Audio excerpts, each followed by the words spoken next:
This is Chesterton Radio, the true, good, and beautiful at chestertonradio.com. And now, the Lux Radio Theater proudly presents Vincent Price as Winston Smith in 1984.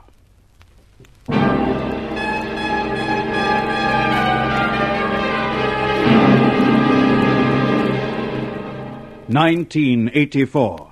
The world is one world, divided into three parts: East Asia, Eurasia, Oceania.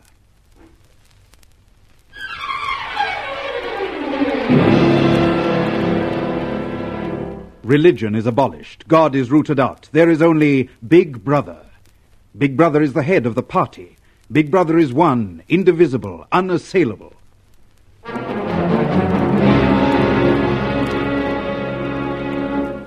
Oceania is good because Big Brother is good. Oceania is one because Big Brother is one. Big Brother sees everything, knows everything. Everyone exists by the clemency of Big Brother. Big Brother, Big Brother, Big Brother. In Oceania, there are the proles. The proles, like the animals, are free. They have no telescreens in their houses. They have no numbers. They wear no uniform. The proles are the primitives, the early inferior people. Subdued by the party, subject to the party, they are the lost and the forgotten. Between the proles and the party there is a great gulf fixed. A prole cannot join the party. No party member can retreat to the proles. The party is one as Big Brother is one. Big Brother. Every member of the party wears a uniform, a suit of overalls. Every member of the party has a telescreen in his house.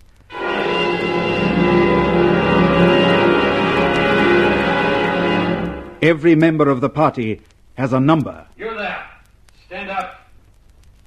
In front of the screen. What is your number?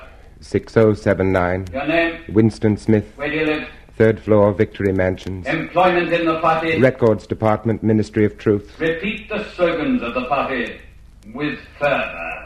War is peace. Freedom is slavery.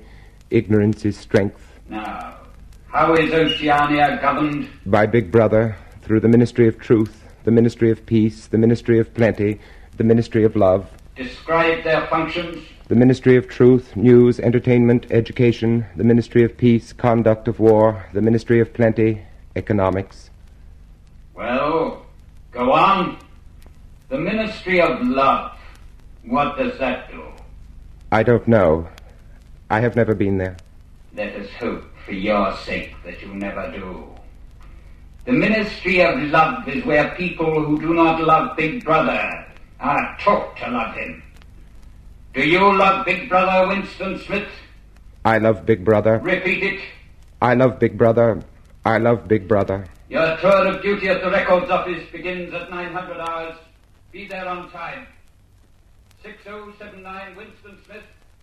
Dismissed. That was an unexpected call, wasn't it? Oh, they do it sometimes. Part of the quarterly brush-up discipline, you know. Perhaps. But that fellow on the screen was probably from the thought police. They can cut in on anybody's screen, you know. They do. How do you think so many comrades have been vaporized? Thought police, of course. And the home telescreen. They can see you and hear you all the time. But I've got nothing to worry about. I stick to the party rules. I do my job. But you don't think the way the party thinks, do you? More important, you don't want to think the way the party thinks, the way Big Brother wants you to think, do you? I just couldn't face the telescreen any longer. I had to get out and get away. You and I. You? Well, you. I'm you, Winston. I'm the other you who looks out of your eyes. Yes, you twitch my lips and tingle in my fingertips at the most inconvenient times. But they know nothing about you. They control me like they control everybody else. Then why do you do the silly things you do? What silly things? That book you bought. But it's just an old book with blank pages. What's wrong with that? Nothing, except they don't make books like that anymore. And if they ask you where you got it, you'd have to tell them at an antique shop in the Prole Quarter. But I just wanted to keep a diary. Nothing wrong in that, is there? No, except you'd find it hard to explain why you wanted to keep a diary. And remember, you're not supposed to go into the Prolly quarter anyway. I know. The Prollies aren't members of the party. They're just slaves. But will you stop it? I've got enough to worry about as it is. Yes. It's the girl, isn't it? The girl in the fiction department. Yes. Yes, the way she looks at me. The way she stays near me. She's rather pretty. What if you like that sort of thing? A lot of good it is when she wears the red sash of the Anti-Sex League, and could be a police spy into the bargain. You're rattled this morning. Mustn't get rattled, you know. It shows. That's the way they get onto you first. Pull yourself together. There's where you work. There's the Ministry of Truth straight ahead. Smile now, Winston. Smile!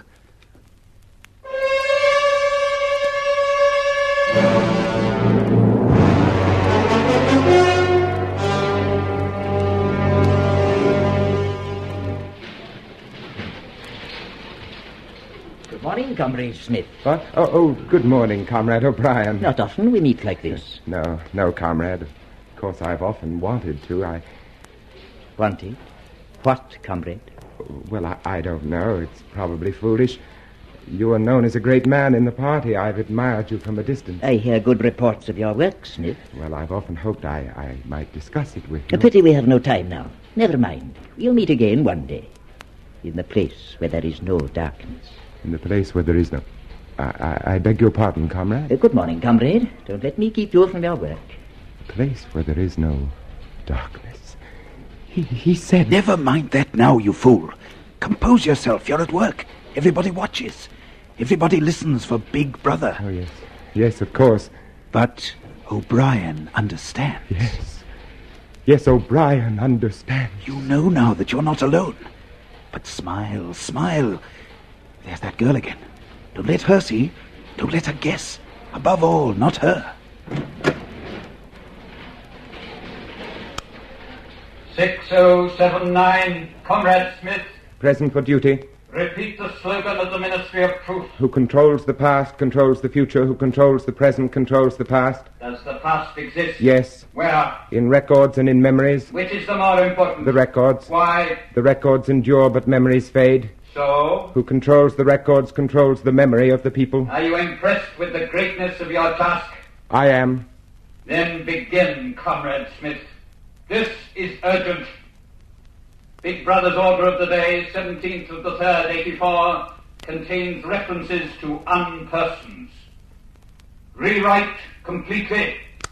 Unpersons.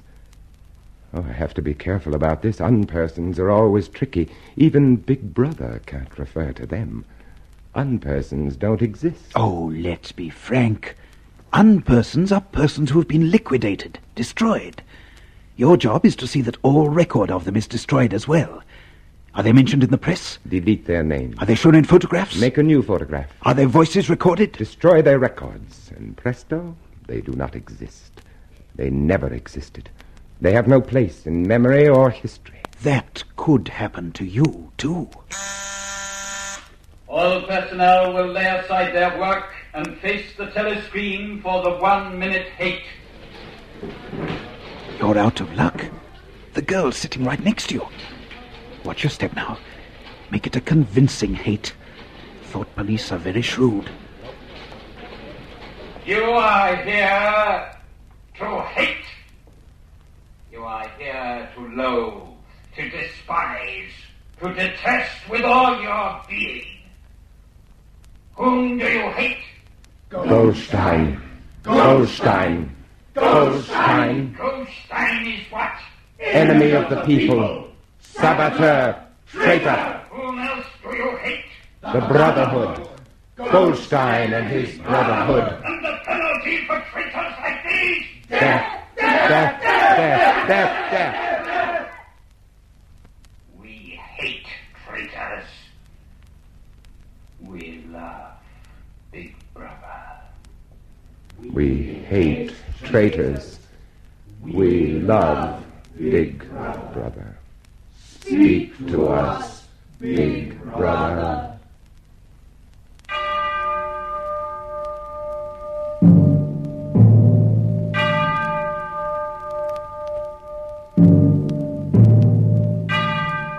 My comrades, my brothers, we live in times of great peril. We are exposed to the attacks of enemies without and traitors within. But have no fear. I am with you always.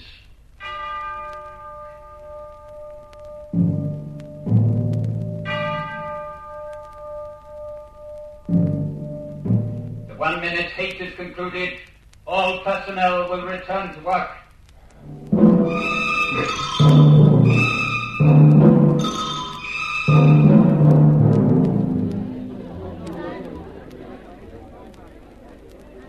Are you eating with anyone, Smith? Hello, sir. Well, no. Good, I'll join you. I don't know what they put in this victory gin, but it always makes me do that. Yes, it is rather strong, isn't it? Excellent product, though. Excellent. You seem rather distracted, Smith. Something on your mind? What's that? Oh, no. Nothing on my mind. I was just looking at that girl over there. Yes, she's been looking at you, too. Do you know her? No. Wouldn't help you if you did, would it? She wears that red sash like a banner. It's an odd thing to say. Comes of working in the poetry department. We're editing Kipling now, you know. Quite a lot of banners in Kipling. I understand the Junior Anti-Sex League is one of the favored institutions of the party. Oh, yes, I believe so. You're married, aren't you? I was. Oh? Divorced? Separated. Oh. With the consent of the party. It was apparent we would have no children. The party takes a very wise view of these matters. Of all matters. As you say. Funny, that girl's still looking at you. But I can't help it if she has nothing better to do. Oh, here comes Parsons. He lives near you, doesn't he? Yes, next floor down. He's got a wife and children. You'd better talk to him. I don't think I could. Hello. Hello, comrades. Hello, comrade. Parsons. Oh, I've been chasing you, Smith. What? Yes, it's about that subscription you forgot to pay me. Oh, which one is that? Hate Week. The house-by-house fund. We're going to decorate Victory Mansions. And $2 you promised me. Oh, well, here you are. Thanks. I say, did I tell you about what my little girl did last Saturday? Well, she was out with the junior spies troop near Berkhamsted. They spent the whole of the afternoon following a strange man. They kept on his tail for 2 hours and then handed him over to the patrols. Clever, eh? What was the man doing? Nothing, he says. But my little Millie was smart. She spotted him chipping pieces off the rocks with a hammer. Must have been a saboteur. Well, what happened to the man? Well, I don't know. But I wouldn't be surprised if, you know? That's very good.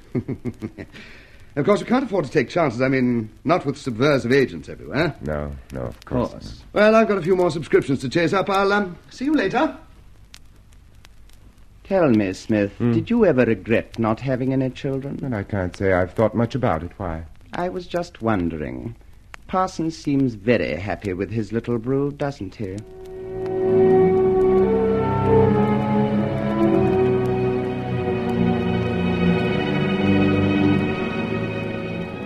You see what I mean about being careful?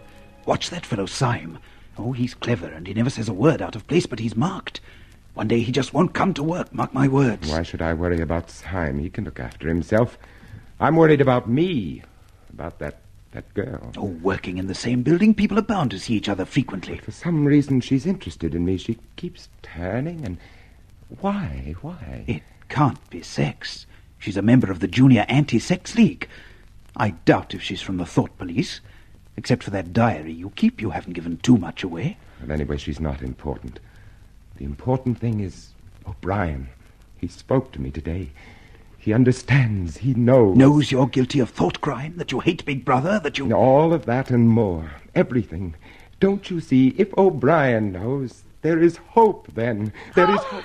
Oh, I'm sorry, comrade. I wasn't looking where I was. Wait a minute. You're the girl from the Ministry of Truth, aren't you? That's right. You've been watching me for days. Yes. But why? I'm a good party member. Why do you have to spy on me? I'm not spying on you. All I wanted to do was to tell you I love you. You love me? Wait a moment. She loves me. She said she loves me. Good evening, Mr. Smith. Oh, Hello, Millie Parsons. What are you doing out so late? Mr. Smith? Yes, Millie. You're a traitor. What? I've been watching you. You're a thought criminal. Millie, get out. Go home. I'll tell your father about this. Smith's a traitor. Smith's a spy. Catch him first and let him die.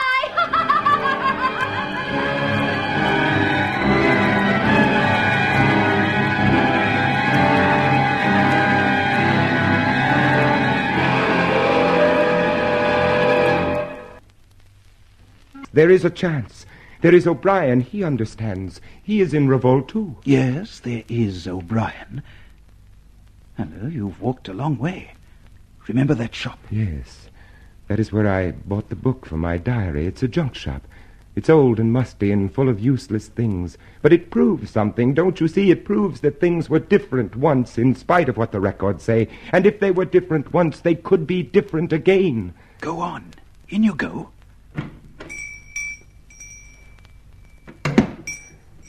Good evening. Good evening. What can I... Oh, why, of course. You're the gentleman that bought the lady's keepsake album. Is there anything special I can do for you? I was passing. I just looked in. I don't want anything in particular. Yes, just as well. The shop's nearly empty. Between you and me, the antique trade's just about finished.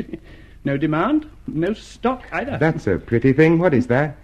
No, it's a glass paperweight. What's that inside of it? That's coral. Coral? Must have come from the Indian Ocean. They used to melt the glass onto it. More than 100 years old, that is. It's a beautiful thing. Yes, indeed it is. Now, there's another room upstairs you might care to take a look at. Oh, yes, of course. There's not much in it. It's just a few pieces. Well, we could do with a light if we're going up. Yes, the room. We used to live here till my wife died. Now I'm selling the furniture off little by little. See, that's a beautiful mahogany bed. There's no telescreen. Ah, I never had one of those things. It was too expensive. I never really felt the need of it. You don't live here now? Oh, dear me, no. I live with my daughter. Oh. She's quite a nice apartment, in the worst of taste. No, I lock up at night and leave all my memories here.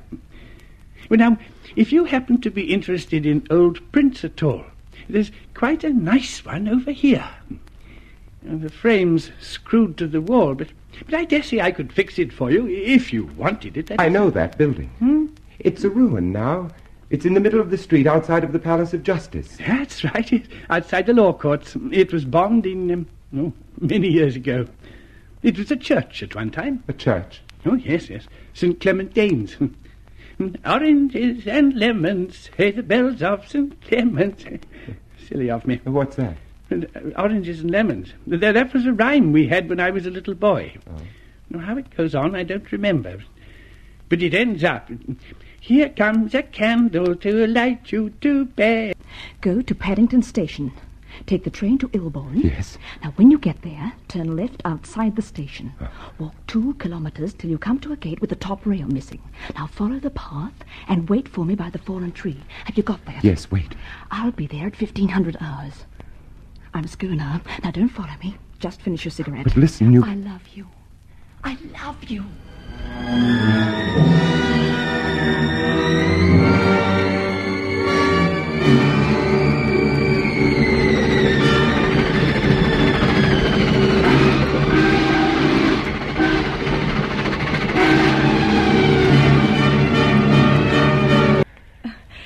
Do you always talk to yourself? Usually.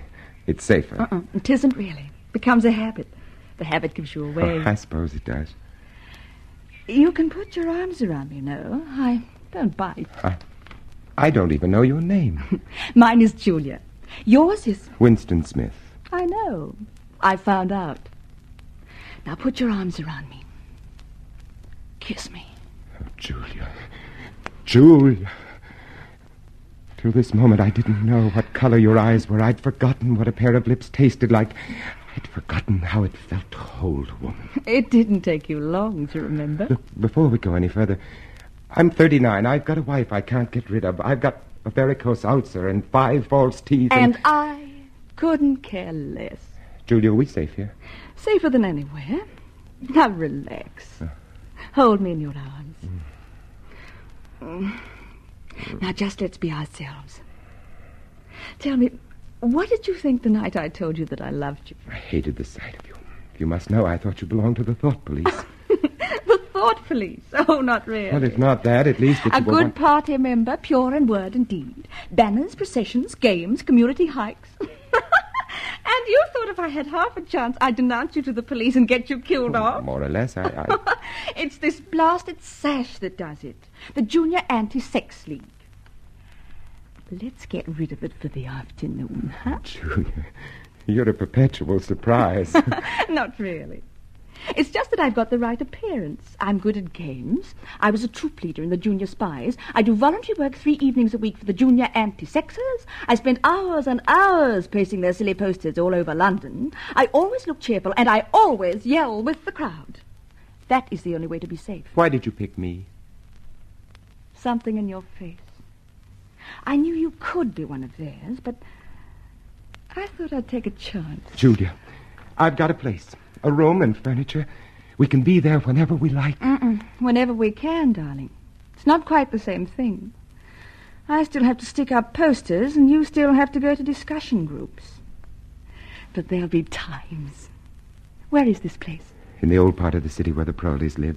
It's over an antique shop. Well, we have ourselves a love nest. Oh, but we'll have to be careful. Very careful not to give a sign. Not a flicker of recognition. We will be. Julia, have you ever done this before? Of course. Dozens of times. With dozens of men. Was it the same as with me? Not quite. You see, darling, I love you. But the others? 2 reasons, darling. I like it. The party doesn't like it. You make it sound like a political act. That's why they'd arrest us if they ever found out. Love is a political act.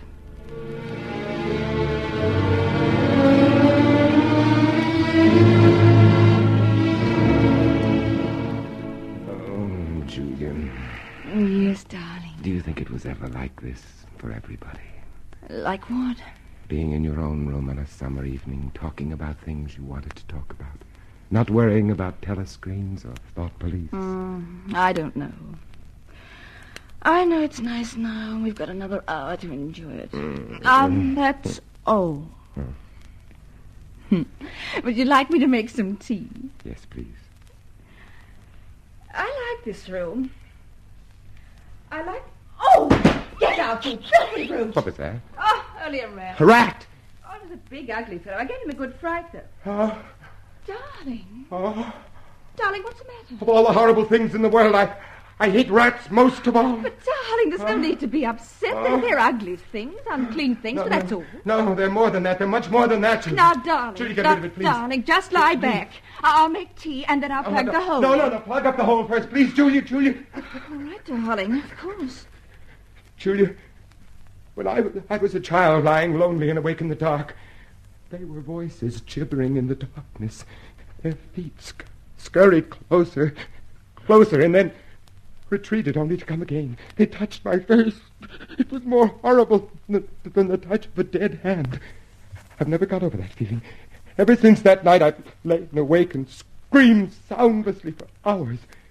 Whenever I heard the small, pattering feet of a rat. I'm all right now. Darling. Yeah? Darling, what's this picture? I've seen it somewhere before. Oh, it's a church, or at least it used to be. St. Clement Danes. Mr. Charrington taught me a rhyme about it. Oranges and lemons, say the bells of St. Clement's. You owe me 3 farthings, say the bells of St. Martin. Julia, you know it. Go on, please, go on. When will you pay me, say the bells of Old Bailey. I forget the next line, but then it says, Here comes a candle to light you to bed, and here comes a chopper to chop off your head. Julia. Yes, darling. You know, I have the strangest feeling about that silly little rhyme. What sort of a feeling? As if everybody connected with it were someone who could make us happy. As if I hoped the next person to recite it would be O'Brien. O'Brien? Yes. I told you he spoke to me again in the lift yesterday. He wants us to go up to his flat. Oh, darling, must we really? But he's one of us. No. He may hate Big Brother and the party and all the rest. But, darling, that doesn't make him one of us. Oh, Winston, we're two people. We make love together and we talk together and we drink tea together. O'Brien has no part in that. But don't you see, as we are now, we're alone. If we join O'Brien and his brotherhood, we won't be alone. We'll still be arrested in the long run. But that's not the important thing. The important thing to me is this room, and what we do here, and how we live here, and the joy we have. We don't need O'Brien to keep us alive. It's not being alive that counts. It's being human, and being human means you share your living and your hoping and your fearing with other people. The party's only too happy to have you share. But not the human things, only the inhuman ones. I want to think there's a hope we could all be as human as we two are now. That's why I want to see O'Brien.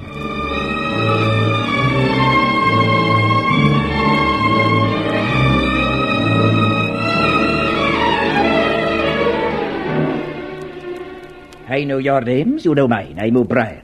We may dispense with introductions. Pardon me while I switch off the telescreen. Can you really switch it off? Members of the inner party have that privilege. We are... Alone? Yes, we're quite alone. Well, Julia and I believe that there is some kind of a secret organization working against the party. We believe that you are involved in it. We want to join it and work for it. We are enemies of the party. We are living together. We are thought criminals. I tell you this because it puts us at your mercy, and you will know that we are telling the truth. If you wish, we will sign a statement. There is such an organization. Its leader is Emmanuel Goldstein, whom you know of. Yes, but we thought we were afraid that Goldstein and the conspiracy were invented by the thought police. No, they exist. But what are you both prepared to do to help the conspiracy? Anything we are capable of. You're prepared to give your life? Yes. To commit murder? Yes. To betray your country? Yes. To cheat, forge, blackmail, corrupt the minds of children? Yes. You're prepared to commit suicide if ordered to do so? Yes. You're prepared to separate and never see each other again? No! It's just as well to understand these things right at the beginning. You understand you'll be fighting in the dark. You'll receive orders and obey them without knowing why. Sooner or later you'll be caught and tortured and you will die. You will never know whether your work has served a single good purpose. We and you now are the dead. Our only true life is in the future. 1,000 years away, perhaps. But if in that 1,000 years we extend the frontiers of sanity even a little, we shall have done well. You have a hiding place? Yes, in the old quarter, a room over an antique shop. The proprietor is called Charrington. That will do for the moment. Later we shall make other arrangements, give you more definite instructions. Now it is time for you to leave. Then we are accepted? Yes, you are accepted. Have you any more questions? Only one. Do you know an old rhyme called The Bells of St. Clement's? Yes, I think so. Oranges and lemons, say the bells of St. Clement's. You owe me 3 farthings, say the bells of St. Martin's. When will you pay me, say the bells of Old Bailey. When I grow rich, say the bells of Shoreditch. You know it, you know all of it. I told you he'd know it, Julia, didn't I?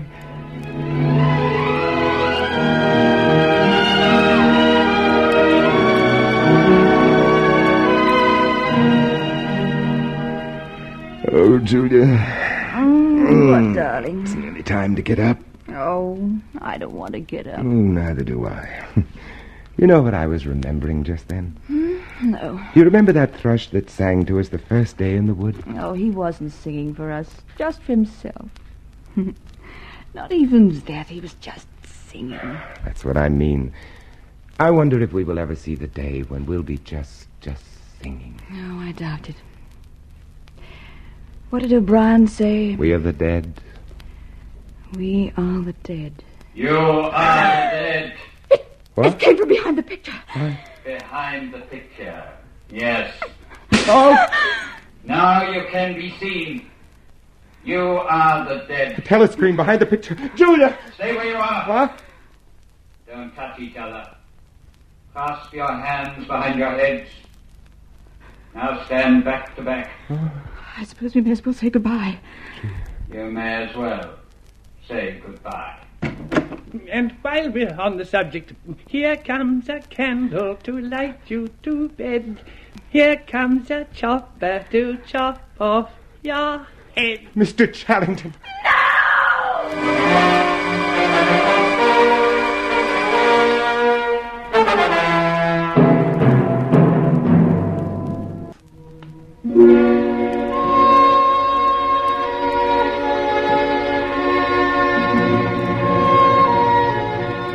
1984. The year of the revolt of Winston Smith against Big Brother and the party of Big Brother. It had been a bloodless revolt. Bloodless and small and secret in a mahogany bed in a fusty upstairs room. The issue had been decided before the thought was conceived or the act begun. But even now, Winston Smith had no certainty where he was. His world was a windowless room with walls of white porcelain flooded with light from hidden lamps, stark under the scrutiny of 4 telescreens from which every motion was visible.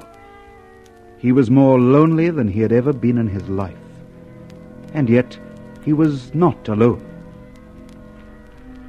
Can I talk?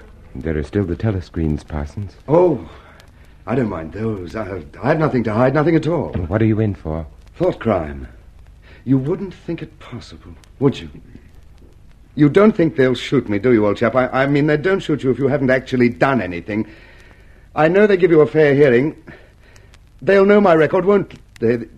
You know what kind of a chap I was. Not brainy, of course, but keen. I'll get off with 5 years, don't you think? Or 10?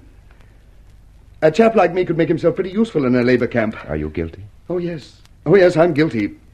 You don't think the party would arrest an innocent man, do you? Thought crime is a dreadful thing, old man. It's insidious. Do you know how it got hold of me? In my sleep. Yes, that's a fact. Never knew I had a bad streak in me, and yet there it was. How did you find out? I started talking in my sleep. Yes. They heard me shouting, "Down with Big Brother." Who denounced you? Well, actually, it was my little daughter. She listened at the keyhole and heard it, nipped off and told the patrols next day. Pretty smart, eh? And she's only 7.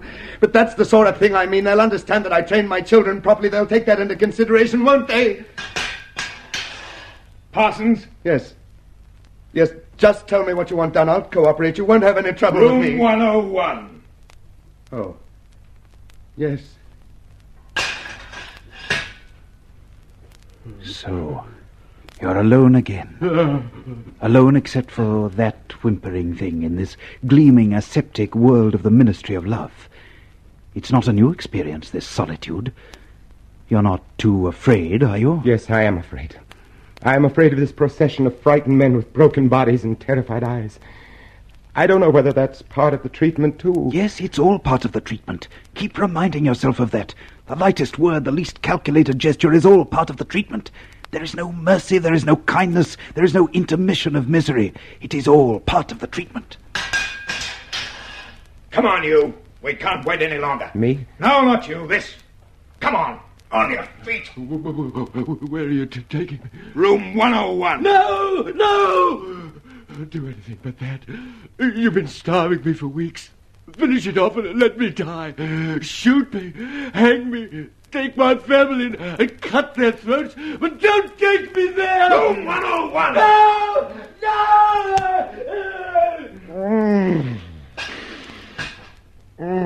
Smith, take your hands away from your face. It's forbidden to cover your face in the cells. Take hold of yourself now. That's part of the treatment, too. Everything's part of the treatment.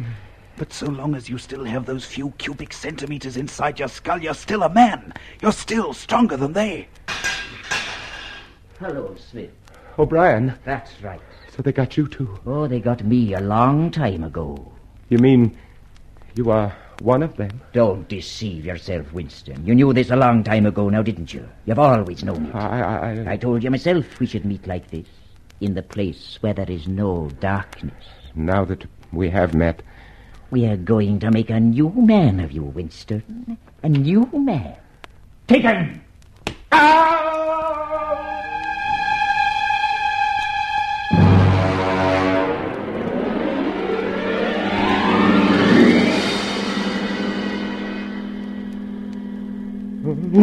You see how it is, Winston. Pain itself and suffering is no longer a chance, an accident. It is a calculated process, a thing measured and graduated and controlled.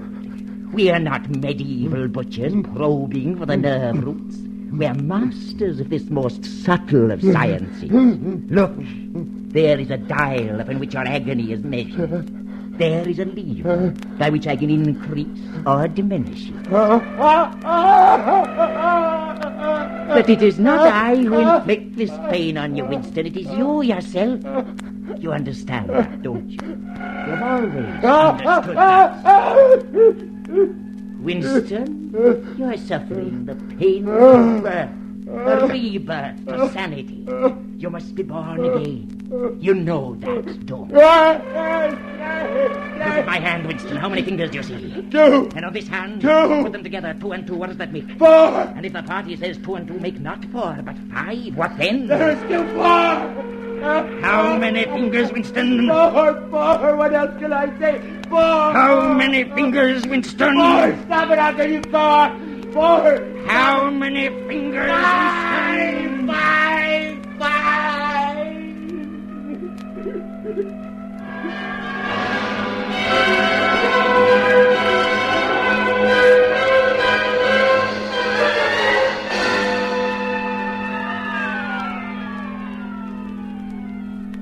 Do you know where you are, Winston? I don't know. I can guess. In the Ministry of Love. Do you know how long you've been here? I don't know. Days, months, years. Why did we bring you here? To punish me, to make me confess. No, Winston, not that. Not the small tasks of punishment and confession. What could you tell us that we don't know already? What satisfaction do we draw from your stricken flesh? Shall I tell you why we brought you here? To cure you. Cure me of love for a woman. Love. Love is a word, an obsolete word. There is no love. Only a biological act. Cure me of what, then? Of false and foolish thinking. We don't want martyrs, Winston. We want disciples. Willing disciples. And when we've made you a willing disciple, then we shall destroy you. And why do you go to the trouble to torture me? Because you're a flaw in a pattern, Winston. You're a stain that must be removed. But you've not told me why. Why? No, Winston, you must tell me why. The answer to that question is the measure of my whole success with you. It may be the key to your release from this small prison of great agony. You tell me why, Winston. Why do we do all these things? You are ruling over us for our own good. You believe that human beings are not fit to... Stupid, Winston! You deserve an eternity of pain for a folly like that. Now I will tell you why. The party seeks power for its own sake. We are not interested in the good of others. We are interested only in power. Not wealth or luxury or long life. Only in power. Pure power. No one ever seizes power with the intention of giving it up. Power is not a means. It is an end in itself. The object of persecution is persecution. The object of torture is torture. Each is an exercise of power, a pressing upon the nerve of agony, until one after another all men are converted to our discipline. All men are submissive to a universal power. You'll never do it. You'll never do it. Never. Never. We did it to you, Winston. Shall I show you in a mirror just what we have done to you? Shall I tell you that you're just a bag of bones? That you've lost all semblance of a man? That your hair and your teeth are falling out? That you are an offense to sight and to smell? We did that to you, Winston. Now, 2 and 2 make 5! But I'll never betray you. You failed there. You couldn't make me betrayer. Could you? You failed, O'Brien. You failed. You failed. No, we never fail, Winston. Never. We cannot afford to fail. Take him to room 101.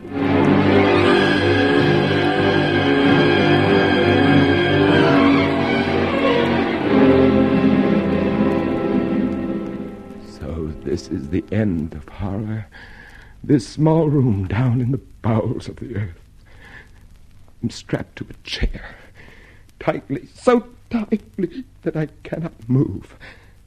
I cannot retreat inside my skull case. That does not belong to me anymore. It has been entered and possessed and garrisoned by O'Brien. There is no retreat left anymore. I am faced now with the ultimate agony. I am in room 101. You asked me once, Winston, what was in room 101. You knew the answer, though. You wouldn't admit it. No. Everybody knows it, really. The thing that is in room 101 is the worst thing in the world. The worst thing in the world, of course, varies from person to person. For some, it is burial alive. For some, it is death by fire. For some, it is quite a trivial thing. In your case, Winston, it is rats. Oh, no. Oh, take them away. Keep them away from me. You can't do this to me. You can't do You this. have not yet surrendered to me, Winston. How can I surrender if I don't know what you want? I've answered all the questions, haven't I? I've learned all your lessons, haven't I? Take them away, please. Take them away, please. Rats are starved, Winston. They will eat a man alive. Stand, rats. I can use them on you, or I can use them on Julia. You have your choice now. Which? Use them on Julia. I don't care. I don't care what you do. But don't let them near me. Don't let Julia suffer now. Let her. There now, Winston. It's over now. There isn't any more. It's all over now.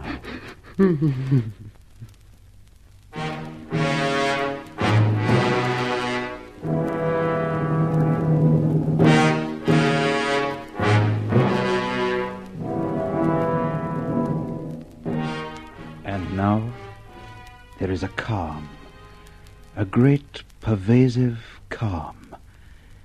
You sit at your corner table in the cafe and fumble with the chessboard and sip your victory gin and scan the newspapers. You look out the window and watch the people go by. One day, Julia passed, and something stirred in your mind for a moment, and then died again. There are so many people, and this small corner which they keep for you is warm and comfortable. When you finish the newspaper, you watch the telescreen. Strange that. In a life without struggles, without any hint of climax, that is the moment that comes nearest to emotion. The face of Big Brother flashes on the screen. You hear his rich, full voice.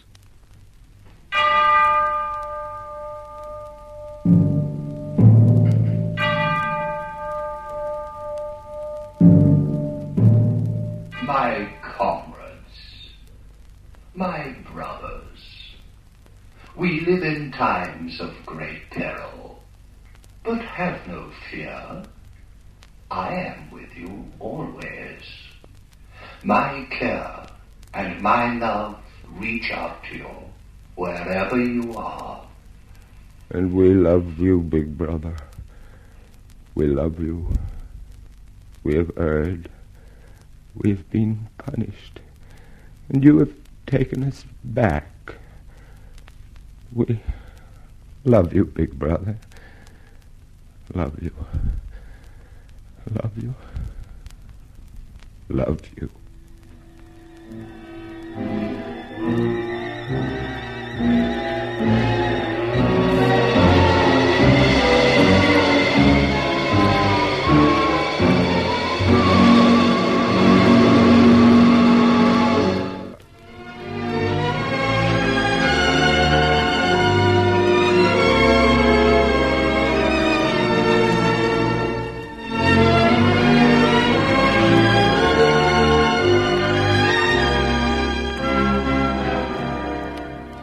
The Lux Radio Theater is produced by Sterling McAvoy. 1984, was adapted from George Orwell's novel by Morris West. Tonight's play was directed by Paul Jacklin. Heard in our cast were Lionel Stevens as O'Brien, Alexander Archdale as Charrington, Guy Dolman as Parsons, and Dorothea Dunstan, Gordon Chater, Rupert Chance, Murray Powell, Leonard Bullen, and Alan Herbert. David Netheim was heard as the narrator. Margot Lee played the role of Julia, and as Winston Smith, you heard our distinguished Hollywood star, Vincent Price.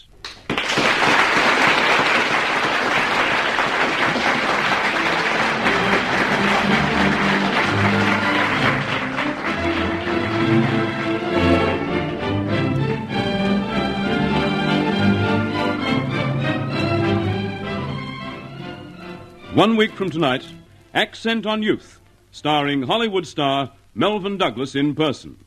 Until then, this is the Lux Radio Theater, signing off from 50 stations throughout the Commonwealth of Australia. That concludes this week's broadcast of Echoes of a Century. This program was an independent production by Dalshoe Radio Creations, copyright 2005. Produced in the studios of WLSU La Crosse, an affiliate of Wisconsin Public Radio, on the La Crosse campus of the University of Wisconsin. I'm King David Mackenzie. Thanks for listening. I hope that you'll join us again at the same time next week. Until then, remember, fear and God do not inhabit the same space.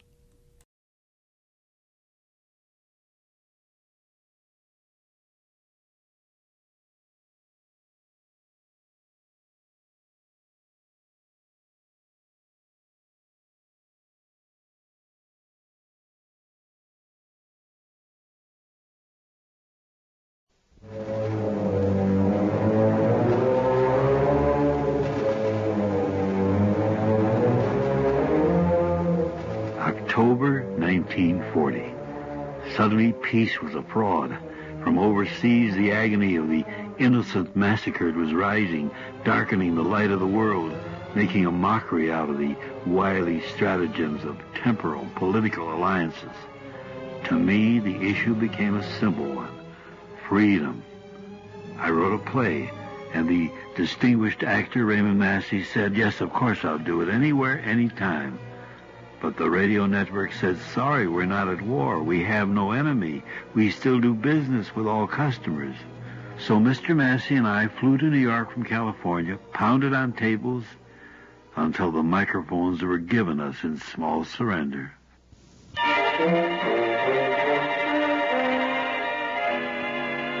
Everyman's Theater, written especially for radio by Arch Oboler.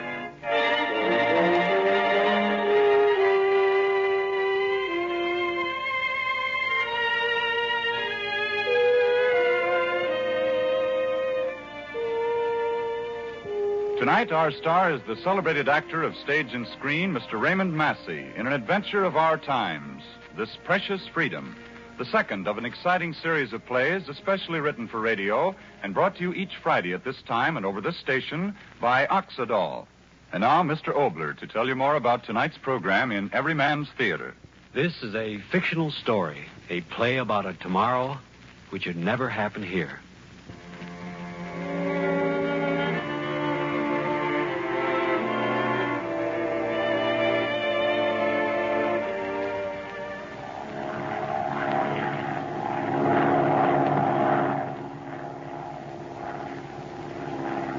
Morgan? Yes, sir? Can't you make this crate of mine go faster? Sorry, Mr. Stevenson. We're bucking a pretty stiff headwind. Come now, don't tell me the heavens are conspiring to keep me from getting back to work. Open her up, Morgan. I've had enough vacation. Yes, sir.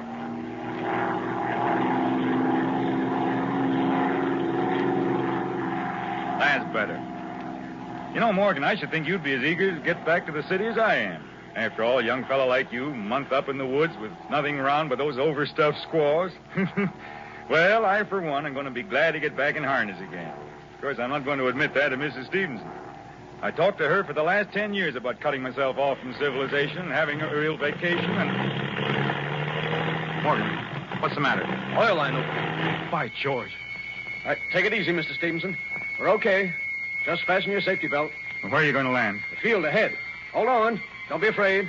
Don't be a fool. I've been in forced landings before. All I want to do is to get down there fast. I've got to get to the city. Got to get back to my business.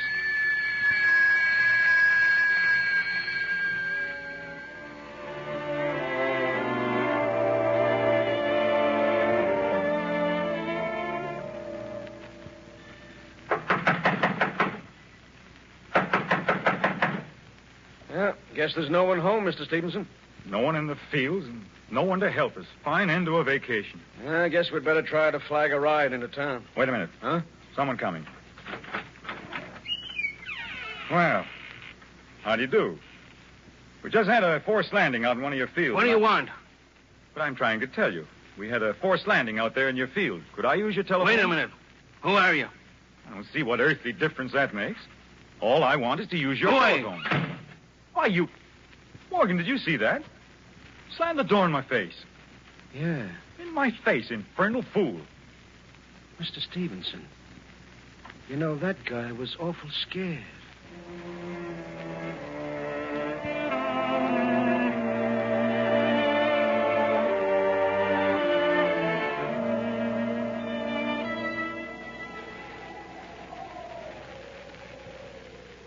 This is the main road, isn't it?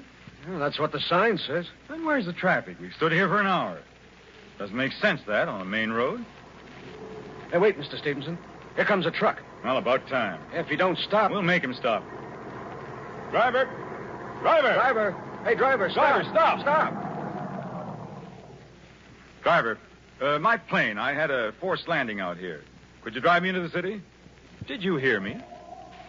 I'll give you $25. Okay, jump in. Morgan, you better stay here with the plane. I'll send someone back. Yes, sir.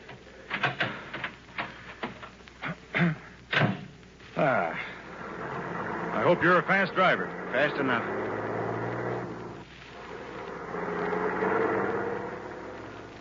Well, for a while there, I thought there weren't any trucks on the road anymore. Not many. But this is the main highway. Now it's practically empty. Why? Mister, I'm just a driver. Some sort of labor disturbance, eh? You kidding me? What are you talking about?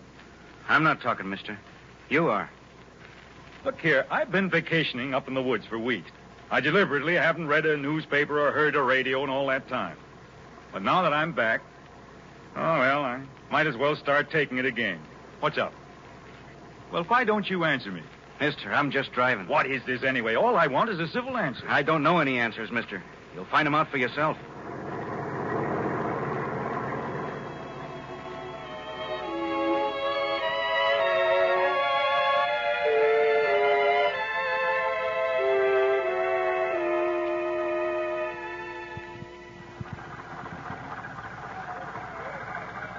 $15, $20, $25. There you are. Okay. Well, I certainly didn't get any conversation for my money. Are you getting off, mister? Yes, of course. Huh. Manners certainly haven't improved while I've been away. Goodbye.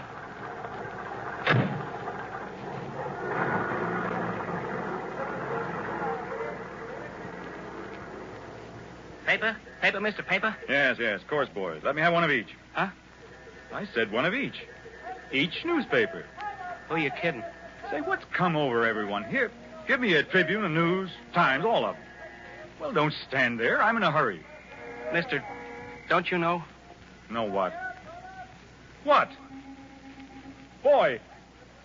Boy, come back here. Where are you going? Come back here.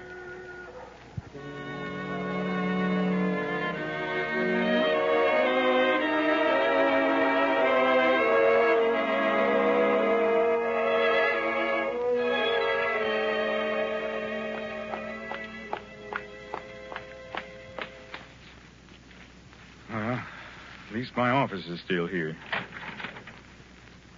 Door stuck.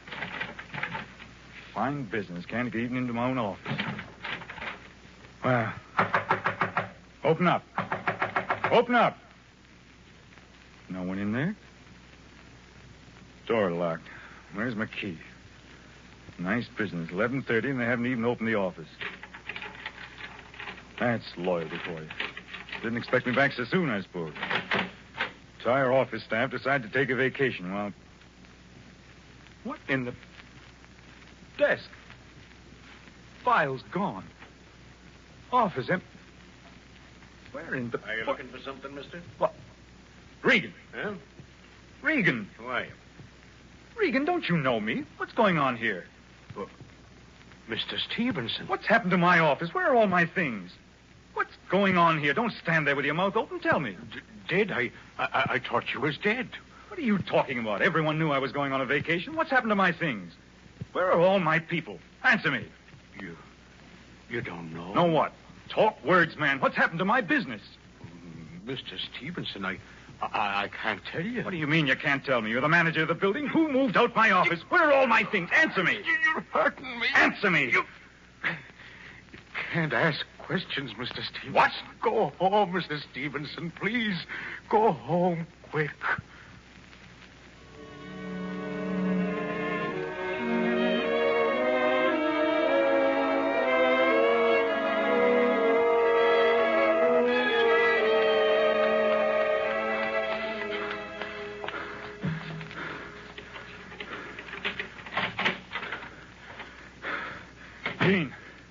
Jean? Where are you? Jean? Jean? Looking for somebody, fella? Who? Stand still. Frisk him, Joe. Yeah. Who in the devil? Keep your mouth shut. How dare you? Get out of my house. Start walking, fella. Walking? What do you mean? Somebody wants to talk to you. What are you? Police? Sure. Start moving. But why? Mister, get going. No. If you're police, where are your warrants? Yes, where are your warrants? Here. No, don't!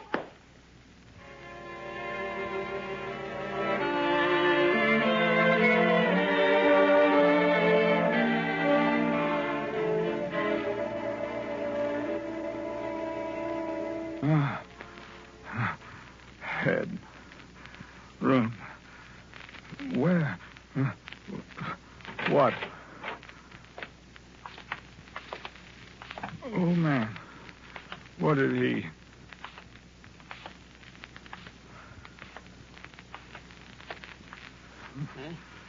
You all right? Yes. No. You better not try to stand up. Take it easy. Are they police? Yeah, in a way. Someone made a mistake. No mistake, Mr. Stevenson. My name. You know it. Yeah. And I used to do business with your company once. Always treated me fine. Who are you? Me? Oh, nobody. Just sort of clean up. Where am I? Well, Mr. Stevenson, there are some things I can't tell you. Mistake. Horrible mistake. I'm John Stevenson. I'm a respectable citizen. My wife. I've got to get in touch with Jean. She'll be worried. She wasn't home. Now, take it easy. No, Mr. wait, the mayor. Yes, the mayor. No. He's a friend of mine. Mr. Got to get the telephone. Keep your tell the voice mayor down. what's happened. If they come in here again... Let them come in. I've got nothing to be afraid of. I've done nothing. Come into my house without a warrant. They've got no right. Now, Mr. Stevenson, you don't understand. Please, Mr. Stevens. Understand what? Tell me. Things are different. Different? What do you mean? What's it got to do with this? With me? Mr. Stevenson, it's something I don't understand. Where have you been? Been? Out of the city, in the woods. Don't waste time, man. Call up the mayor. Tell him. But that won't do any good. Why not? There's been a mistake. There's been no mistake, Mr. Stevenson.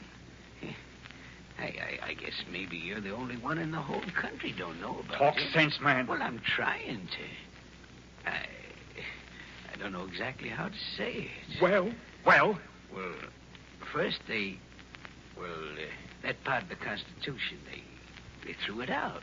Part of... What the devil are you talking about? That part of the Constitution. You know about rights.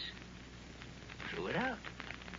The way I got it figured out, when others ganged up on us, all them battleships and airplanes, well, there wasn't much we could do now, was there? Had to sort of, throw in the towel. Are you trying to tell me that while I was away, there's been an invasion? Invasion? Well, they ain't gone all the way. I mean, just this piece of the coast. Get out of here. What? You heard me. Get out. Haven't I had enough today without listening to you, you crazy old fool? But, Mr. Stevenson... Get out, I tell you. Listen, someone out there, get this crazy old fool out of here. If this is a jail, get me my lawyer. What am I being held here for? What are the charges? Get me my lawyer. Get me my lawyer.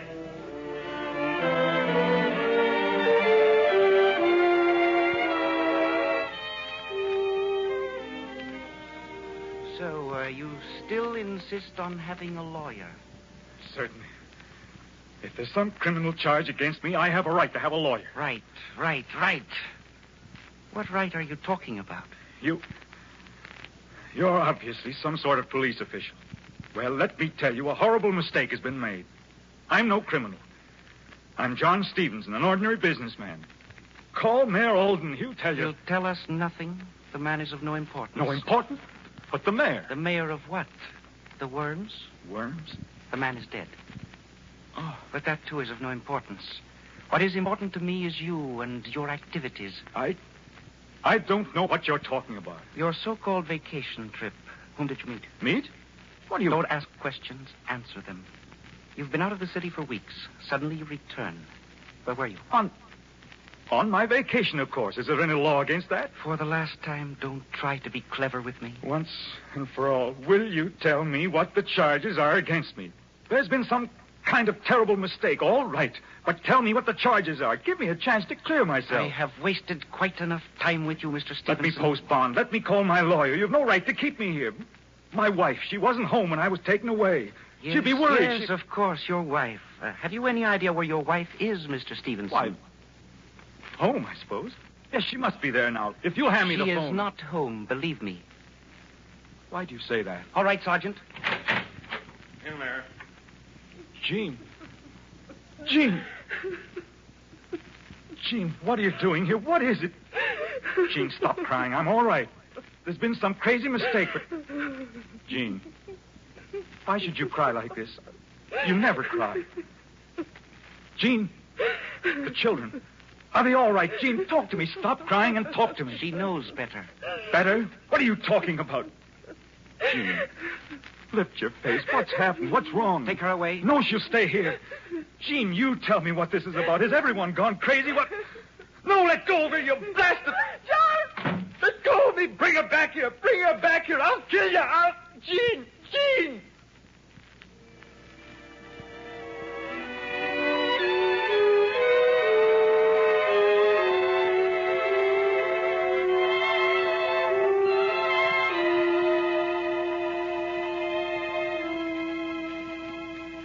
You will be quite calm now, eh, Mr. Stevenson? Yes, I'm sure you will. We have quite a technique for calming down unreasonable people, haven't we? So you still persist in talking. So, discipline. That is the first lesson you must learn in this new state of ours. Discipline. Always discipline. It is very strange, Mr. Stevenson. You've been here now over an hour, and yet there is very little fear in your face. I wonder why. Astonishment? Yes, a sort of astonished wonder in your face, as if you can't believe... Could you possibly be ignorant of the facts? This glorious new state that we are planting here.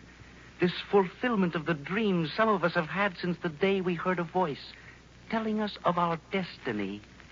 A dream that will come true. This will soon be our nation now, Mr. Stevenson. Ours, all of it. Your men are fighting, yes, but we will win. Wonder in your face? Yes. Sometimes I ask myself, can it be true? The wonder of it, yet no wonder of it. The plan, Mr. Stevenson, the plan, always it was there and always we followed it. We poured our propaganda in on you. Yes, we used your own weaknesses against you. We cried, let us speak, it is our right. How simple it was to use your own rights against you, so now you have no right, Stevenson. No one has right but we who are leaders. I was quite carried away, wasn't I? I must not forget to let you speak. We want to know many things. Every detail of your airplane trip, whom you saw, which of our enemies are hiding up there where you were. I warn you. Answer quickly, Stevenson. Who were your friends? Which of our enemies did you meet? Who were your friends? Whom did you meet? Where did you go? Whom did you meet? Where did you go?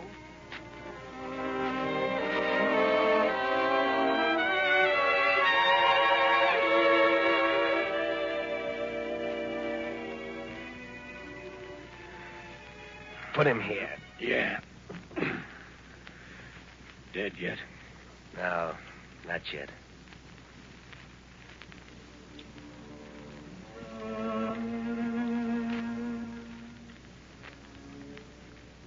Dead yet? No, not yet. Who said that? I can't see. All mixed up. Vacation. Enemies of the state. Airplane. I don't know. All mixed up.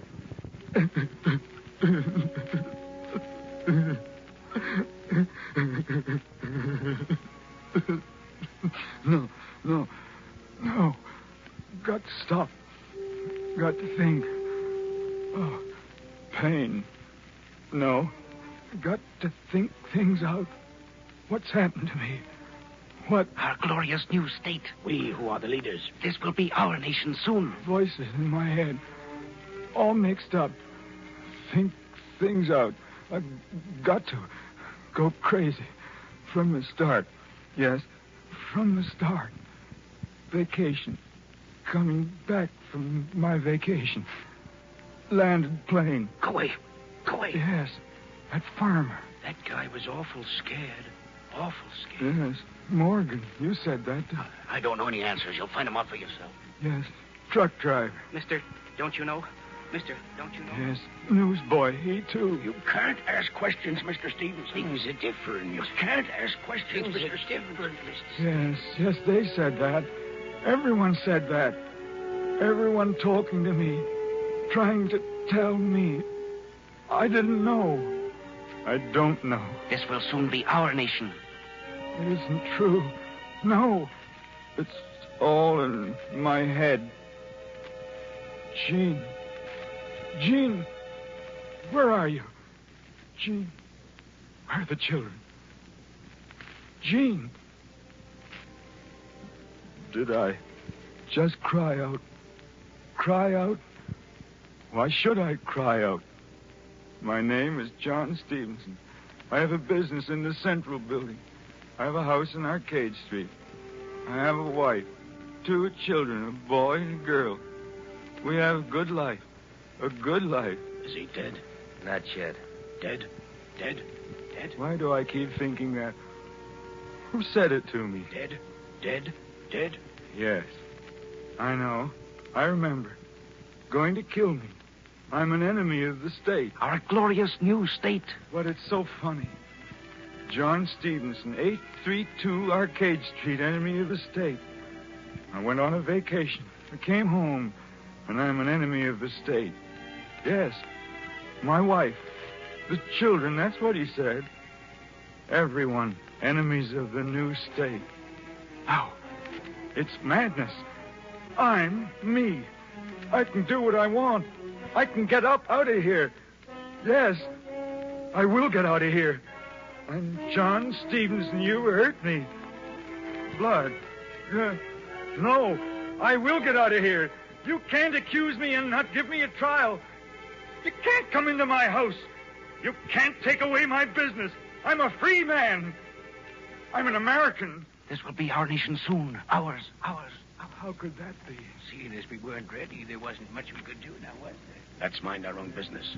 Nothing to do with us. Who said that? Let's mind our own business. Nothing to do with us. I remember. I said that.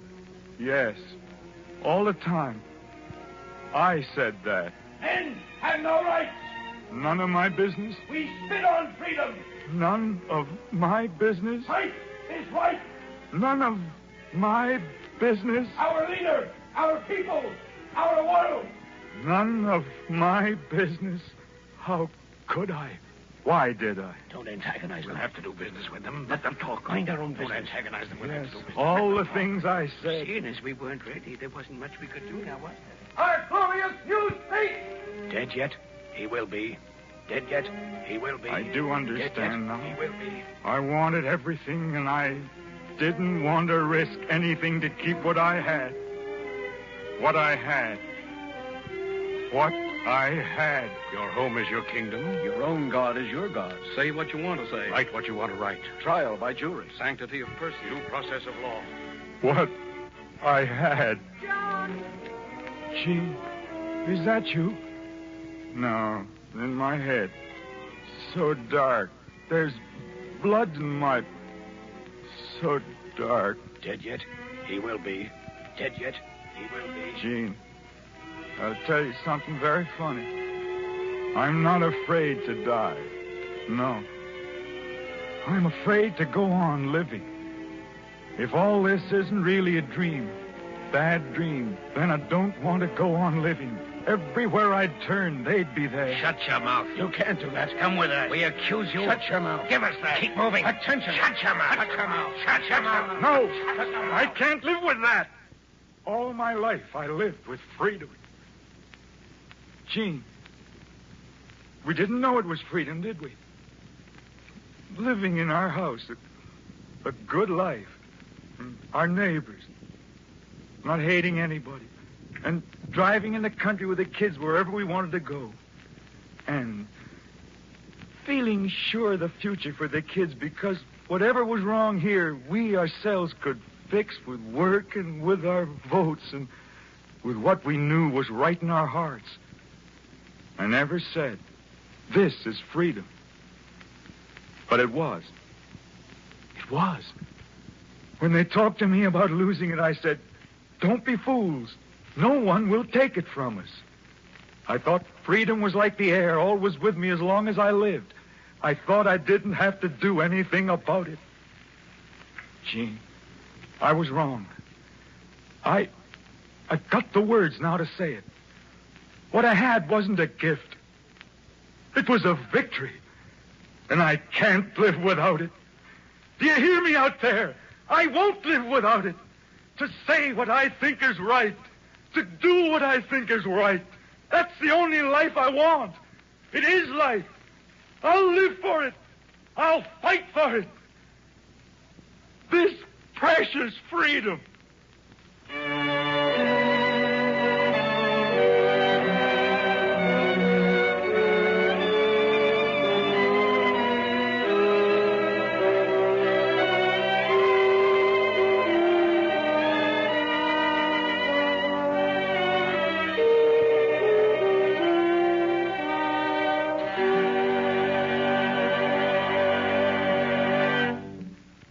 This is Arch Oboler.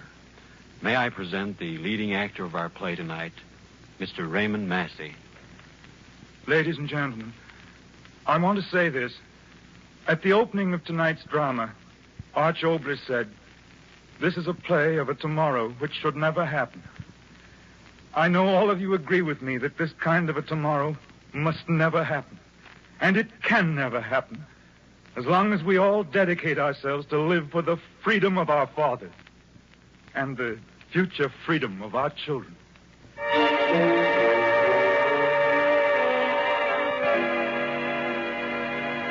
Everyman's Theater, written especially for radio by Arch Oboler.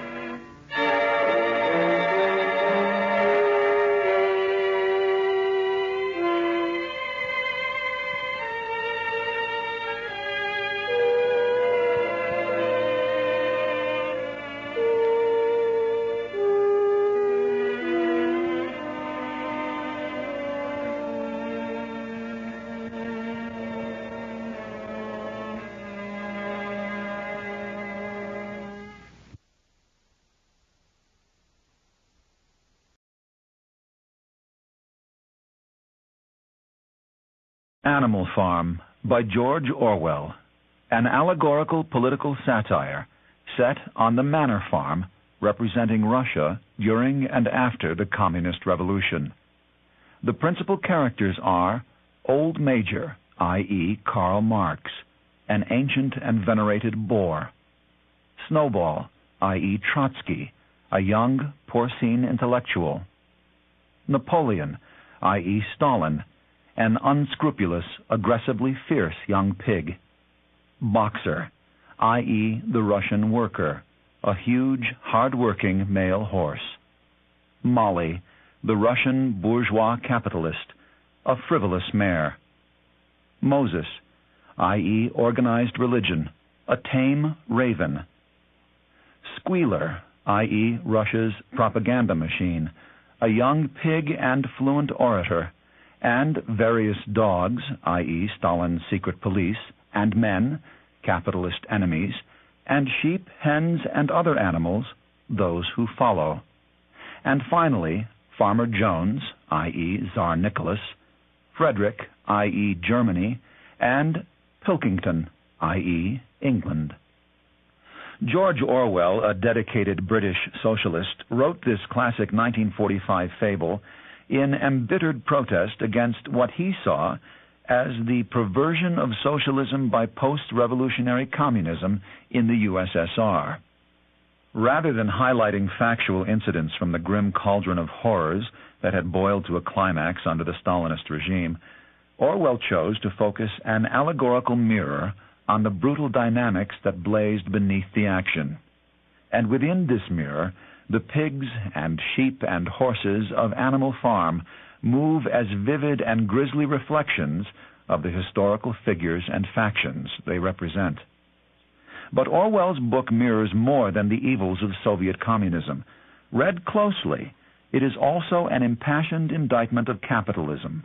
And read more closely still, Animal Farm reflects the haunted and ironic image of the dark gulf which the author sees opening, perhaps inevitably, between the two eternal poles of idealism and expediency, between all noble ends and their self-betraying necessary means. This little fairy story, as Orwell calls it, is in the end an angry, eloquent, and almost despairing protest against the tragic potential for tyranny in all social institutions, including even language itself, over those very ideals and hopes for human transcendence that they are supposed to nurture and to serve. One day on the manor farm, the old major, a venerable 11-year-old boar known as Old Major, gathered the animals together. "Now, comrades," he said, "what is the nature of this life of ours? Let us face it. Our lives are miserable, laborious, and short." He went on to detail Farmer Jones' cruel exploitation as he butchered the animals and plundered the products of their labor. "Is it not crystal clear, then, comrades," concluded Old Major, "that all the evils of this life spring from the tyranny of human beings? Only get rid of man, and the produce of our labor would be our own. All men are enemies, all animals are friends."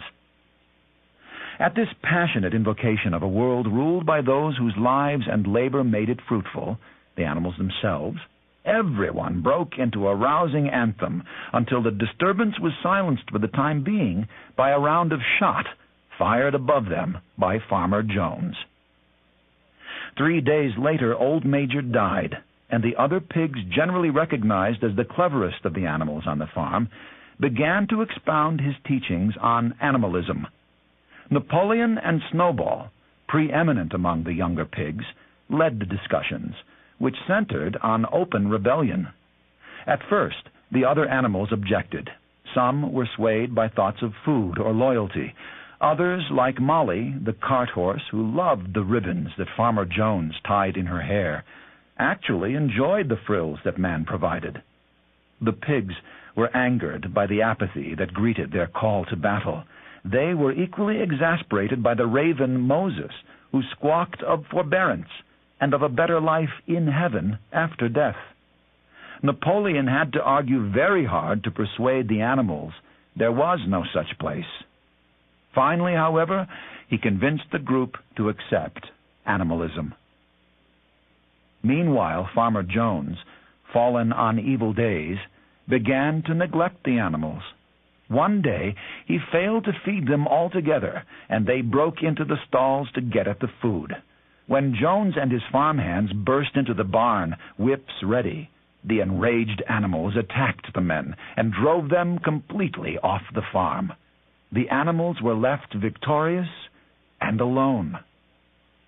In their initial elation, the animals burned all the farm implements, along with any other items that smacked of man, including Molly's ribbons. Then they warily entered the farmhouse where, to their utter disgust, they found Molly trying on a fine ribbon. Seeing how weak and capricious even an animal could be, they agreed that, in their new order, no animal would inhabit the house, put on clothes, or in any other way imitate humans. As the first order of business, Snowball removed the Manor Farm sign from the front gate and replaced it with a sign reading Animal Farm. Then, in great white letters on the barn wall, the pigs painted the 7 commandments of animalism. 1. Whatever goes on 2 legs is an enemy. 2. Whatever goes on 4 legs or has wings is a friend. 3. No animal shall wear clothes. 4. No animal shall sleep in a bed. 5. No animal shall drink alcohol. 6. No animal shall kill another animal. 7. All animals are equal. Just then, the unmilked cows set up a loud lowing of complaint. The pigs, whose forehoofs made good milkers, soon filled many buckets from the cows' swollen udders, but they left the apportionment of the milk until later, after more important work in the fields. When the animals came back in the evening, it was noticed that the milk had disappeared. Later, when the pigs also appropriated the wind-fallen apples, they explained that day and night we are watching over your welfare. It is for your sake that we drink that milk and eat those apples. Napoleon and Snowball now organized committees to put the others to work, though as managers they themselves participated in none of the actual labor. But the animals were given all the hay they could eat, and gradually they accepted the pigs' dominance. Meanwhile, Farmer Jones had spread the news of the uprising to his neighbors, Pilkington and Frederick. Frightened by the thought that their own animals might revolt, they agreed to form a contingent of men to launch a counterattack on Jones' farm. A fierce battle ensued. The animals, led by Snowball, once again drove the humans from the farm. Snowball was wounded in the engagement, and several animals were killed, but the survivors were elated by their successful defense. Afterward, Molly, discouraged by the dearth of ribbons in her life, left the farm, never to return. Now Snowball and Napoleon began to compete for leadership. Their struggle culminated at a meeting where the animals were to vote on Snowball's plan for a windmill he had designed to supply electricity to the farm, thus easing the animals' burden. Napoleon appeared at the meeting with a contingent of sheep, which he had trained to interrupt Snowball's speech, repeatedly bleating out the Animal Farm slogan, 4 legs good, 2 legs bad, until no animal could remember what was being said. Then, just before the vote was called, Napoleon summoned a pack of ferocious dogs who chased Snowball from the farm. After this display, the animals dared not question Napoleon's will, nor did they fail to note that the dogs he always kept around wagged their tails to him as other dogs did to Mr. Jones.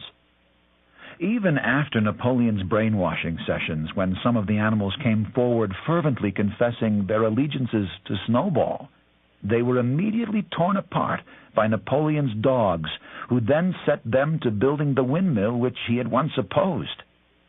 But it was the workhorse Boxer, in his simple-minded faithfulness, who truly inspired the animals.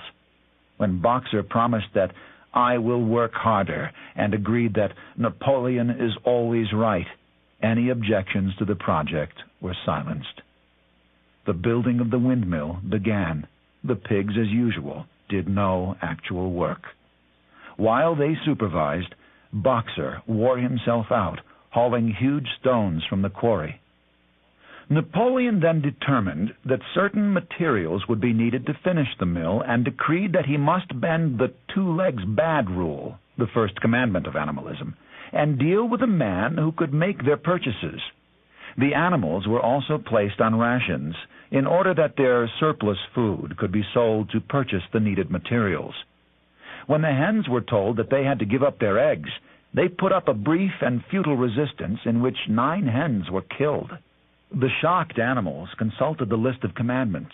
They concluded that they must have remembered the 6th incorrectly, for it now read, "No animal shall kill another animal without cause." Soon, Comrade Napoleon had persuaded Pilkington and Frederick to buy wood from Animal Farm.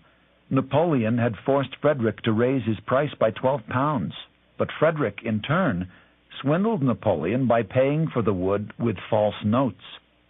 Enraged and humiliated, Napoleon now prepared for a follow-up attack from Frederick. It came the next morning. Frederick's men managed to destroy the newly finished windmill, but once again were finally driven off by the angry animals. The pigs watched the battle from the safety of the farmhouse, and later got uproariously drunk on Farmer Jones' whiskey. Before long, Napoleon had moved into Farmer Jones' house, sleeping in his bed and soon drinking all his liquor. And when the animals again went to look at the 7 commandments, they found written, "No animal shall sleep in a bed without sheets, and no animal shall drink alcohol to excess." Through the never-ending exhortations of Squealer, the animals began to reconstruct the windmill and to accept even smaller rations. Squealer even convinced them almost that they had never been happier or better fed, and their readjustment hardships were forgotten under endless processions and marches, celebrating their victory over Frederick and honoring their benefactor and greatest hero of all, Napoleon. As the windmill neared completion, old Boxer was approaching his retirement. One day, as he hauled a great load of stone, the faithful old workhorse collapsed, and Napoleon arranged for a cart to take him to the hospital. But when the already uneasy animals gathered to wave goodbye to their friend, they were told what was written on the hospital van's side: "Alfred Simmons, horse slaughterer and glue boiler." As they called out to warn Boxer, he tried to escape, but he was too feeble to kick his way out. The next day, Squealer assured everyone that he himself had been there at the hospital when Boxer died. The doctor, he said, had just bought the cart from the horse slaughterer. Relieved and chastened, the animals returned to their duties. Finally, the windmill was rebuilt, but rather than supplying power to the farm, it was used to grind corn, which was then sold for a profit. The suffering animals worked by now out of habit, still under the dim illusion that it was they who ran the farm. None of the old dreams had been abandoned. Then one day their illusions were shattered. Napoleon and his charges appeared in the yard, dressed in Jones' clothes, and striding on 2 legs instead of 4. In his hoof, Napoleon clasped a whip, while the sheep bleated, "4 legs good, 2 legs better." Indeed, the last commandment of animalism had been altered to read, "All animals are equal, but some animals are more equal than others." Later that day, Jones' neighbors arrived in their carts to be entertained. The animals gathered around while Pilkington toasted Napoleon for his successful management tactics, tidy profits, and his discipline of the animals. "If you have your lower animals to contend with," pronounced the human farmer, emptying his mug, "we have our lower classes." In pride, Napoleon announced that the name of Animal Farm would revert to Manor Farm, and in the end, the animals could not distinguish which of the guests were men and which were pigs.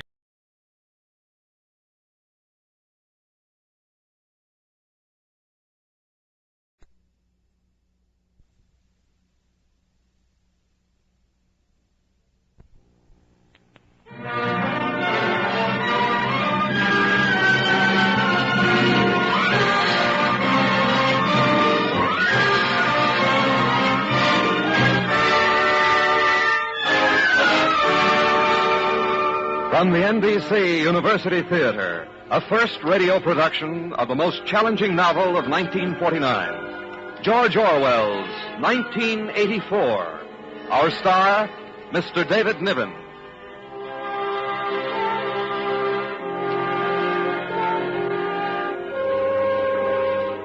Herewith, a disturbing broadcast. A dramatization by Milton Wayne of George Orwell's 1984. In his current and very widely discussed novel, Mr. Orwell has projected the totalitarian techniques abroad in the world today to their terrible extreme. The plight of the individual in this world we leave you to assess for yourselves as you listen to the story of Mr. Winston Smith, portrayed today by the internationally known British actor David Niven. At intermission, we will bring you a commentary on Mr. Orwell's writing by another distinguished author, Mr. James Hilton. Here, then, is David Niven in George Orwell's 1984.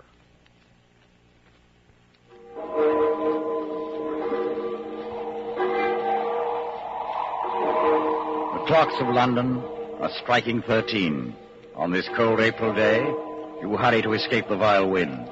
You slip quickly through the glass doors of Victory Mansions, though not quickly enough to prevent a swirl of gritty dust from entering along with you. The hallway smells of boiled cabbage and old rag mats. At one end of it, an enormous colored poster with a man's face more than 3 feet wide. The face, a ruggedly handsome 45 with a heavy black mustache. Big Brother is watching you. What's that? Oh, no need to jump like that, Mr. Smith. I was just reading off what it says on that poster. Oh, of course. It's 7 flights up to your flat. It's slow going for you, Winston Smith. Frail and underweight and 39 and tormented by a varicose ulcer above your right ankle. You have to rest several times on the way. On each landing, the poster with the enormous face looks down on you, and the eyes follow you. Big Brother is watching you. Everywhere, from every wall, from every building. Big Brother is watching you.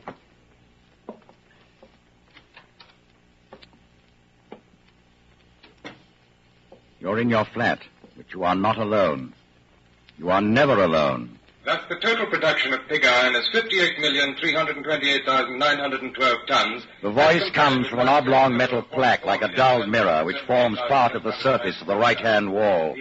You turn a switch, and the voice sinks somewhat. But there is no way of shutting it off completely. The telescreen receives and transmits simultaneously. So long as you remain in its field of vision, you can be seen as well as heard. And there is no way of knowing when the thought police might plug in on your wire. There is no way of knowing. You move over to the window.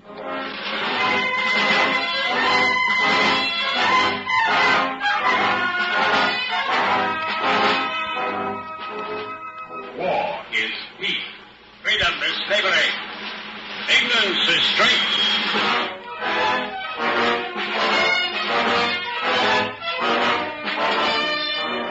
You stand at your window and you look down. You think with a vague distaste. This is London. This, the chief city of Airstrip 1. The third most populous of the provinces of Oceania. Was it always like this? Always these rotting houses, their windows patched with cardboard, their roofs with corrugated iron, their crazy garden walls sagging in all directions? Was it always? When I was a child... But I can't remember. I can't remember. I never can. You turn quickly from the window, and you go to the table in the small alcove where you are cut off from being seen by the telescreen. Quickly you take the secretly bought notebook, the archaic pen point and holder out of the drawer. What you are about to do can mean death. It's not illegal to keep a diary. Nothing is illegal since there are no more laws. But if the thought police find out, it's death. Or at least 25 years in a forced labor camp. You ink the pen, and you falter for just a second. A tremor goes through you. I must start. I must mark the paper. April 4th, 1984. But how do I know?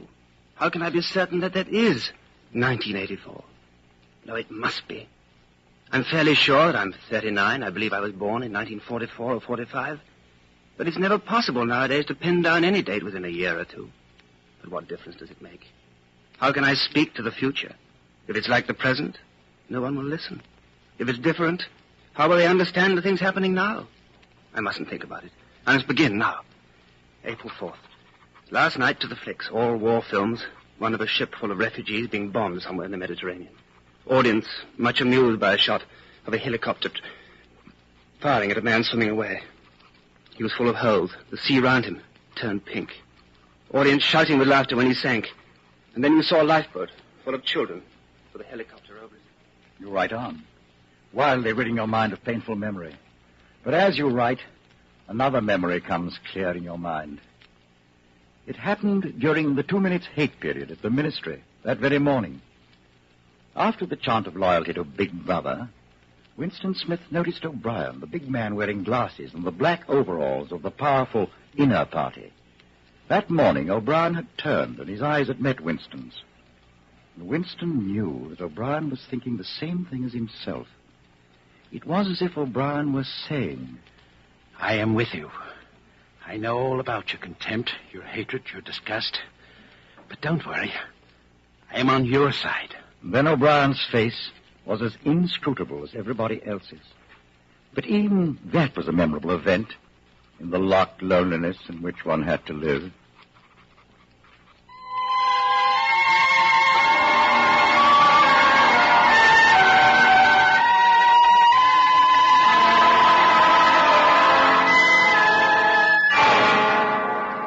Down with Big Brother. Down with Big Brother.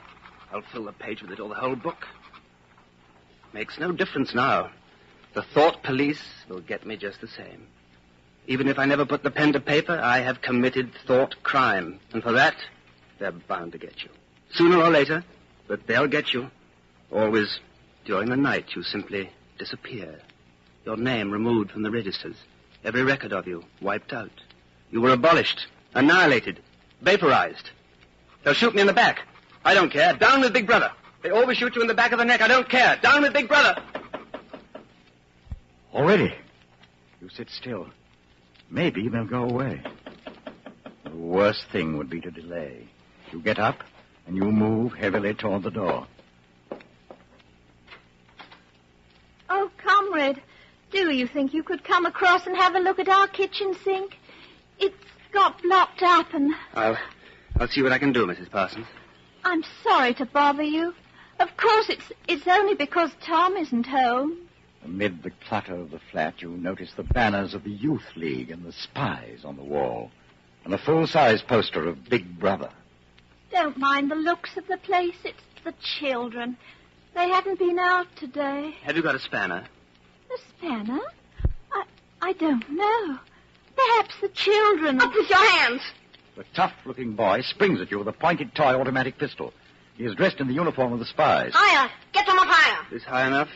You're a traitor. You're a thought criminal. Freddie, please let Mr. Smith fix the sink. He's a traitor, a thought criminal. Oh, he and his sister are disappointed because they couldn't go to the park to see the hanging of the Eurasian war prisoners. Why can't we go? All the other children are going. Take you next time. Oh, that won't be for another month. There, Mrs. Parsons. I think that does it. Thank you, comrade. Say thank you, Freddie. I will not. He's a traitor. He's a follower of Goldstein.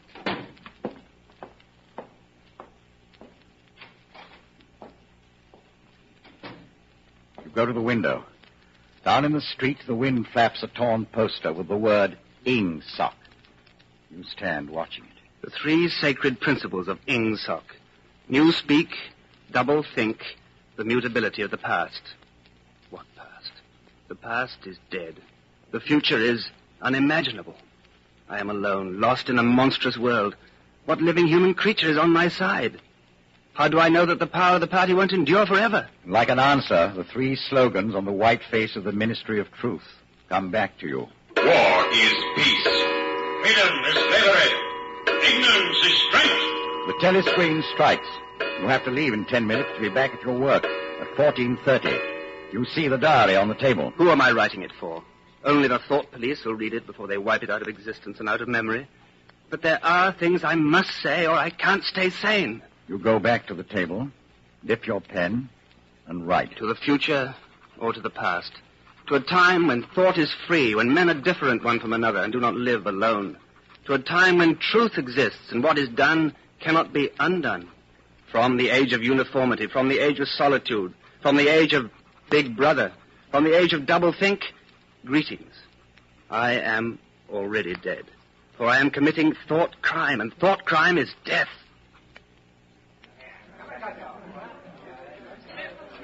You're just the man I was looking for. Well, what can I do for you, Simon? Tell me, have you got any razor blades? Not one. I've been using the same for 6 weeks. Keep the light moving. Next, please. Did you go and see the prisoners hanged yesterday? I was working. I'll see it on the flicks, I suppose. A very inadequate substitute. It was a good hanging, Smith. I think it spoils it when they tie their feet together. Next, please. Oh, there's a table over there, under the telescreen. Let's pick up a gin on the way.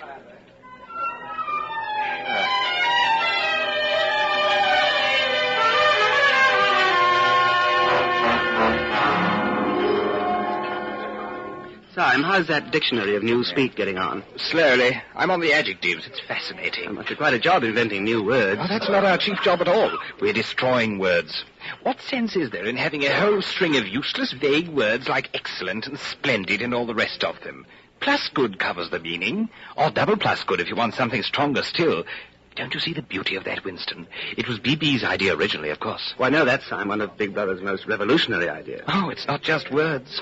In the end, we shall make thought crime impossible, because there will be no words in which to express it. Has it ever occurred to you, Winston, that by the year 2050, not a single human will be alive who could understand such a conversation as we're now having? Oh, except the proletarians, of course. Oh, the proletarians are not human beings. Proles and animals are free. The whole literature of the past will have been destroyed. Chaucer, Shakespeare, Milton, Byron, they'll exist only in newspeak versions. Then they'll be changed into something different? Even the slogans of the party will change. How can you have a slogan like, freedom is slavery, when the concept of freedom has been abolished? The whole climate of thought will be different. In fact, there will be no thought as we understand it now. Hello. Mind if I sit down? Not at all, Parsons. By the way, old boy, I hear a little beggar of mine gave you a rough time yesterday. I think he was a little upset at not going to the execution. Oh, well, shows the right spirit, doesn't it? Oh, by the way, would you know what that little girl of mine did last Saturday when her troop was on a hike out Berkhamsted way? She got 2 other girls to go with her and spent the whole afternoon following a strange man. And then, when they got to Amersham, handed him over to the patrols. What did they do that for? My kid made sure he was some enemy agent. Might have been dropped by parachute. Pretty smart for a nipper of 7, eh? What happened to the man? That I couldn't say, of course, but I wouldn't be surprised if he was now an unperson. Oh, good. Well, of course, we can't afford to take chances. Oh, what I mean to say is there's a war on. Oh, I suppose you don't have any razor blades you can let me have? Not one. Just thought I'd ask you, old boy. I'm sorry. Well, it's back to work, old boy. You sit in your flat, listening to the telescreen voice. The diary is open before you, but you're not writing. Once again, you feel the protest in your stomach, in your skin. The feeling that you've been cheated of something that you had a right to. You try, but you can't remember anything different. You turn to writing in your diary. How can I know what used to be? There is the party slogan. Who controls the past controls the future. Who controls the present controls the past. The party can thrust its hand into the past and say of this or that event, it never happened. And this is more terrifying than mere torture and death. The party says, reject the evidence of your eyes and ears. It is the final, most essential command. Maybe I'm a lunatic. Perhaps a lunatic is simply a minority of one. But the obvious, the silly, the true, has got to be defended. The solid world exists. Stones are hard. Water is wet. Objects unsupported fall towards the earth's center. Freedom is the freedom to say that 2 + 2 make 4. If that is granted, all else follows. It's a dangerous thing you're doing now. You've walked for several miles through the proletarian section where the thought police would have many questions to ask if they found you. Now you find yourself inside the junk store where you had bought the diary. I recognized you on the pavement. You're the gentleman that bought the keepsake album. I was passing. I just looked in. I don't want anything in particular, Mr. Charrington. It's just as well, because I don't suppose I could have satisfied you. Between you and me, the antique trade's just about finished. Now, there's another room upstairs that you might care to see.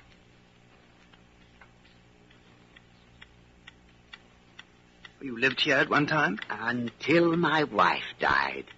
Now, don't you think this is a quiet, cozy room? There's no telescreen. I never had one of those things. Now, if you happen to be interested in old prints, here, sir. The frame's fixed to the wall, but I could unscrew it.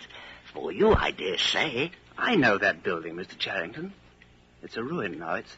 It's in the middle of the street outside the Palace of Justice. That's right, sir. It was a church at one time. St. Clement's Dane, its name was. Oranges and lemons, say the bells of St. Clement's. What's that? Oh, that was a rhyme we had when I was a little boy. A full 60 years ago. How does it go on? I don't remember, but I do know how it ended up. Here comes a candle to light you to bed. Here comes a chopper to chop off your head. It was a kind of dance. And when they came to, here comes a chopper to chop off your head, they brought their arms down and caught you. It was just the names of churches. All the London churches were in it. All the principal ones, that is. I never knew it had been a church. Oh, there's lots of them left, really, though they've been put to other uses. How did the rhyme go? I've got it. You owe me 3 farthings, say the bells of St. Martin's. There now. That's as far as I can get. A farthing. That was a small copper coin. Looked something like a cent. Where was St. Martin's? That's still standing in Victoria Square. It's the building where they have the models of the rock bonnets and the floating fortresses and the pictures of enemy atrocities. St. Martin's in the Fields, it used to be called. You leave, Mr. Charrington. You should never have come back here without knowing if the old man could be trusted. You start down the street. You'll come back to buy the engraving of St. Clement's Dane and carry it home hidden under the jacket of your overalls. And you'll even drag the rest of the poem out of Mr. Charrington's memory. Oranges and lemons, say the bells of St. Clement. You owe me 3 farthings, say the... Suddenly, your heart turns to ice. A figure in blue overalls is coming toward you. A dark-haired girl in her 20s. The narrow scarlet sash of the Junior Anti-Sex League is wound around her waist. You know her, but you've never spoken to her. She looks straight into your face, and then walks on quickly as though she hadn't seen you. For a few seconds, you're too paralyzed to move. Then you turn and walk heavily away. It's at night they come for you. Always at night. The proper thing is to kill yourself before they get you. And they'll get you. Once you've succumbed to thought crime, you're dead.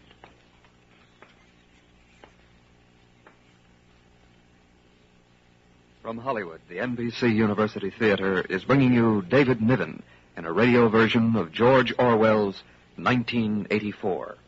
And now, our intermission commentator, the distinguished author, Mr. James Hilton. George Orwell is a distinguished English writer who is desperately concerned, as many others of us are today, with the shape of things to come. And he is also aware that such earlier prophecies as those of Mr. Wells and Mr. Aldous Huxley were not so much incorrect as incomplete, and are now in need of restatement and revision before a modern audience. Thus, Mr. Wells forecasts the engulfment of modern civilization in total war. But war, says Mr. Orwell, is not all, nor is it quite the worst imaginable thing. And as long ago as 1932, Mr. Huxley satirized the regimented state in his book called Brave New World.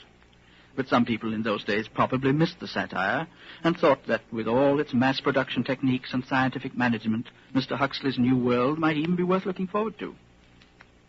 But today, no one is so naive as that. Indeed, the crisis of our civilization is in some danger of becoming a cliché for after-dinner speakers. Mr. Orwell, however, is the first writer to warn us in the form of fictional satire what might conceivably happen if all the worst features that exist anywhere in our modern world were to prevail over all the others, and if, in addition, all these worst features were to spread all over the earth. Since the story is told with nightmarish detail and inexorable logic, the commentator can perhaps serve best by a few mild warnings of his own. First, that despite any easy assumptions that might readily and even excusably occur to both listener and reader, Mr. Orwell's satire does not bear exclusively against any one country. Certain early symptoms of that breakdown of the human soul which he forecasts are diagnosable in all countries today. And most of us also, to a greater or less extent, are already victims of certain types of doublethink. And it would be a useful private exercise to examine near home for such instances, as well as to recognize them more spectacularly in other parts of the world. Personally, I find Mr. Orwell's picture horrible and timely and fascinating. It will probably take its place among the memorable works of its kind, both for its technical virtuosity and for a sort of intellectual passion that pervades it throughout. Mr. Orwell is, as we say, burned up about the state of the world. But the fuel of that fire is not only in the world, but in his own mind. This is what makes the satirist at all times and in all ages. And it's why, having read Mr. Orwell's 1984, you may not feel you'd like to meet any of its characters, but you do feel you'd like to meet Mr. Orwell, if only for an argument. Outside of literature, however, it might be said that 1984 suffers from a philosophic flaw inherent in all such prophetic fiction. It does not allow for the fact that history is not an exact science, perhaps not even a science at all, and that any equation of the future is bound to contain many variables. And yet, with all the reservations some of us might make, this book that Mr. Orwell has written deserves our serious attention. It is not a likable story, and one may hope and even believe that it is not a likely story either, but when we think of all that has happened throughout the world during our own lifetimes, it does not seem quite an impossible story. Thank you, Mr. Hilton. It's the middle of the morning, and you've left the work cubicle to go to the lavatory. A solitary figure comes toward you from the other end of the long, brightly lit corridor. It's the girl with the dark hair. 4 days ago, you ran into her outside the junk shop. She's about 10 feet from you. Oh, are you hurt? It's nothing. My arm. I'll be all right in a second. You haven't broken anything? No, I'm all right. It just hurt for a moment, that's all. Here, let me help you up. Thanks. I'll be all right. I only gave my wrist a bit of a bang. Thanks, comrade. She walks off briskly. While you were helping her up, she slipped something into your hand. A scrap of paper folded into a square. You will open it when you are away from the telescreens in the corridor and in the lavatory. Whatever's on the paper, it must have some kind of political meaning. She's an agent of the thought police. They have reasons for the message. Maybe a threat, a summons, an order to commit suicide, a trap. Maybe not that at all. Maybe a note from an underground organization. Perhaps the Brotherhood exists after all. No, absurd. The message means only one thing. Death. 10 minutes later, in your cubicle, you open it. In a large, unformed handwriting. I love you. It's hard to conceal your agitation from the telescreen. I've got to get in touch with her. Arrange a meeting somewhere. But I don't know her name or where she lives. I can't follow her home. That would mean loitering outside the ministry, bound to be noticed. There's one place, the canteen, at a table by herself, not too near the telescreen, with a chatter of conversation all around. For only 30 seconds. For only a few words.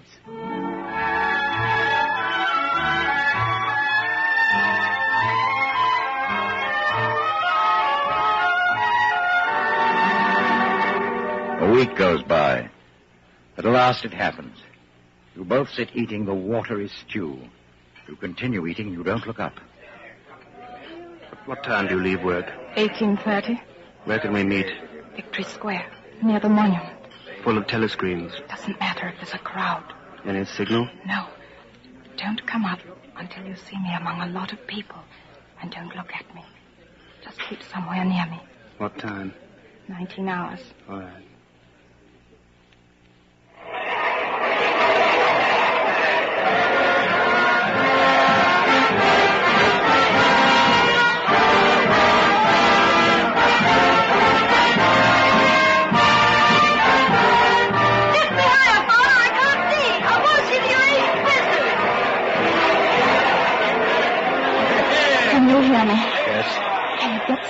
afternoon off. Yes? Now listen carefully.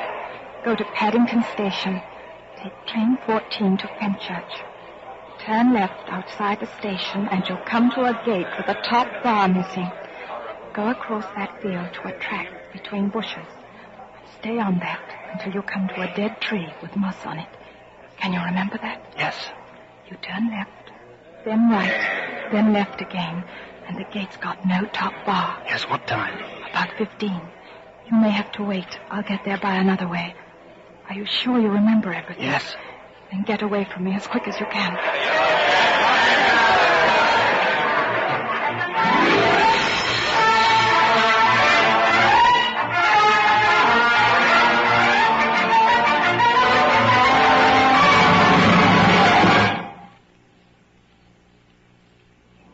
Here we are.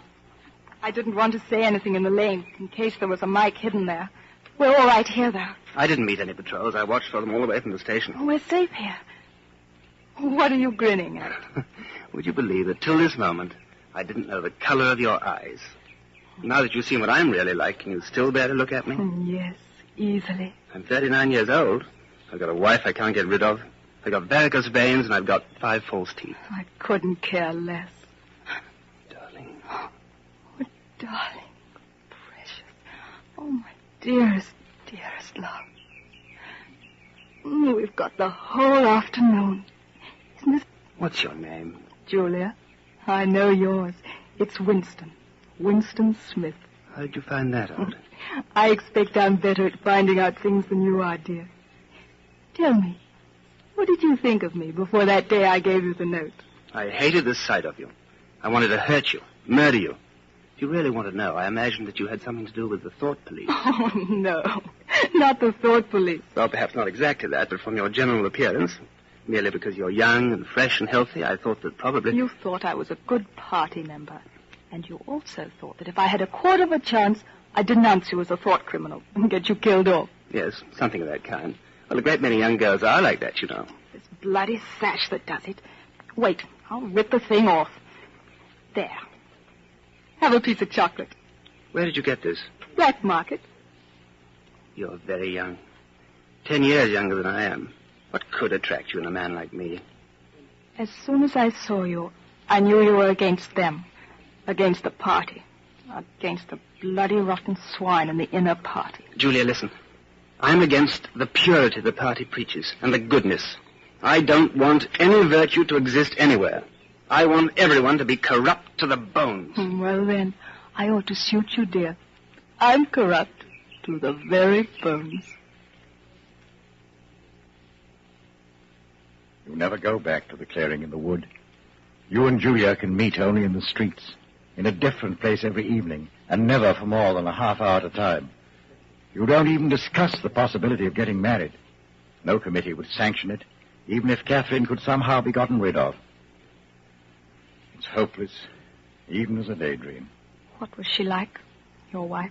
She was, you know the newspeak word good, thinkful, meaning naturally orthodox, incapable of thinking a bad thought. I know the kind of person right enough. Everything is always our duty to the party. How do you know that? I've been at school too, dear.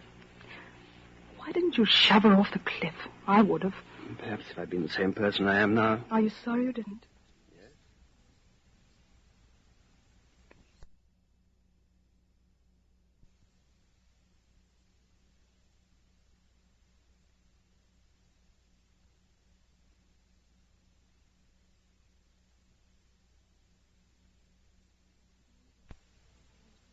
I am now. Are you sorry you didn't? Yes. On the whole, I'm sorry I didn't. But it doesn't really matter. In this game we're playing, we can't win. We are the dead. We're not dead yet. Not physically. 6 months, a year, 5 years conceivably. I'm afraid of death. You're young, so you're more afraid of it. We put it off as long as we can, but it makes very little difference. Oh, rubbish.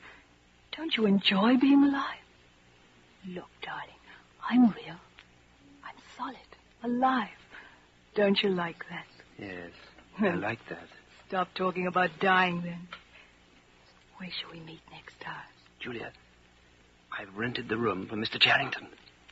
Sooner or later we'll be caught. I know. It's madness. Yes. Wait for me there, day after tomorrow.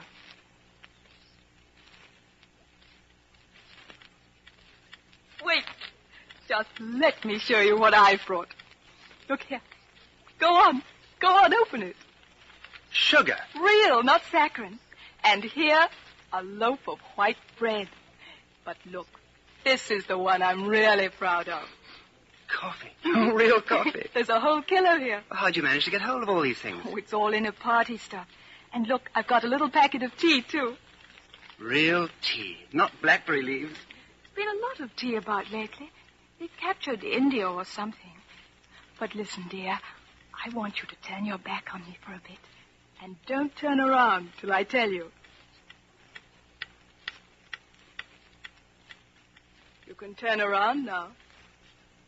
Well? Beautiful. I've never seen a woman of the party with cosmetics on her face. And scent, too. Yes, dear. And scent, too. And do you know what I'm going to do next? I'm going to get hold of a real woman's frock and silk stockings and high heels. Oh, darling, in this room, I'm going to be a woman, not a party comrade. A woman.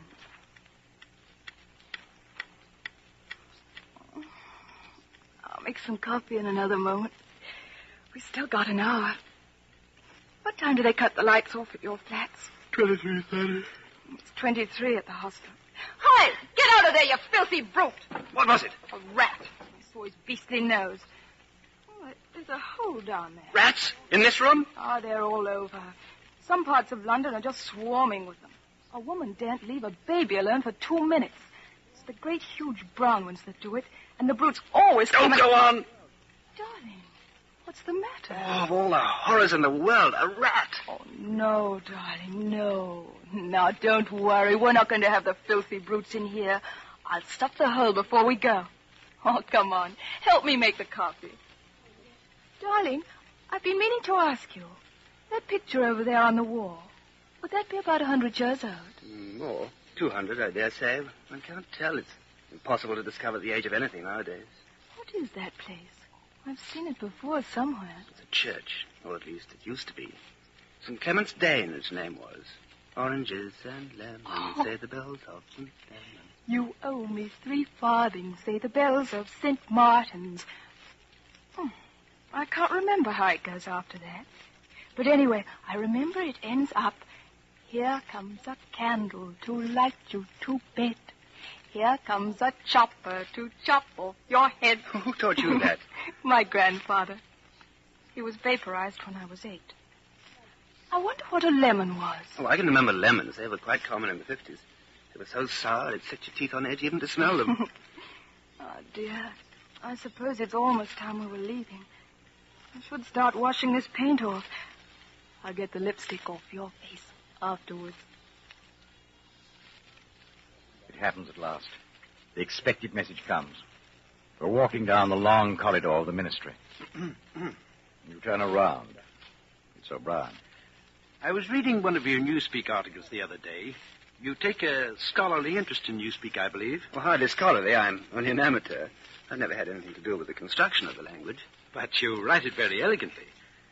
Have you seen the 10th edition of the Newspeak Dictionary? No, I didn't think it had been issued yet. A few advance copies have been circulated. I have one myself. It might interest you to look at it, perhaps. Yes, very much so. Some of the new developments are most ingenious. Let me see. Perhaps you could pick it up at my flat sometime that suited you. Wait. Let me give you my address.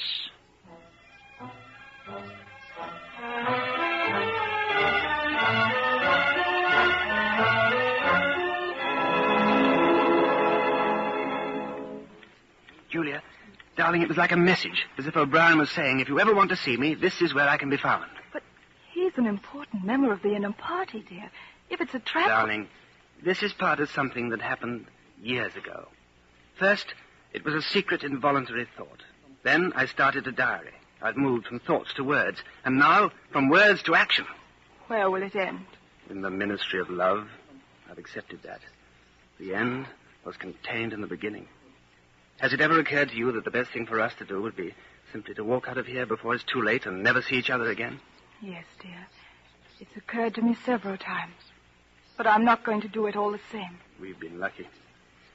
It can't last much longer. What you do, I'm going to do. We may be together for another 6 months, a year. There's no knowing. At the end, we're certain to be apart. Do you realize how utterly alone we shall be? When once they get hold of us, there's nothing either of us can do for the other. If I confess, they'll shoot you. If I don't, they'll shoot you just the same. Neither of us will even know whether the other is alive or dead. The one thing that matters is that we shouldn't betray one another. Although even that can't make the slightest difference. Everybody always confesses. You can't help it. They torture you. I don't mean confessing. Confession is not betrayal. What you say or do doesn't matter. Only feelings matter. If they could mean you, that would be the real betrayal. They can't do that. They can make you say anything, but they can't make you believe it. They can't get inside of you. No, that's quite true. They can't get inside you. If you can feel that staying human is worthwhile, even when it can't have any result whatever, then you've beaten them.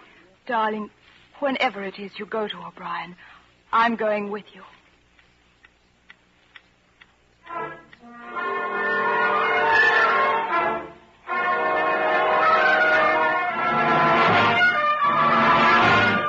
Just a moment. You can turn it off. Yes, Winston. We have that privilege. Well, shall I say it, or will you? I'll say it. That thing is really turned off? Yes. Everything is turned off. We're alone. All right. We have come here because we believe that there is some kind of secret conspiracy, some kind of secret organization working against the party, and that you are involved in it. We want to join it and work for it. We are enemies of the party. We disbelieve in the principles of Ingsoc. We are thought criminals. We are also adulterers. I tell you this because we want to put ourselves at your mercy. Yes. First, let us all take a drink. I think it's fitting that we should begin by drinking a health. To our leader, to Emmanuel Goldstein. Then there is such a person as Goldstein? Yes, and he's alive. Where, I don't know. And the conspiracy, the organization, it is real? It's not simply an invention of the thought police? No, it's real. The Brotherhood, we call it. You'll never know much more about it than that it exists, and that you belong to it. I'll come back to that presently. Now to the matter. What are you prepared to do? Anything we are capable of. You are prepared to give your lives? Yes. To commit murder? Yes. To commit acts of sabotage which may cost the death of hundreds of innocent people? Yes. To cheat, to forge, to blackmail, to corrupt the minds of children, to distribute habit-forming drugs, to do anything which is likely to weaken the power of the party? Yes. You are prepared to commit suicide if and when we order it? Yes.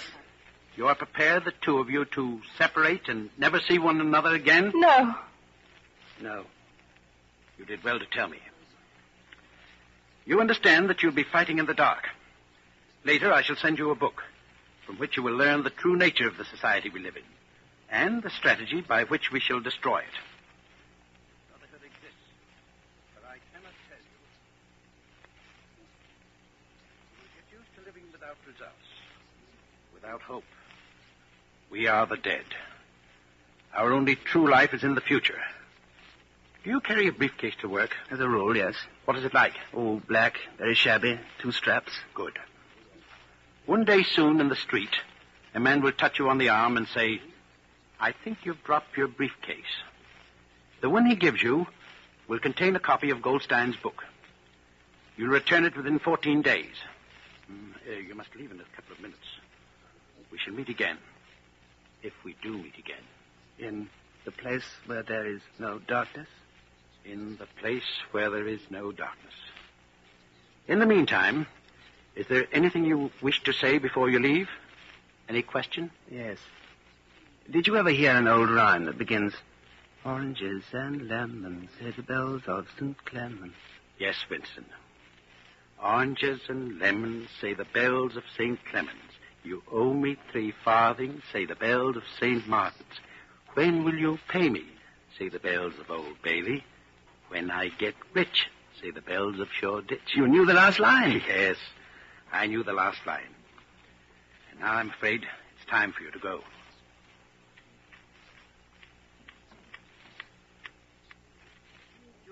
I've got the book. We must read it. You too. All members of the Brotherhood have to read it. You read it aloud. That's the best way. Then you can explain it to me as you go.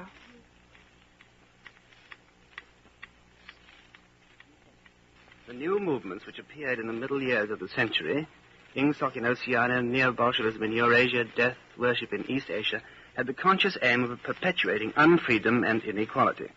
The new movements grew out of the old ones.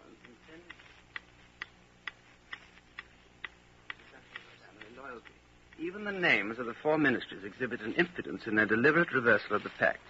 The Ministry of Peace concerns itself with war. The Ministry of Truth with lies. The Ministry of Love with torture. The Ministry of Plenty with starvation. These contradictions are not accidental. They are deliberate exercises in double think. For it is only by reconciling contradictions that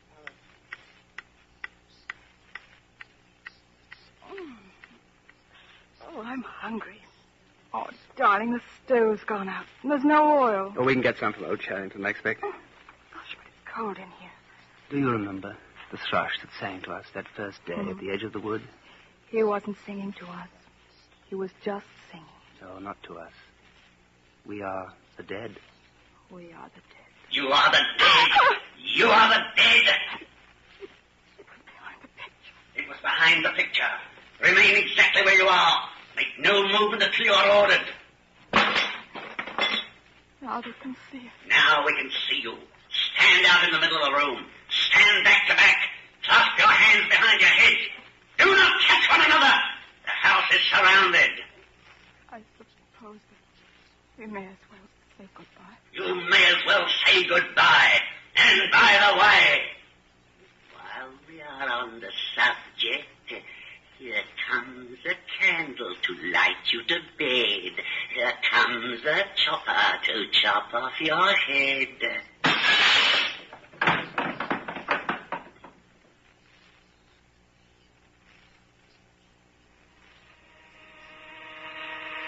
You don't know where you are. The windowless cell with white porcelain walls might be in the Ministry of Love. Concealed lamps flooded with a cold light. There's a low, steady humming sound. It is the place where there is no darkness. Smith! 6079, Smith W. Hands out of the pocket in the cell. There is a telescreen on each wall. You started to reach into your overalls for stray breadcrumbs. You haven't eaten since you were arrested. Ampleforth. Smith, you too? What are you in for? There is only one offense, is there not? Crime thought. And you have committed it? Apparently. We were producing a definitive edition of Kipling.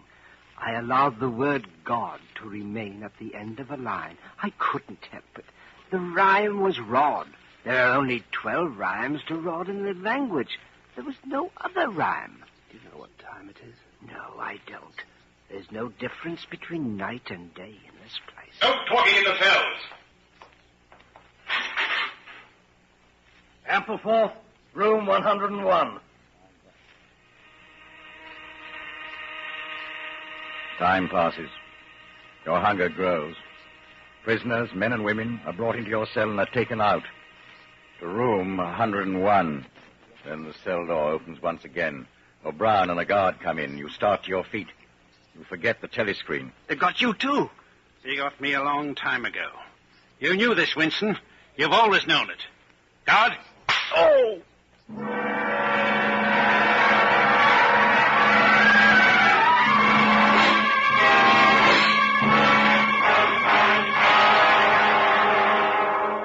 With that blow, the nightmare starts, and you confess to anything and everything. The confessions are a formality. The torture is real. And it goes on and on and on and on. Now you're lying strapped to a table. You can't move. There's a strong light falling in your face. O'Brien is standing at your side. On the other side, a man in a white coat holding a hypodermic syringe. I told you that we met here again. Yes, would Oh! That's only a sample of what I can do by turning this dial. Remember that. If you lie to me, you will cry out with pain instantly. Do you understand that? Yes. I'm taking trouble with you, Winston, because you're worth trouble. You suffer from a defective memory. Fortunately, it is curable. There's a party slogan dealing with the control of the past. Repeat it, if you please. Who controls the past controls the future. Who controls the present controls the past. Good. Is it your opinion, Winston, that the past has any real existence? No. Then where does the past exist, if at all? In records, it's written down in the mind, in human memories.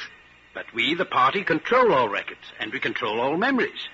Then we control the past, do we not? But how can you stop people remembering things? How can you control memory? You've not controlled mine. On the contrary, you have not controlled it. That is what has brought you here. Do you remember writing in your diary, freedom is the freedom to say that 2 plus 2 make 4? How many fingers am I holding up, Winston? 4. And if the party says that it's not 4, but 5, then how many? 4. How many fingers, Winston? 4. How many fingers, Winston? 4. What else can I say? 4. How many fingers, Winston? 4. Stop it. 4. How many fingers, Winston? 5. You're lying. You still think there are 4. How many, please? 4. 5. 4. Anything you like. Stop it. Stop the pain. Stop. You're a slow learner, Winston. How can I help it?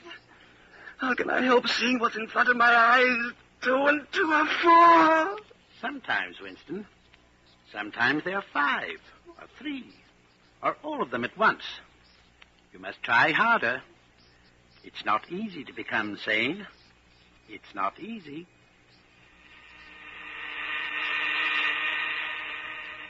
It goes on endlessly. The questions, the drugs, the questions, the torture machines. Endlessly. Do you know where you are, Winston? I don't know. I can guess. In the Ministry of Love. Do you know how long you've been here? I don't know. I think it's months. And why do you imagine we bring people to this place? To make them confess. No, that's not the reason. Try again. To punish them? No. To cure you. To make you sane. The party is not interested in the overt act. The thought is all we care about. We do not merely destroy our enemies, we change them. What happens to you here is forever. Even if we choose to let you live out the natural term of your life, you can never escape from us. Holton, set the machine for 2,000. Yes, comrade. This time it won't hurt you, Winston. Keep your eyes fixed on mine. Now, how many fingers am I holding? 5. Do you see 5? Yes. You see now that it's at any rate possible. Yes. Before we bring the session to an end, you can ask me a few questions if you choose. The machine is switched off. What is your first question? What have you done with Julia? She betrayed you, Winston. All her rebelliousness, her deceit, her folly, her dirty-mindedness, everything has been burnt out of her. It was a perfect invasion. You tortured her? Next question. Does Big Brother exist? Of course he exists. The party exists. Big Brother is the embodiment of the party. Will Big Brother ever die? Of course not. How could he die? Next question. What is in room 101? You know that, Winston. Everyone knows what's in room 101. Holton, the hypodermic.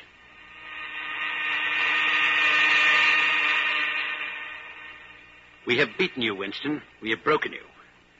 Can you think of any single degradation that has not happened to you? I have not betrayed Julia. No. That is perfectly true. You have not betrayed Julia. Tell me, how soon will they shoot me? It might be a long time. You're a difficult case. But don't give up hope. Everyone is cured sooner or later. In the end, we shall shoot you.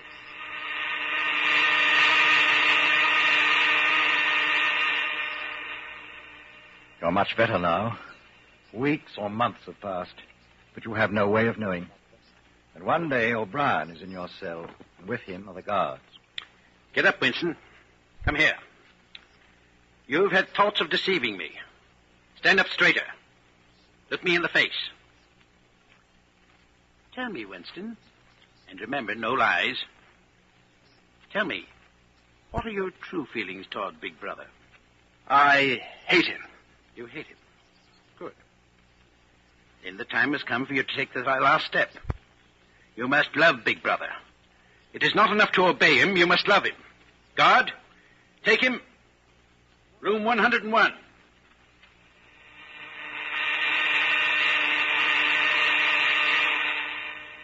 You're strapped upright in a chair, so tightly that you can move nothing, not even your head. There are 2 small tables in front of you, and for a moment you're alone. Then O'Brien comes in. Winston, you asked me once what was in room 101. Everyone knows the answer. The thing that is in room 101 is the worst thing in the world.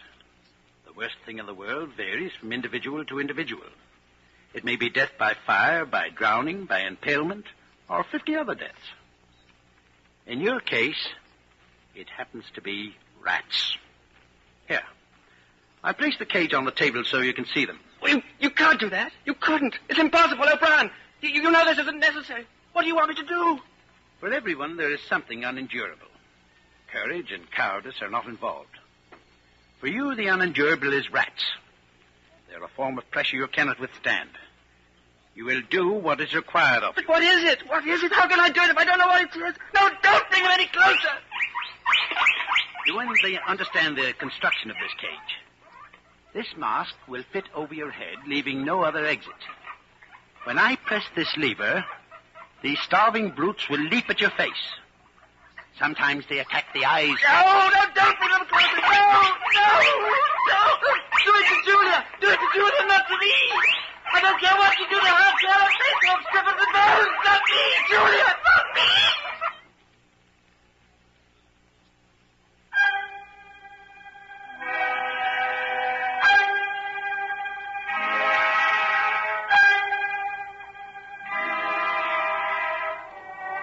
It is the lonely hour of 15. Cafe is almost empty. You sit at your usual place, drinking Victory gin and studying the chess problems in the Times. Nobody pays any attention to you. You've even seen Julia again. There was no danger in it. On a cold, biting March day, you had come across her in the park. I betrayed you. I betrayed you. Sometimes they threaten you with something you can't even think about. Then you don't care. You want it to happen to the other person. And that's what you keep shouting. All you care about is yourself. All you care about is yourself.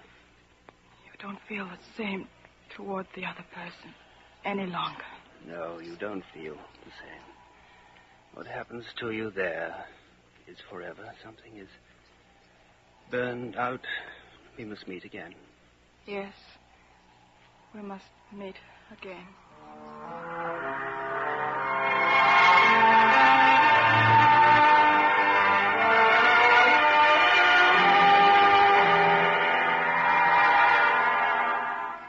Now in the dust on the cafe table, your finger traces unconsciously 2 + 2 = 5. And on the wall, Big Brother gazes down at you from a poster. You gaze up at the enormous face. 40 years it has taken you to learn what kind of smile is hidden beneath the dark moustache. Oh, cruel, needless misunderstanding. Oh, stubborn, self-willed exile from the loving breast. 2 gin-soaked tears trickle down the sides of your nose. It's all right. Everything is all right. The struggle is finished. You have won the victory over yourself. I love you, Big Brother.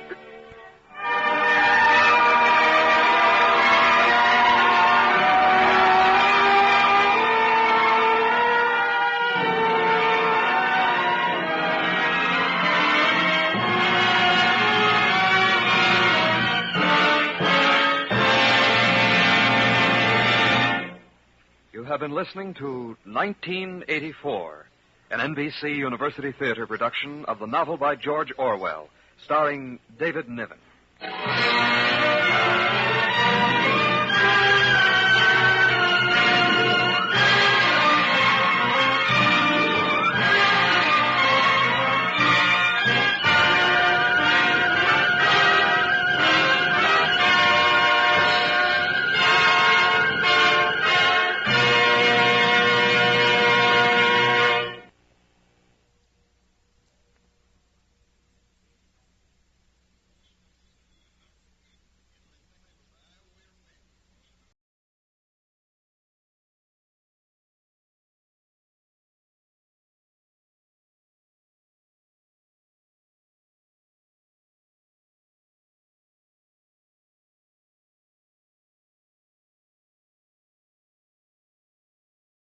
You are listening to Chesterton Radio at chestertonradio.com. Ladies and gentlemen, the distinguished author, Mr. Aldous Huxley. Brave New World is a fantastic parable about the dehumanization of human beings. In the negative utopia described in my story, man has been subordinated to his own inventions. Science, technology, social organization, these things have ceased to serve man. They have become his masters. A quarter of a century has passed since the book was published. In that time, our world has taken so many steps in the wrong direction that if I were writing today, I would date my story not 600 years in the future, but at the most 200. The price of liberty and even of common humanity is eternal vigilance.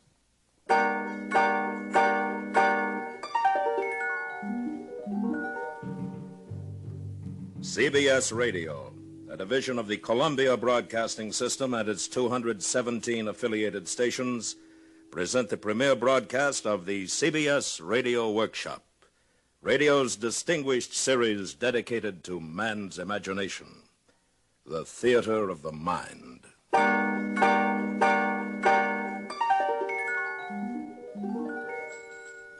Tonight, part one of 2 half-hour programs devoted to one of the world's most shocking and famous novels, Aldous Huxley's terrifying forecast of the future, Brave New World. We are proud to have Mr. Huxley as narrator for these broadcasts. Original music is composed and conducted by Bernard Herrmann.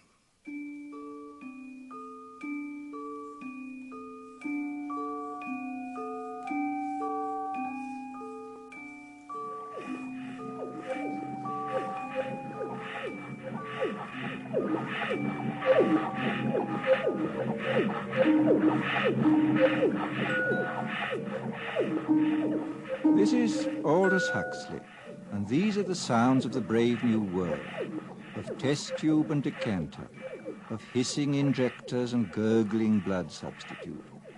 The year is AF 632, 632 years after Ford. We are inside the London Hatchery and Conditioning Centre, and this is the fertilizing room, an enormous laboratory where the temperature is never allowed to fall below 98.6. And here comes the director of hatcheries and conditioning in person, bringing with him a group of young students. Tomorrow you will be settling down to serious work. Today I just want to give you a general idea of things. These are the incubators, and here is the week's supply of ova, kept at blood heat. Come along, boys. Now here, we immerse the eggs into a warm bouillon containing free-swimming spermatozoa. Immersion continues until the eggs are all fertilized. And over here is where we bottle the alphas and betas. In short, gentlemen, the perfect process for manufacturing healthy babies. Are there any questions?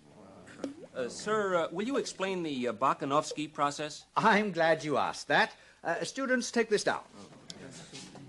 Bakhanovsky's process. Where in olden times one egg made one embryo which made one baby. Today we've improved on all that. Now the egg will divide from 8 to 96 buds, and every bud will grow into a perfectly formed embryo, and every embryo into a mature baby, making 96 human beings grow where only one grew before. progress. But what advantage is it, sir? Oh, my good boy, can't you see? Where in olden times nature allowed us only to have twins or perhaps triplets or so, today we can create scores, yes, scores of identical individuals. We can manufacture men and women in uniform batches. Think of it. An entire factory staffed with the product of one single egg. 96 identical individuals working 96 identical machines. At last, society really knows where it stands. Remember, it was our Ford who gave us the concept of the assembly line when he was on Earth many centuries ago.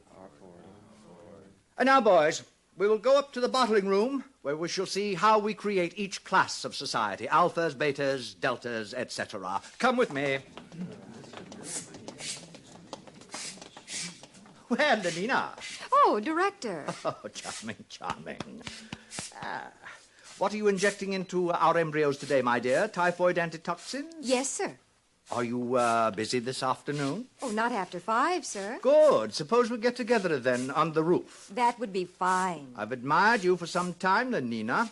I'm looking forward to a closer acquaintance. Thank you, sir. And now, boys, we're off to the bottling room. You are a lucky girl. The director of hatcheries and conditioning. Oh, hello, Fanny. Oh, you can trust the director to be the perfect gentleman. I saw him pat you. He wants me. You see? That shows what he stands for. The strictest conventionality. And it's about time you started belonging to someone else, my dear. But I like Henry Foster. We've only been with each other 4 months. 4 months? Well, what would the district world controller say? You know how he disapproves anything intense or long-drawn. And it isn't as though there were anything painful or disagreeable about being with 1 or 2 other men besides Henry. After all, everyone belongs to everyone else. You're quite right, Fanny, as usual. Good girl. Fanny, do you know Bernard Marx? Bernard Marx? Well, why not? Bernard's an Alpha Plus. Besides, he asked me to go to New Mexico, to the Savage Reservation with him. But his reputation. They say he doesn't like obstacle golf. Oh, they say. And that he spends most of his time by himself alone. They say somebody made a mistake when he was still in the bottle. Thought he was a gamma and put alcohol into his blood substitute. That's why he's so stunted. Oh, what nonsense. Well, very well, Lenina. It's your life, my dear. But I think you're heading for trouble.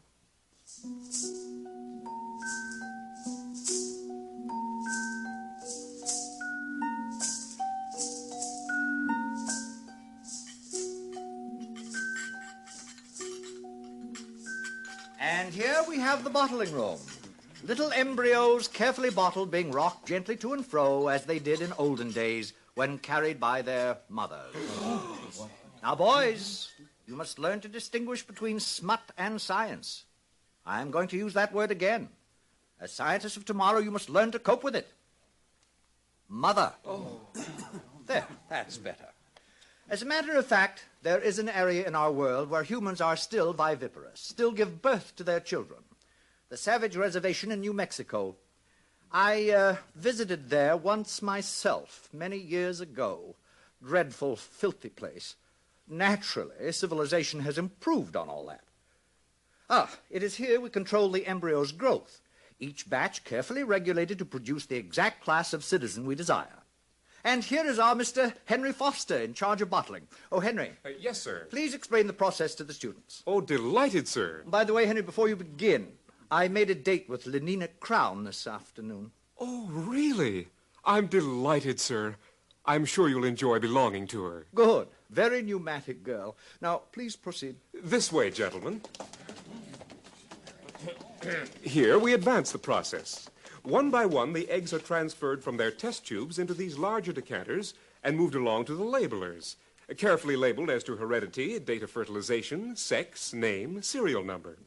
Gentlemen, there are 88 cubic feet of card index in this room. Now, here is where we actually predestine and condition. Nothing is so unstabilizing to society as unhappy people. We avoid all that by preconditioning our embryos. And now we are entering the heat conditioning room. Hot tunnels alternating with cool tunnels. Exposure to cold is accompanied by exposure to X-rays. By the time these babies are decanted, they have a perfect horror of cold. Thus, they are perfectly prepared to emigrate to the tropics, to be miners and acetate silk spinners and steel workers. And that is the secret of happiness and virtue, liking what you have got to do. All conditioning aims at that, making people like their unescapable social destiny. Oh, 10 to 3, boys. Time to visit the nurseries.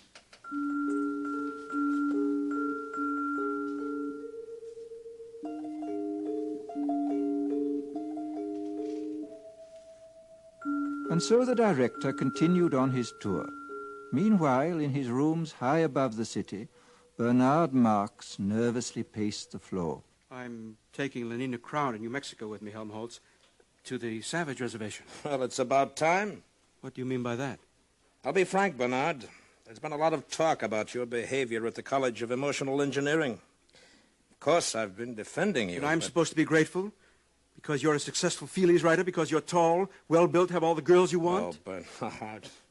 Now, you know how I feel. I want to write. I mean, seriously, not slogans or feelies. I want to write something important. Lately, I've been cutting out my committees and my girls. The director called me in just the other day. Are you in trouble, too? There's a poem I wrote, too emotional, he said. He gave me the lecture about being an alpha plus, about remembering to behave even as a little infant. I know. I tried to explain to Lenina, but she doesn't understand, or won't understand. All those other men she belongs to, Henry Foster, Benito Hoover, they treat her like a side of beef. It's disgusting. It's socially proper. We share and we share alike, remember? But I want her for myself, alone. Bernard, you're my closest friend. Now, you listen to me. You can't win this way. Follow the rules. Play the game. Be happy.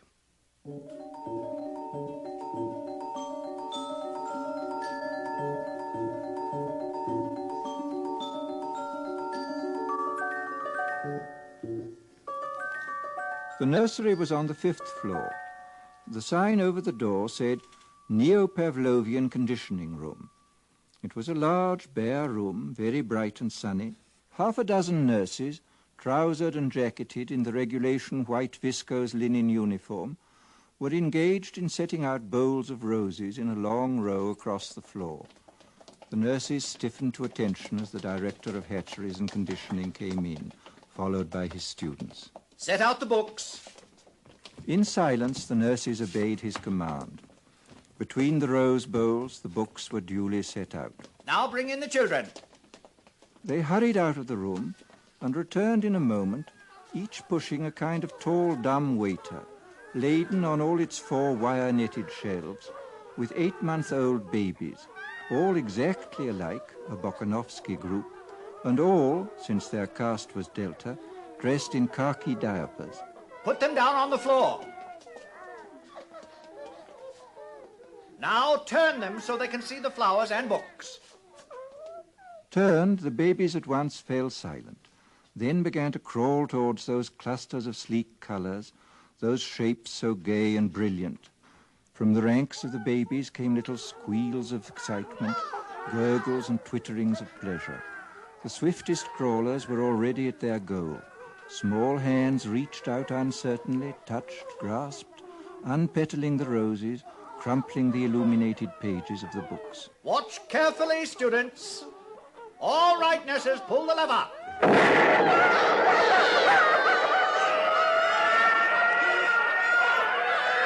And now we proceed to rub in the lesson with a mild electric shock.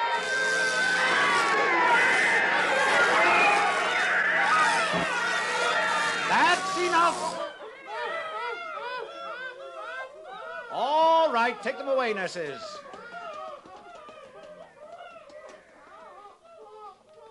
Observe. Henceforth, books and flowers will be associated in their minds with loud, unpleasant noises and electric shock. And after 200 repetitions of the same or a similar lesson, will be wedded forever. What man has joined, nature is powerless to put asunder. They'll be safe from books and botany all their lives.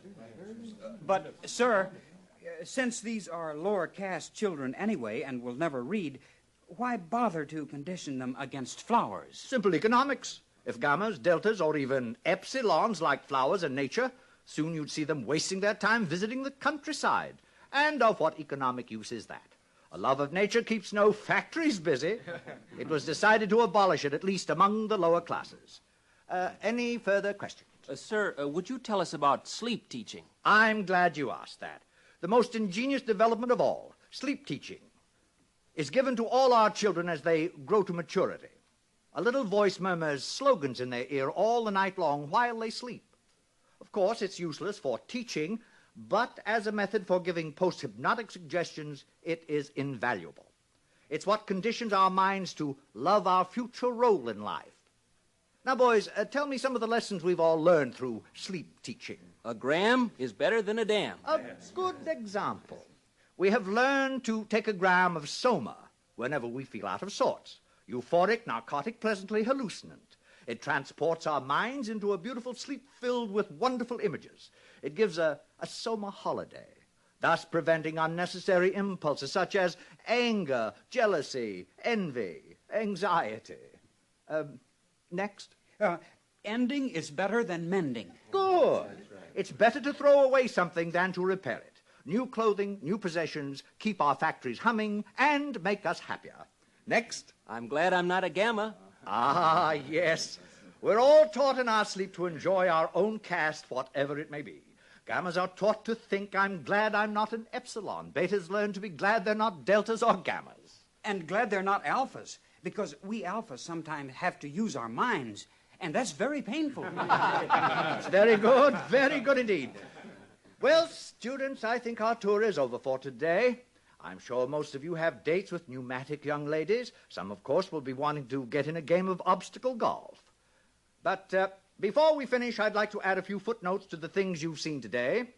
Today, we have a controlled society, a happy society. We have stability. Ah, there was a time when these things did not exist. Didn't people grow old and feeble in those days, sir? Indeed they did. Old men in the bad old days used to renounce, retire, take to religion, spend their time reading, thinking. Now, such is progress. At 60, we have the tastes and the powers of a 17-year-old. The old men have no time, no leisure from pleasure, not a moment to sit down and think. They're much too busy scampering from feely to feely, from girl to pneumatic girl. Fortunate boys, no pains have been spared to make your lives emotionally easy, to preserve you as far as possible from having emotions at all. Ford's in his flivver, all's well with the world. Ford's in his flivver, all's well with the world. And solemnly and devoutly they made the sign of the T and hurried off to join their fellow citizens at play.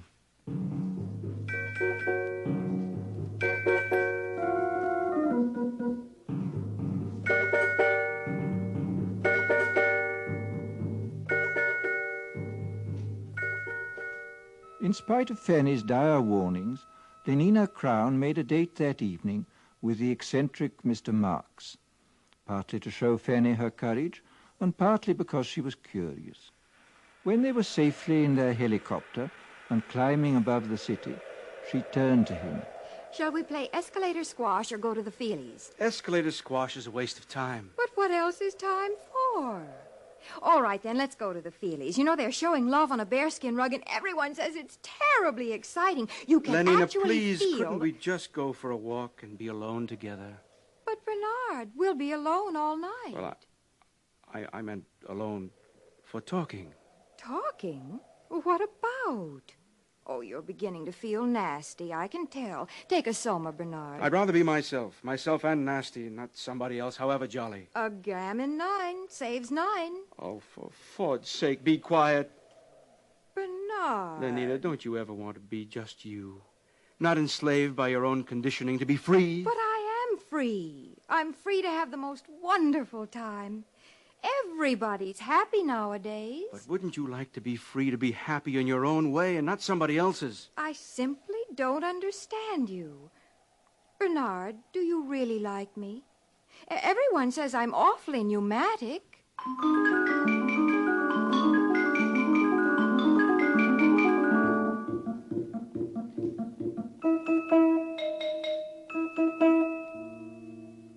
Eventually, Bernard took Lenina to the Westminster Abbey Cabaret, where Calvin Stopes and his 16 saxophonists were playing.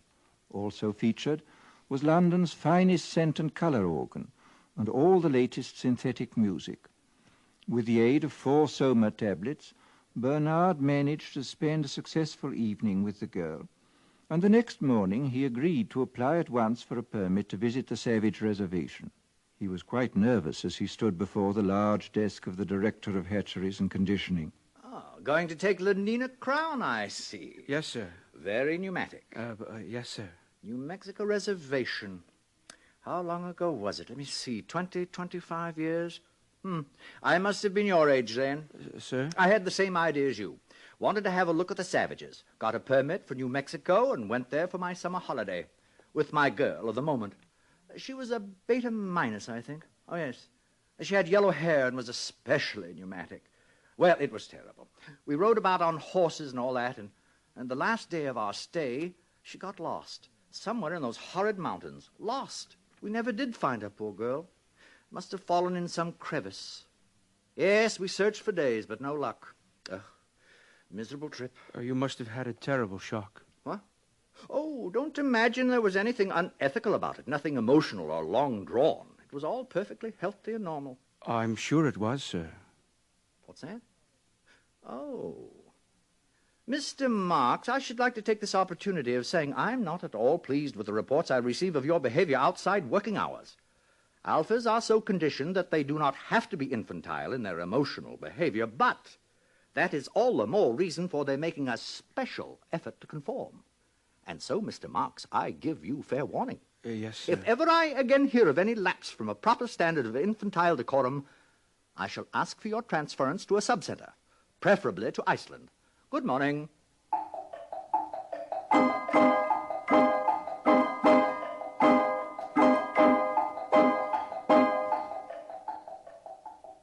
The journey was quite uneventful. The Blue Pacific rocket lost 4 minutes in a tornado over Texas, but was able to land at Santa Fe less than 40 seconds behind schedule.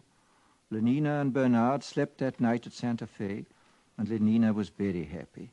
Imagine 60 escalator squash racket courts in the hotel, and obstacle and electromagnetic golf, too. Oh, Bernard, it's simply too lovely. There will be no scent organs, television, or even hot water once we get out on the reservation. I can stand it. You'll see. Only progress is lovely, isn't it?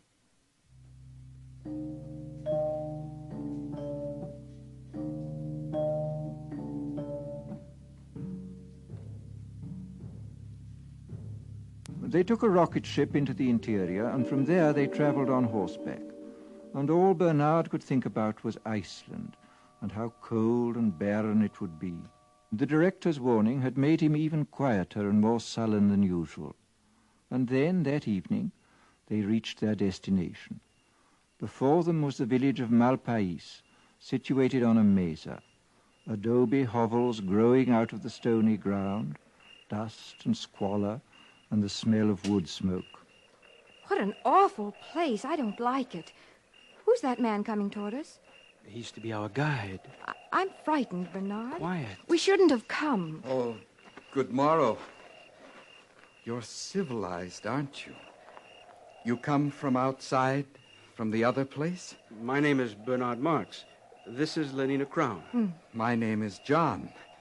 Come with me. He speaks English. That's strange. Probably trained as a guide. Where is he leading us? To that hut, I believe. There seems to be some sort of activity over there. Orgy, porgy. Why, it's like our lower caste community sing. Only look. Now they're beating themselves with whips. Oh, no, Bernard. It's got something to do with their religion. What a wonderful intensity of feeling it must generate. I often think one may have missed something in not having passions like that. Nonsense. Bernard, what's wrong with that man? Where? Oh, he's just old, that's all. Old?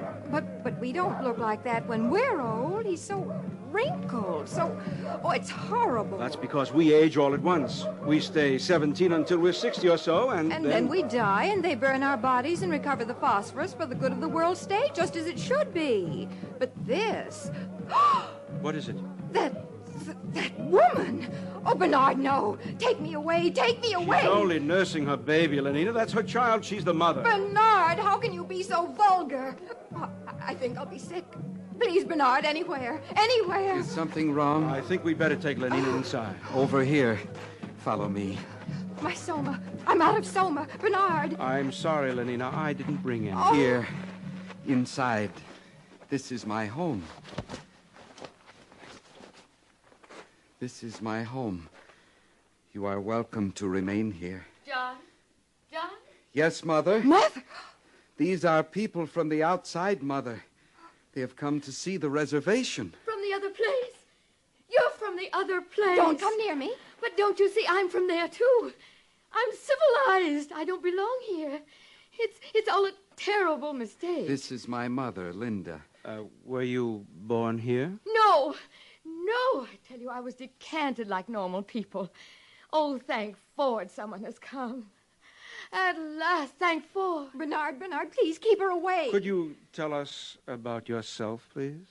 Well, I came here 25 years ago with a man. His name was Thomas. We went riding together on horses.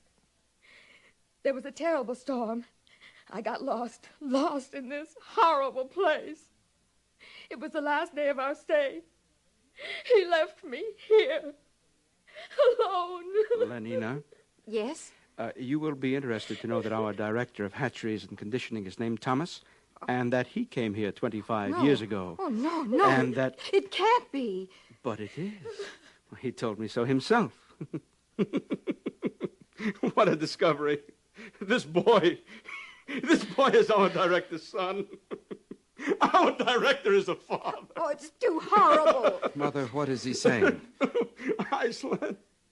Iceland indeed. Bernard, stop it. Well, we'll see who tells who where to go now.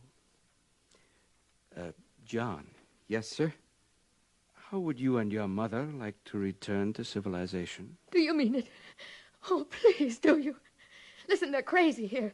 I was a beta minus. I always worked in the fertilizing room. I was a good worker. But how can I tell them? They don't understand. They mend things. They don't know what a helicopter is or soma. They have babies like dogs. Oh, it's too revolting. Oh, thank Ford. If it hadn't been for my son, for John, what a comfort he has been to me. Your son? How can you? You were beta minus. I know, but he's been a comfort to me just the same. If only I'd had soma. Oh, do you mean it? Will you take us back to civilization? Of course. We'll leave tomorrow. You and your son back to civilization.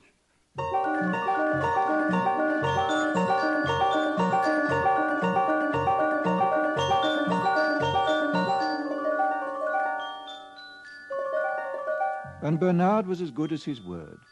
That very night, he and John and his mother and Lenina took the Blue Pacific rocket to London. For Lenina, it was a happy trip, since she had taken 4 somas the minute they got back to the hotel. For John, it was a voyage of discovery. Poor Linda, his mother, could only weep for joy. But for Bernard, it was a moment of triumph. Triumph such as he had never known before.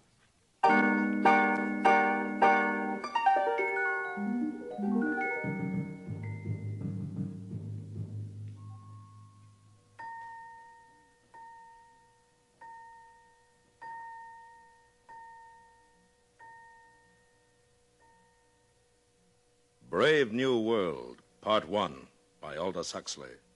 A startling, shocking account of what can happen to our civilization 600 years in the future. And more importantly, a warning to all of us against the destruction of moral standards, family life, and the soul of man. Join us next week when we will continue with Part 2 of Aldous Huxley's terrifying forecast of the future of what could become the brave new world. Presented on the CBS Radio Workshop.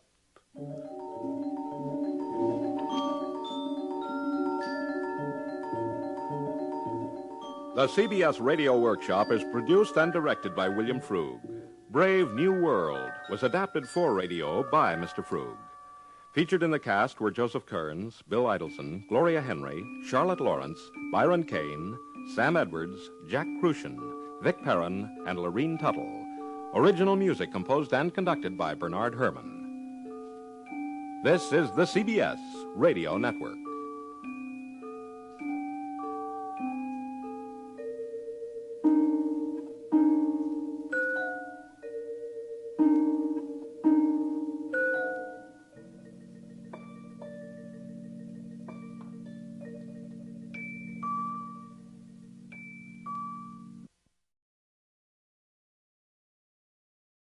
This is Chesterton Radio, your home for podcasts of works by G.K. Chesterton, plus drama, comedy, mystery, science fiction, big bands, and much more.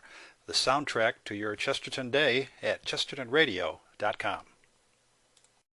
Ladies and gentlemen, the distinguished author, Mr. Aldous Huxley. Brave New World is a study of the future as it may be unless we are extremely careful. It depicts a society in which man has replaced nature by science, morality by drugs, individuality by total conformity. It is a hideous prospect, yet we seem determined to follow this path of self-destruction. But Brave New World need not be our future. The choice, after all, is always in our own hands.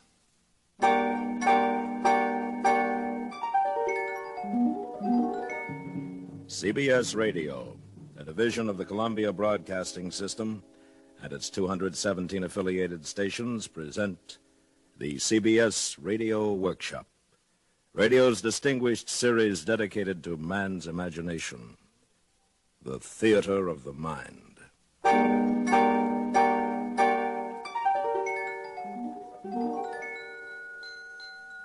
Tonight, Part 2 of 2 half-hour programs devoted to one of the world's most shocking and famous novels, Aldous Huxley's terrifying forecast of the future, Brave New World. And we are proud to once again have Mr. Huxley as our narrator. Original music is composed and conducted by Bernard Herrmann.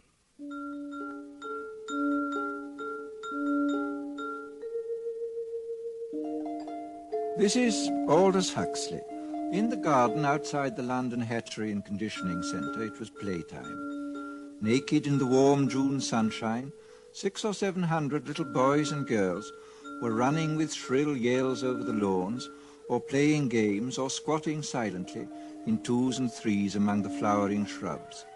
And strolling across the smooth turf came the director of hatcheries and conditioning, followed eagerly by a group of new students. And here we have playtime for our little tots. Notice the games, all carefully constructed to use as many mechanical devices as possible. In olden times, children used to play simple games using only a ball and a bat. Oh, madness. Nothing was added to increase consumption. Then came our Ford. He taught us the principle of mass production in the assembly line many centuries ago and changed all that. Good morning, Director. Sir, what an unexpected pleasure. Boys, this is the resident controller for Western Europe. This is his Ford ship, Mustafa Mond. Boys? Good morning, sir. Good morning, sir. I was just showing the students the children, sir. Lovely children. Busy as bees at their unrestricted play. Controller, if you have the time, I wonder if you might tell the students something about the bad old days. I might. Where are you taking them? To the Hatchery and Conditioning Center to see the manufacturing of the babies. Very well, I'll walk along with you. Yes, in the old days, children lived in a place called home. A rabbit hole with suffocating intimacies. Maniacally, the mother, please don't be shocked at that word. The mother brooded over her children. Her children. Our Ford, or our Freud, as for some inscrutable reason he chose to call himself whenever he spoke of psychological matters, our Freud was the first to reveal the appalling dangers of family life. Unpleasant as they may seem, students, these are facts. People used to be viviparous, gave birth to their children. What were the consequences? A world dominated by mothers and fathers was a world full of every kind of perversion, from sadism to chastity. There were also husbands, wives, and lovers. Now everyone belongs to everyone else. Thank Ford for progress. Yes, thank Ford. Actually, we still preserve a few outmoded ethics of pre-stable societies in our savage reservations. Did you ever visit a reservation, Director? Yes, I once went to look at the savages in New Mexico. Well, that must have been 25 years ago. Mother's, father's marriage. Oh, very repulsive. Yes. Well, here we are. I'll say goodbye. Goodbye, Controller, and thank you. Thank you, sir. You're welcome. And now, boys, if you'll follow me inside the hatchery.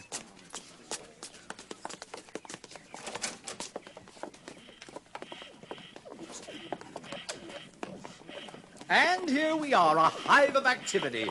Alpha's superintending, Beta's doing the skilled work, Gamma's in green, busy at routine jobs, and Delta's in khaki, incapable of doing anything except sweeping the floor. Every member of society perfectly content to belong to his predestined caste. Except for a few criminal exceptions, which reminds me, one of those criminal exceptions is meeting us here at 11. An Alpha Plus, no less, Mr. Bernard Marx. What has he done, sir? What has he done? He refuses to participate in mechanical sports. He is lax. Here he comes now. Good morning, Director. Mr. Marx. You and Lenina Crown returned from the Savage Reservation last night, I understand. Yes, sir. We visited some of the places you told me about last week, Director. In fact, we silence. Your attention, please. Everyone step this way. If I have interrupted your labors, it is because a painful duty constrains me. This man who stands before you, this Alpha Plus, the highest level of society, has grossly betrayed the trust imposed in him by his heretical views on sports and Soma, by his scandalous refusal to be promiscuous. He has proved himself an enemy of society, a subverter, ladies and gentlemen, of all order and stability, a conspirator against civilization itself. For this reason, I am ordering his immediate transference to a sub-center of the lowest order. In Iceland, he will have small opportunity to lead others astray by his unfordly example. Bernard Marx, can you show any reason why I should not now execute the judgment passed upon you? Yes, I can. What did you say? You told me you visited the Savage Reservation 25 years ago, Director, with a young Beta Minus, I believe. You told me she was lost during a storm and that you returned without her. I thought perhaps you'd like to see her again. Linda? Thomas! Thomas! Oh, Thomas, it's me. Don't you remember? You're Linda. Oh, I knew I'd recognize you, Thomas. You look just the same. No one aged us here. Thomas, look at me. I'm Linda. Remember? Hug me. Hold me. What is the meaning of this? Who is this hag? Thomas. Oh, Thomas, it's Linda. Linda, you're Beta Minus. John, look, it's him. It's your father. Father. What's the meaning of this disgusting joke? Who is this savage and this dreadful woman? Take them away. It isn't a joke. It's absolutely true. I'm his mother, and you're the father. Father, it's me, John. I'm your son. And now who is guilty of antisocial behavior, Director? No.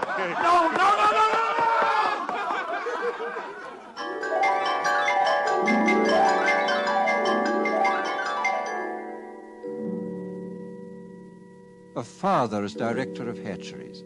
It was out of the question.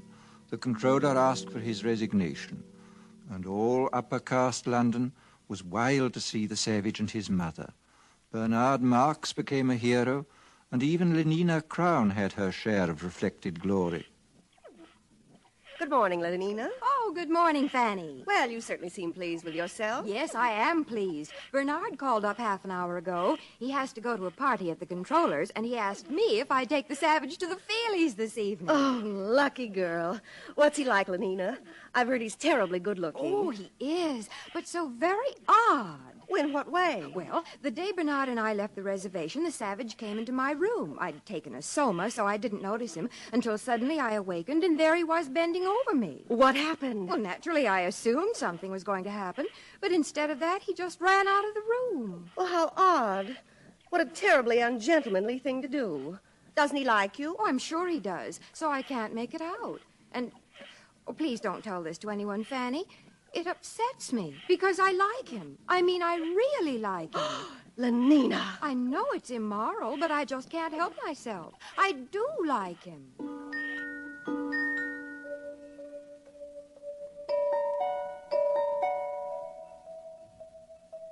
The days passed. Success went fizzily to Bernard's head. His diffidence turned to bumptiousness. His nonconformity was forgotten, and he became completely orthodox. The resident world controller appointed him official escort for the savage and asked him to make regular reports on the young man's reactions to civilization. This Bernard did assiduously.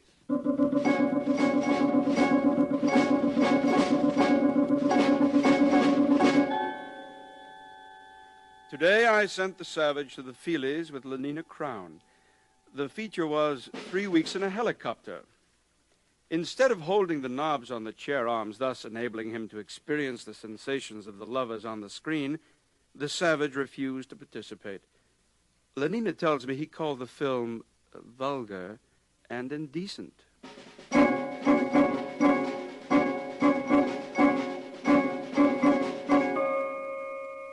The savage refuses to take soma and seems most distressed because the woman, Linda, his M-O-T-H-E-R, remains permanently on summer holiday. In spite of her senility and the extreme repulsiveness of her appearance, the savage frequently goes to see her and appears much attached to her.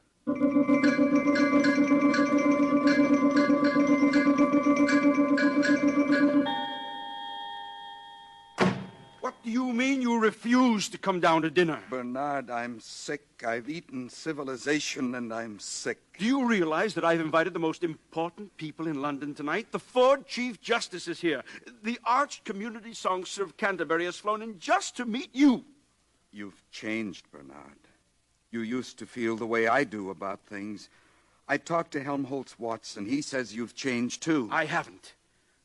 Listen, if you don't come downstairs for my dinner party, I'll be the laughingstock of London. I'll come. Just let me read this to you first. One day, many years ago, I found this book in my mother's room. One of the Indians had found it in a cave. It must be hundreds of years old. It's called The Complete Works of William Shakespeare. Oh, I've heard of him. We don't allow it.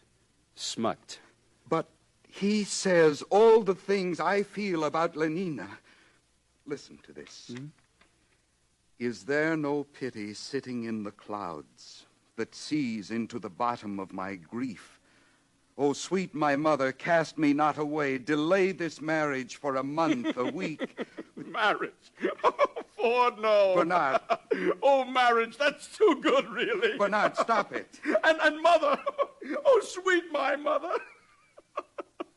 Oh, he's positively vulgar. You stop Wait it. till I tell Helmholtz about this. Stop it, or I'll hit you. Oh, come, now, where's your sense of humor? Bernard. Can't you see how funny it is? Get out. I said leave me alone. I'm leaving, John. I'm leaving. How beauteous mankind is. Oh, brave new world that has such people in it.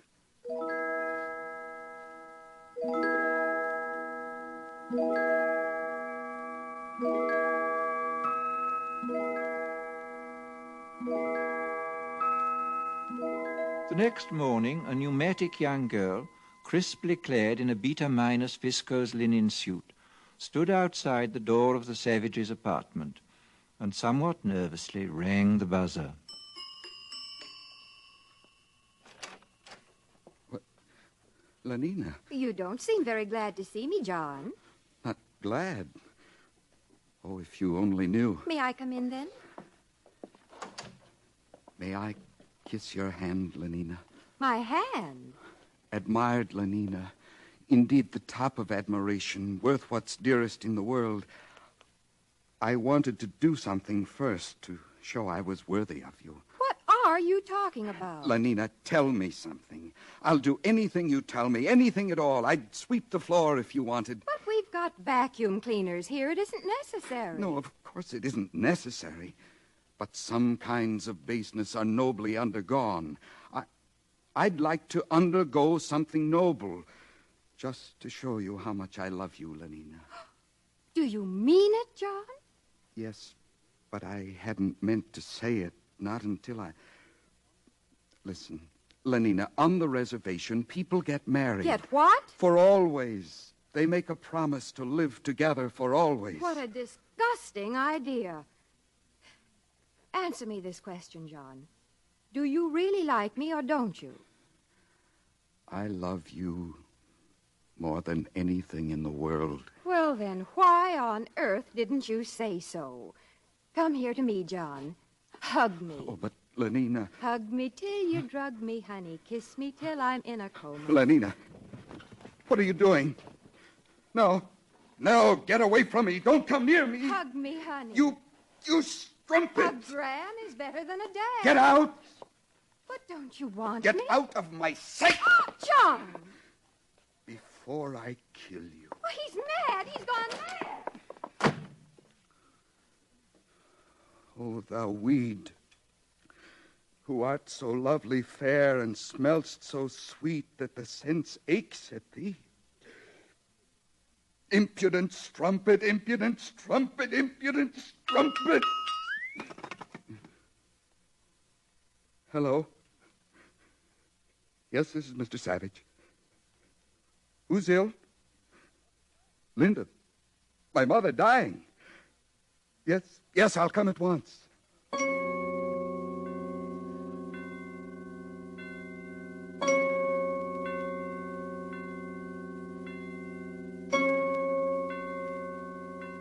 Welcome to the Park Lane Hospital for the Dying. You've come to see someone in the galloping senility ward? Yes.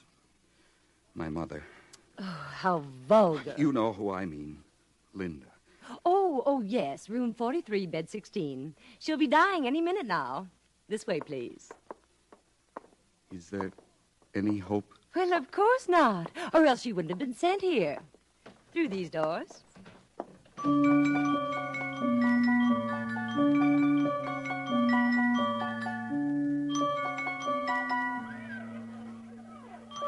What are these children doing here? Death conditioning, of course. It starts at 18 months. Every tot spends 2 mornings a week in a hospital for the dying. All the best toys are kept here, and they get chocolate ice cream on death days. They learn to take dying as a matter of course. This way. Oh, here we are. Well, I must go. I've got my batch of children coming. Time for their chocolate ice cream.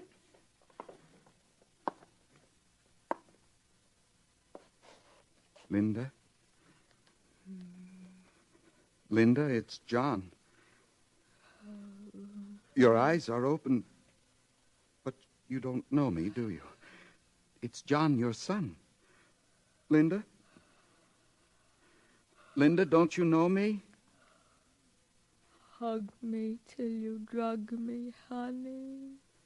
Kiss me till I'm in a coma. Linda. Linda? Oh. Mother. The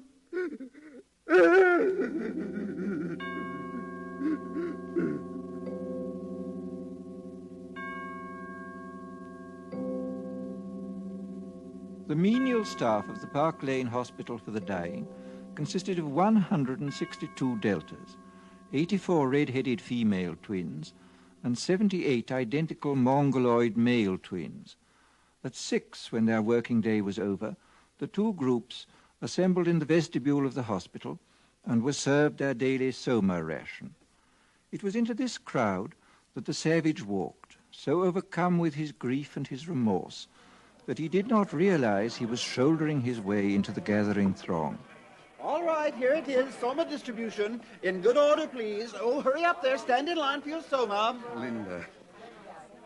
Linda died because of this. Oh, now don't grab. There's enough for everybody. 1 gram for an evening's delight, 2 for a trip to the gorgeous East, and 4 for a weekend in paradise. How beauteous mankind is. How brave new world that has such people in it. Stop! Stop! Ford is a savage. Listen, I beg you, lend me your ears. Don't take that horrible stuff. It's poison. Mr. Savage, please. The people are waiting. You're slaves, all of you. Don't you want to be men? Don't you want freedom? Freedom? Ford Almighty, call the police.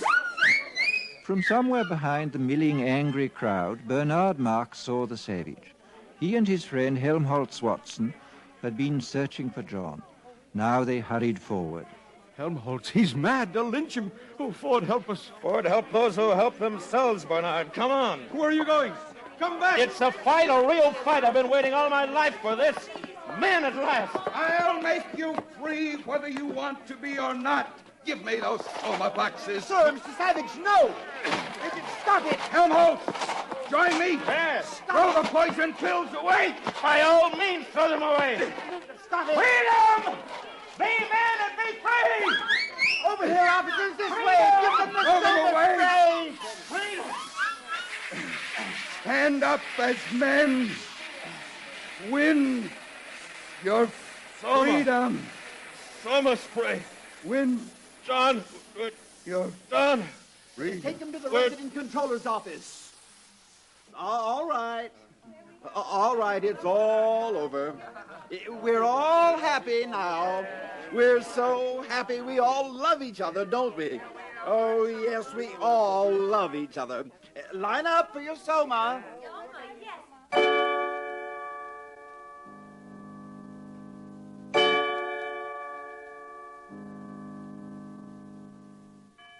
So you don't much like civilization, Mr. Savage? No, I don't. John, you're talking to the resident controller. We don't need your comments, Mr. Marx. I think civilization is horrible. And yet people are happy. They get what they want, and they never want what they can't get. They're well off, they're safe, they're never ill, they're not afraid of death, they're blissfully ignorant of passion and old age, they're plagued with no mother or father, they've got no wives or children to feel strongly about. They're so conditioned that they practically can't help behaving as they ought to behave. And you ask them to chuck this all away for liberty?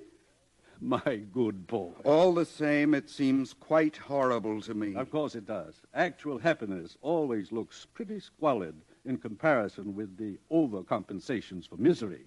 And being contented has none of the glamour of a good fight against misfortune. Happiness is never grand. They call this happiness. Working at an embryo assembly line, manufacturing babies. Science, my boy. Besides, they like it. Well, Mr. Marx, the time has come. You are being sent to an island. To an island? Oh, please, sir. Don't send me to Iceland. I promise I'll do what I should. I'll conform to the rules. One would think he was going to have his throat cut, whereas if he had the smallest sense, he'd understand his punishment is really a reward.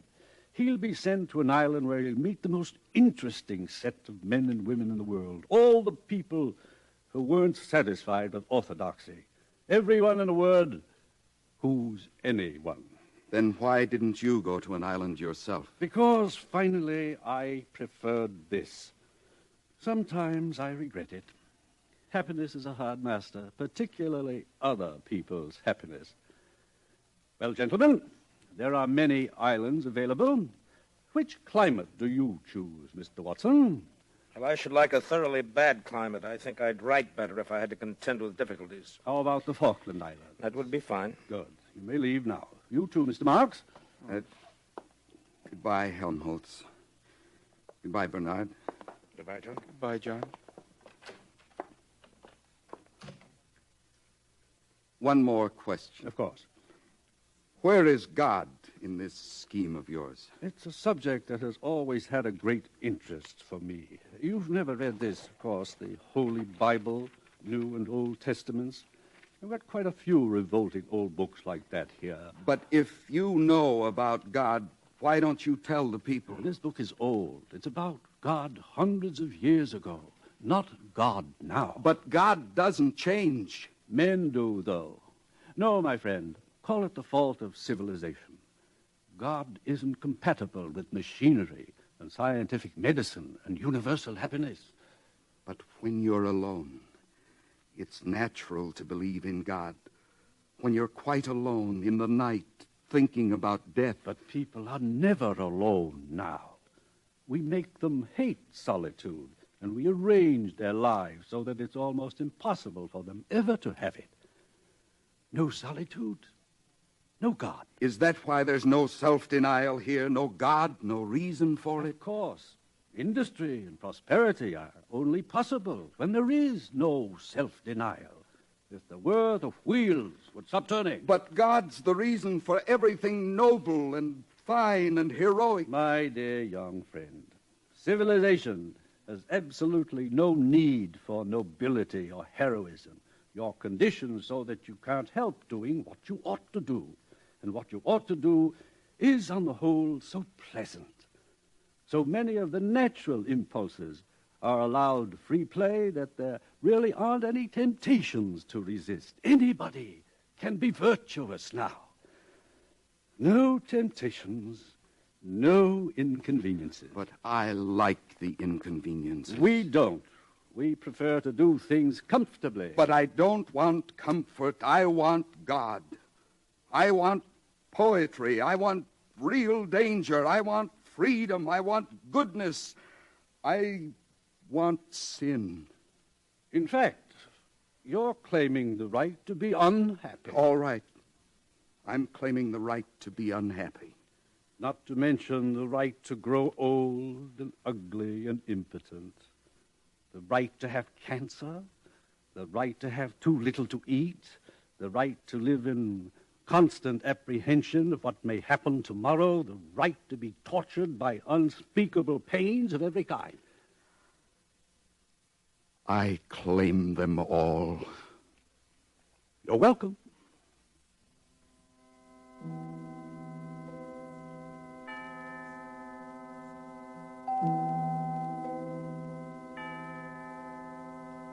Bernard and Helmholtz left for their islands, but the savage was not allowed to go with them. The controller wished to continue the experiment. 3 weeks later, the savage ran away. After some days of wandering, he took refuge in an abandoned lighthouse. But his desire for solitude was not to be fulfilled. His hiding place was discovered. There were articles in the papers. Sightseers came by the thousands.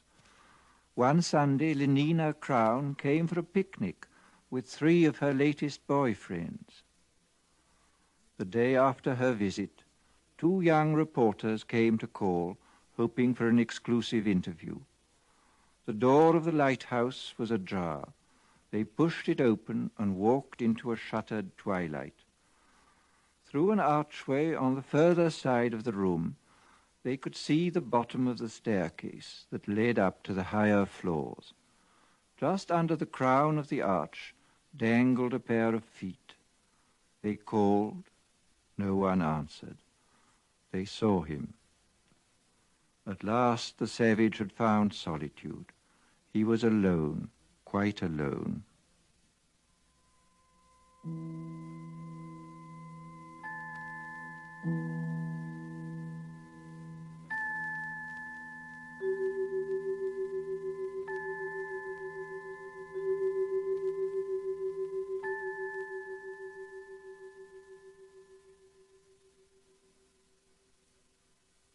Thus concludes Brave New World by Aldous Huxley. We wish to thank Mr. Huxley for appearing on these broadcasts as our narrator. And we would also like to thank you, our listeners, for your enthusiastic response to this new series. This is William Conrad inviting you to join us again next week when we present George Stewart's dramatic account of one of nature's most terrifying phenomena, storm. The following week, listen as Dr. Frank C. Baxter interviews William Shakespeare. presented on a CBS Radio Workshop.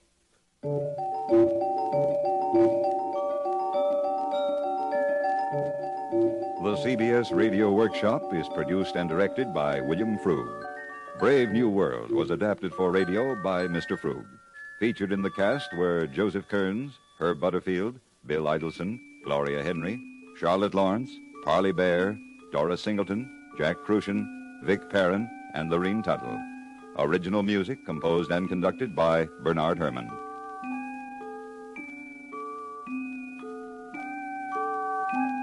America listens most to the CBS Radio Network.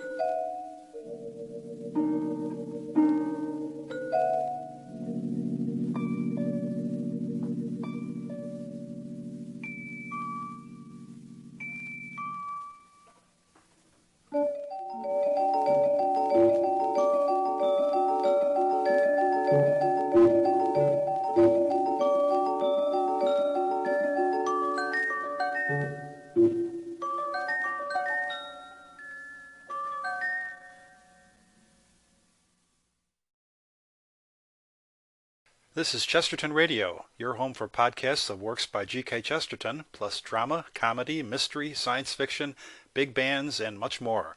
The soundtrack to your Chesterton day at chestertonradio.com.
Tonight's story is about a treasure.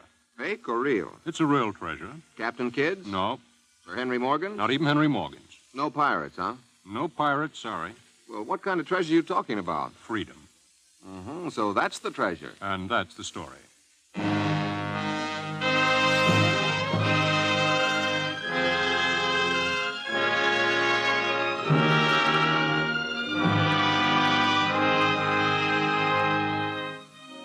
The NBC University of the Air presents We Came This Way, a new historical series for our listeners at home and overseas. With John W. Vandercook as the narrator, we present Chapter 6, a story of the struggle for the freedom of men's minds in We Came This Way.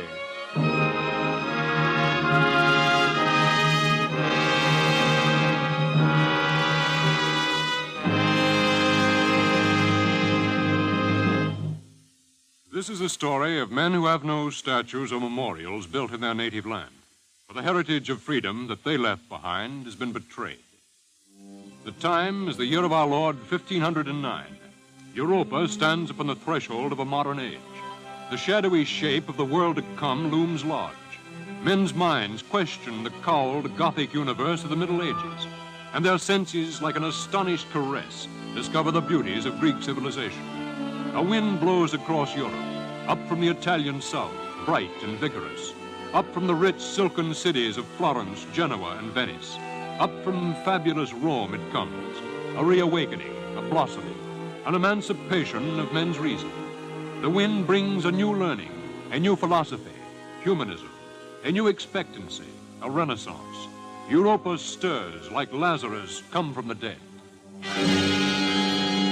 Only 16 years ago in 1492, an obscure sea captain discovered a new barbaric world. Out of marble and division, Michelangelo fashions his Moses in Rome. Galileo's machine brings the heavens closer to the earth. Look, there goes Vesalius, the anatomist. In Rotterdam, Erasmus argues for the translating of the scriptures into the people's tongue. Copernicus, Holbein, Albrecht Dürer, Sebastian Brand, Siegingen. The year is 1509, and the place, Germany.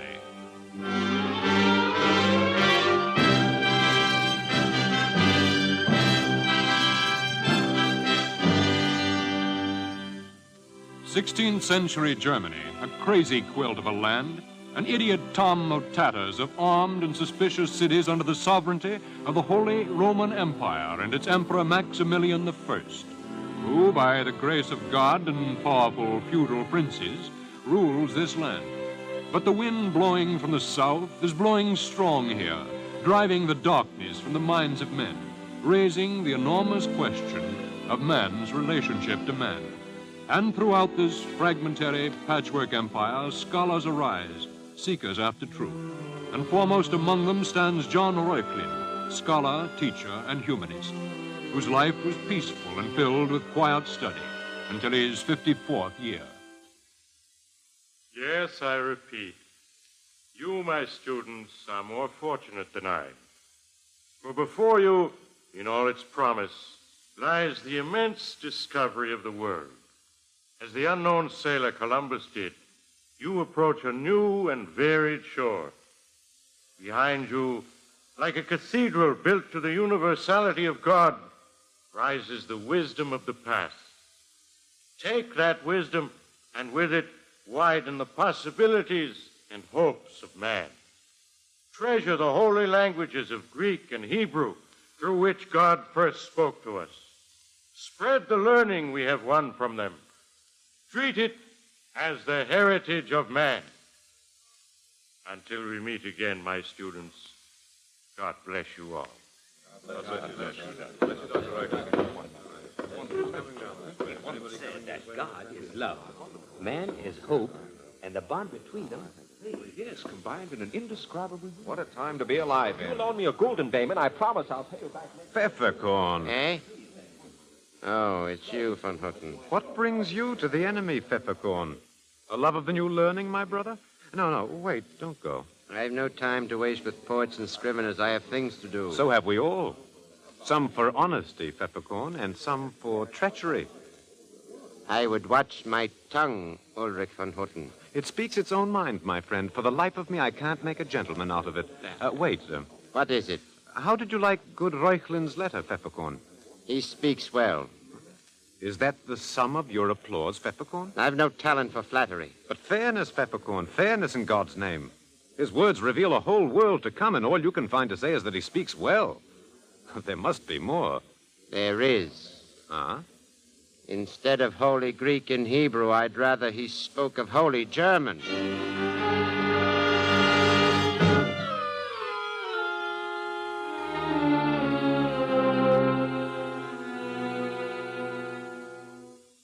My Lord Prince, the danger is very great. That I could discern myself, Peppercorn. This new learning is like a plague in the universities. At Erfurt, in Freiburg... In providing myself an informer, I could have done better with an ass. I know all these things, Peppercorn. Patience, my lord. It will shortly come together. You come by a long and dull route, man. Well? The peasant's yoke is a heavy one, my lord. They still stand. But they are restless, though without confidence or courage to do more than groan. These humanists will give them what they lack, my lord. For their nonsense about the freedom of men's reason and potentialities will sift and diffuse down to the mass. And a time will come when, on the strength of it, a peasant who used this scythe to cut his hay will use it for a bloodier cutting. So? So, my lord, I've found a way to cut down the tree before it blooms. How? We will discredit them. Discredit whom? The peasants? No, my lord, the bookworms. How? We will drive a wedge against their new learning by attacking their Holy Greek and Hebrew. Holy Greek and Hebrew? Their Holy Hebrew first, my lord. We will get more support for that. Will you speak sense, man? In the name of winning the Jews to Christianity, we will confiscate and burn all their books, my lord. And the fire we light will burn the humanists. But I will not be surprised, my lord, if in this we find them to be enemies of the church. Peppercorn, your pardon. I have maligned your intelligence. What would you have me do? A mandate, my Lord Prince. Get me a mandate from the Emperor.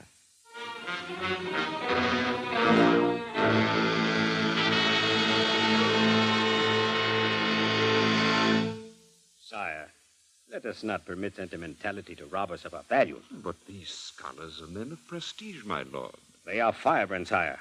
They sow the sparks of our destruction. But this way, my lord. Sire, let us be frank. We princes of the realm elected you to your throne, and we princes keep you there.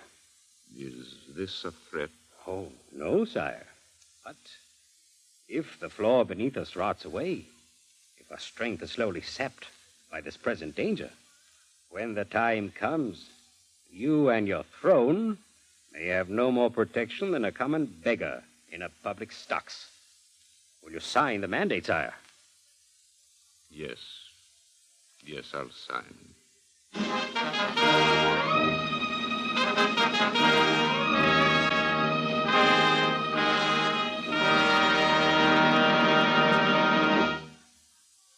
I, Maximilian, Emperor of the Holy Roman Empire, after solemn conclave with my princes of the realm, do hereby command Albert, Archbishop of Mainz, to gather evidence on the subject of Hebrew books, whether it would be praiseworthy and beneficial to our holy religion to destroy such books. Further, do I command that the Archbishop secure the suggestions of Jakob von Hochstaden, Victor von Karben, and Dr. John Reuchlin upon this matter. Such suggestions to be set in writing and given to John Peppercorn, my ambassador in this matter. Signed this day of our Lord by my hand. You make more of it than is there, Ulrich. Do I, Dr. Reuchlin? It's my suspicious nature, Dr. Reuchlin. And your cynicism. I find nothing ideal about peppercorn. What does the mandate actually command, Ulrich? An opinion, a suggestion. And it leaves the gathering of evidence in the Archbishop's hand. A friend to the new learning. In 1,500 years, we've failed to convert them. Doctor, I think it's a trap. Perhaps. I think that the princes are striking out at us, and through you. Why don't you leave Cologne, Doctor? Go away, Ulrich. Truth has but a handful of champions as it is. No, Ulrich.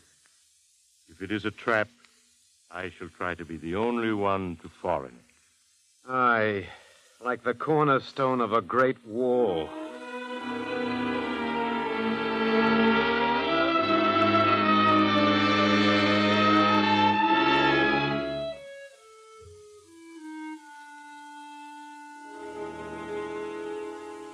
And on a bright November morning, Dr. John Orwell went to the Archbishop's palace to give his opinion. And in the great hall of the palace were crowded barons and knights and priests. The giant tapestries on the walls stirred with their motion. Behold the miracle of peppercorn, Doctor. A serpent sitting amongst grown men. Ulrich. Truly, this is a momentous event, Doctor. I see ambassadors of all the prince-electors. The Inquisitor of Cologne. A monk or two I don't trust. The hall has more the look of a field of battle than a congress of learned opinion. Quiet, Ulrich. The Archbishop is... My lords, please, my lord. His Highness, the Emperor Maximilian, sends his good wishes, my lords, and begs that no malice guide us in our deliberations here this day. Peppercorn smile. I will add my hopes to his majesties, my lord. For we are here in the sight of God, and upon his work. Let us not in manner of thought, or deed, or word, profane it, nor cast a single shadow upon the light of his divine justice. Amen. Before me lies the imperial mandate, my lords, upon the subject whether it be praiseworthy and beneficial to our holy religion to destroy such books as the Jews use, and commanding the opinions of 3 learned men. Victor von Carbon, is such an opinion prepared? It is, your reverence. Jacob von Hochstraten. I am ready, your reverence. And you, Dr. John Orwell. I am prepared. Then, Victor von Carbon, read us yours. I never liked his face, Doctor. It formed his opinion before his brains. My lords, if you please, my lord. Your reverence, my noble lords, my opinion is brief and to the point. I say the books of the Jews be burnt. We cannot hope to win them to our religion unless we destroy the root of theirs. Burn each one. The Old Testament, the Talmud, the Kabbalah. Destroy them not only for the good of our church, but for the good of Germany. For Germany? Doctor, I see the fine, unsubtle hand of our princes in this. Yes, your reverence, that is all. The Emperor's thanks, my lord. Now, Jacob von Hochstraten.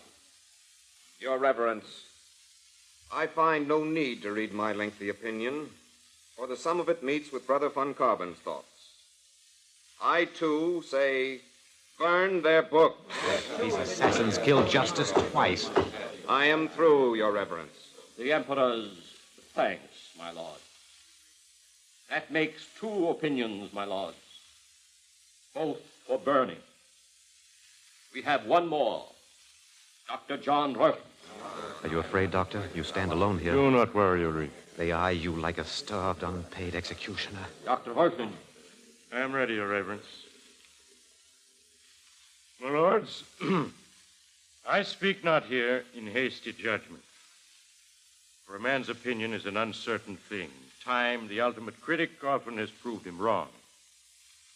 And not alone time, my lords, but ignorance and the power of self-interest often colors the conclusions of men. In this matter, I have tried to be impartial, to come to it not like an unyielding enemy, but like an honest scholar. What are these books that you would burn? commentaries, books on ceremonies, on arts and sciences, poetry and fables.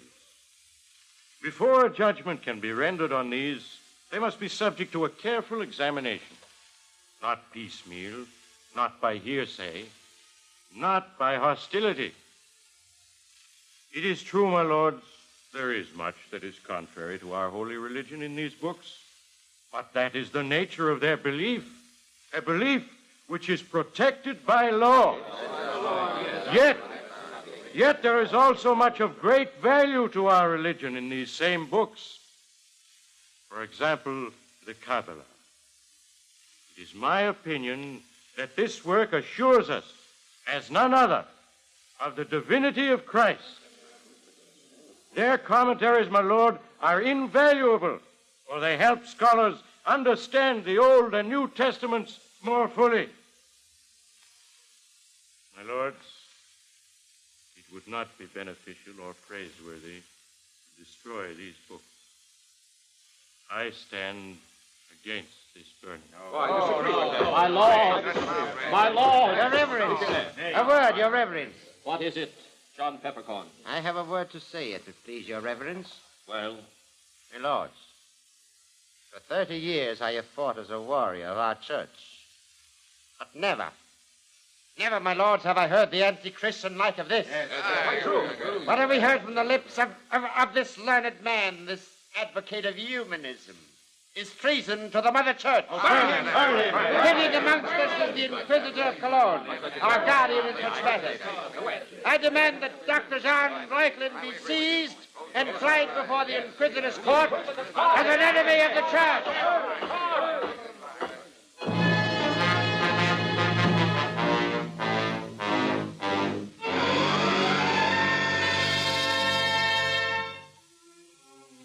And thus did the feudal princes strike their first blow against the humanist scholars of the land. And the enormity of the plan, the realization of what and who was the real victim, slowly seeped into the consciousness of the teachers, the poets, and the painters. And for the first time in history, men of goodwill came together to fight back. Quiet. Quiet. Let Holbein the painter speak. Yes, Holbein. I say that von Houten is right. The princes are perverting the office of the Inquisition. They use it against us. They threaten the whole development of culture in this land. Reuchlin's not the whole culture. No, but what he stands for is the free inquiry after truth, the right to explore his world and widen it with knowledge and with art. If they burn Reuchlin, they burn our prestige. They bring back an eternal night for the bright day we've found. They'll plunge mankind into a pit. If he can't see it yet, Holbein, draw a picture for him. Let Albrecht Dürer draw. I'll paint. You'll paint, Holbein, and Dürer will draw, but for Reuchlin. Eh? And I'll sweat poems out of this pen of mine, and Melanchthon will give us tracts. I say the pen is mightier than the sword, brothers. I say truth will batter down the strongest fortress in this land. The words have a fine poetic ring, Ulrich. But what's the meaning? This. We'll fight for Reuchlin, each in his own way, but together. And we will defend what is most sacred to us all. Our ideals and hopes for the coming world. The freedom of men's minds for the unhampered search for truth. This we will fight for by defending Reuchlin. Our skill with words, with pencil and brush, will be fighting for ourselves. Well? I'll paint. Good. I'll draw. And I'll write tracts. Brothers, we'll fight until the sound of our rallying reaches Rome and they hear what's been done in this land.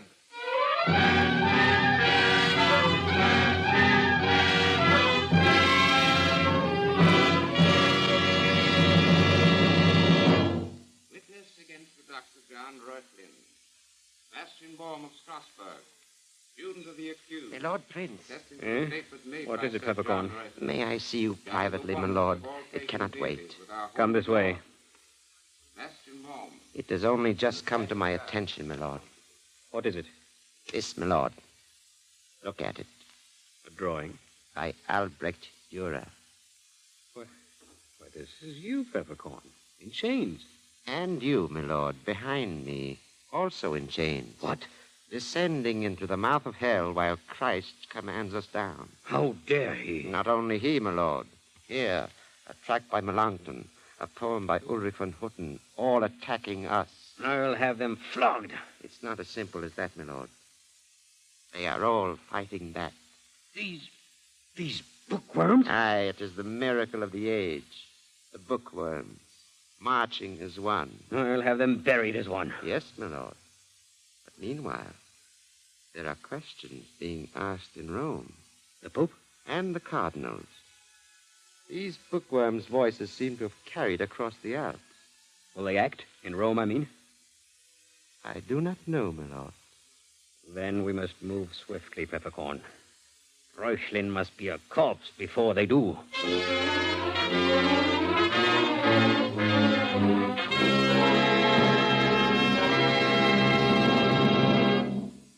Will Rome act, Your Reverence? I cannot tell, Ulrich, my son. Will they permit such perversion of the Inquisitor's office? God's justice moves in inscrutable ways, Ulrich. But the princes move as clear as air. Ulrich. Forgive my heed, Your Reverence, but I see not Reuchlin and an honored natural death, but Reuchlin at the stake. I have received questions from Rome. They are not asleep, my son. But time, Your Reverence, time's running out. What would you have me do? The Inquisitor is not of my diocese. I am aware of how monstrous is this thing the princes are doing. My anger is as sincere as yours, Ulrich. I know that, Your Reverence. You've done much for us. But you would have me do more. Yes. What? Send the Pope another appeal.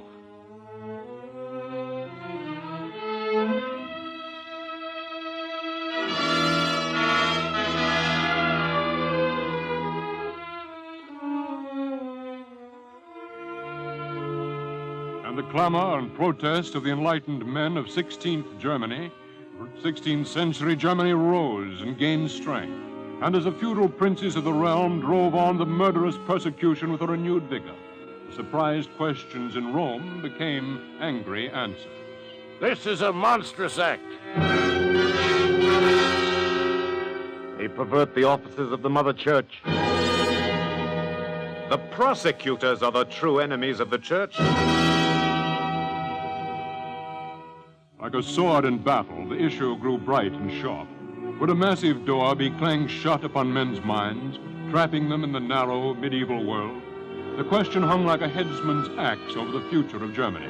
And upon a spring day when enlightenment in this land stood like a criminal before the Inquisitor's court, Rome acted. The Pope reserved judgment to himself. My Lord Emperor, His Holiness Pope Leo X, has in his wisdom seen fit to reserve judgment to himself upon the charges of Dr. John Reuchlin as an enemy of the Church. He appoints as his ambassador in this matter myself, Bishop of Speyer, who alone is authorized either to free or condemn said John Reuchlin.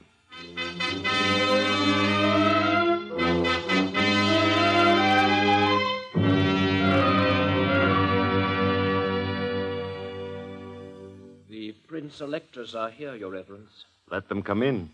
The bishop will see you, my lords. Good day to you, Your Reverence.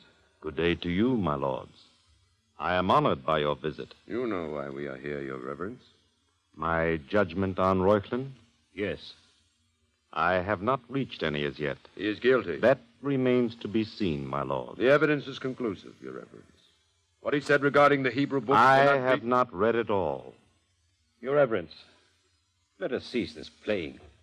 The issue and the guilt are clear in our eyes, and immediate action is necessary. Our peasants grow restless with these fools' words about the potentiality of man. We are good Christians, Your Reverence, but we are also princes of an empire. We will defend our land and rights with all the strength we can command. And, Your Reverence, we will defend yours, the churches. Be with us in this matter, and we will build you the finest cathedral in all Germany. It is as I have said, my lords. As yet, I have not read all the evidence.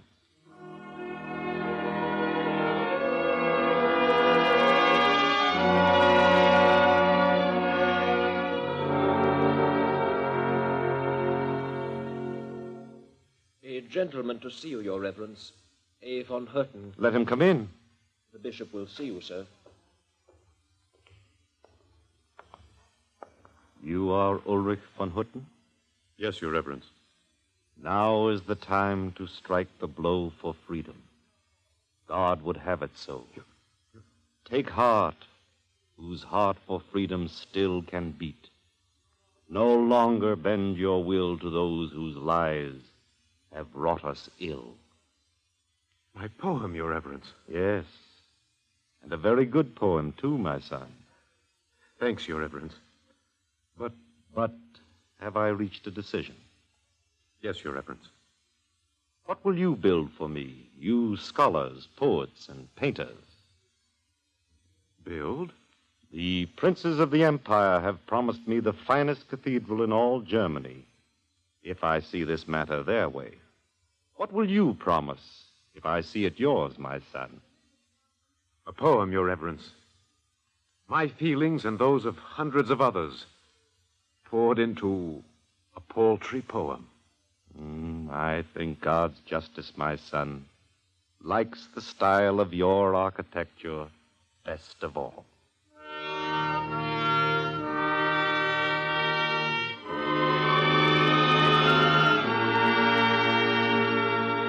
And in a few days, the papal legate, the Bishop of Speyer, rendered judgment. I, Bishop of Speyer, with full authorization from His Holiness, Pope Leo X, find that the writings and teachings of John Reuchlin, in reference to such books as the Jews use, as not being harmful to our Mother Church. And further do I find John Peppercorn, instigator of these charges, guilty of slander, and find him a son. And the fight was won. The attack upon the emancipation of men's mind, upon the freedom of their reason, was foiled, but only for a little while. What began as a great promise was wiped out in the blood of countless peasants, as Germany from 1518 to 1648 plunged into a century of civil wars. And after the final struggle, the 30 Years' War, the nation was devastated and impoverished. The peasants in brutal servitude, great provinces razed by fire and sword. Science and art had fled, and the great hopeful learning of the universities was replaced by narrow, pedantic ignorance. It was the dream of the feudal princes that ultimately won the land. And because that dream is still murderously alive in Germany today, we comprehend how enormous is the betrayal of those early years. That heritage of freedom left by the scholars, the poets, and the painters stands like forgotten ruins in a lost land.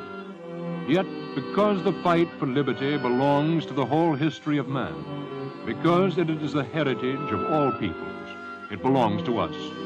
On the way we came, these were the initial battles. These laid the pattern for our democratic world. Thus we, citizens and soldiers of this republic, claim that heritage as ours.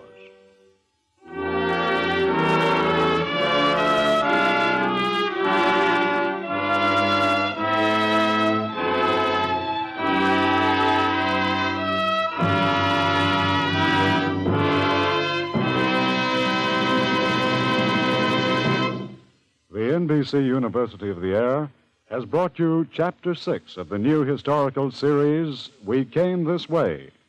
Next week, We Came This Way will present a story of the Netherlands in the days of William the Silent.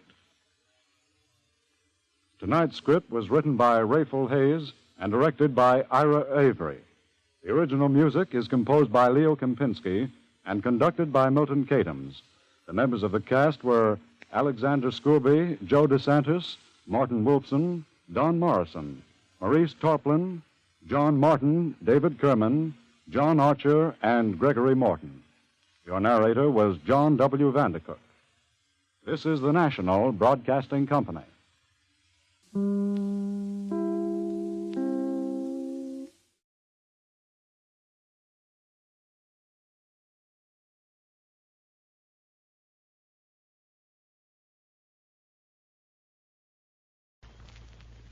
One Man's Family, brought to you by the makers of Fleischmann's Yeast and Royal Puddings.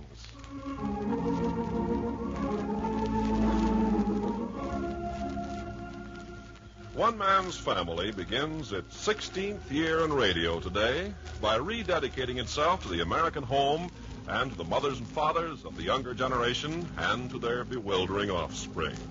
Today we present Chapter 5, Book 62, entitled One Man's Family Celebrates its 15th Anniversary.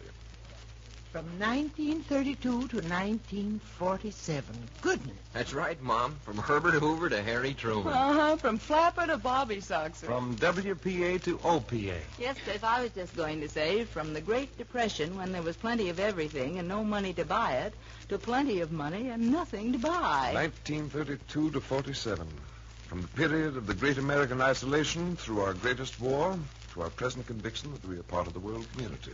15 full years, 15 historical years, 15 dramatic years.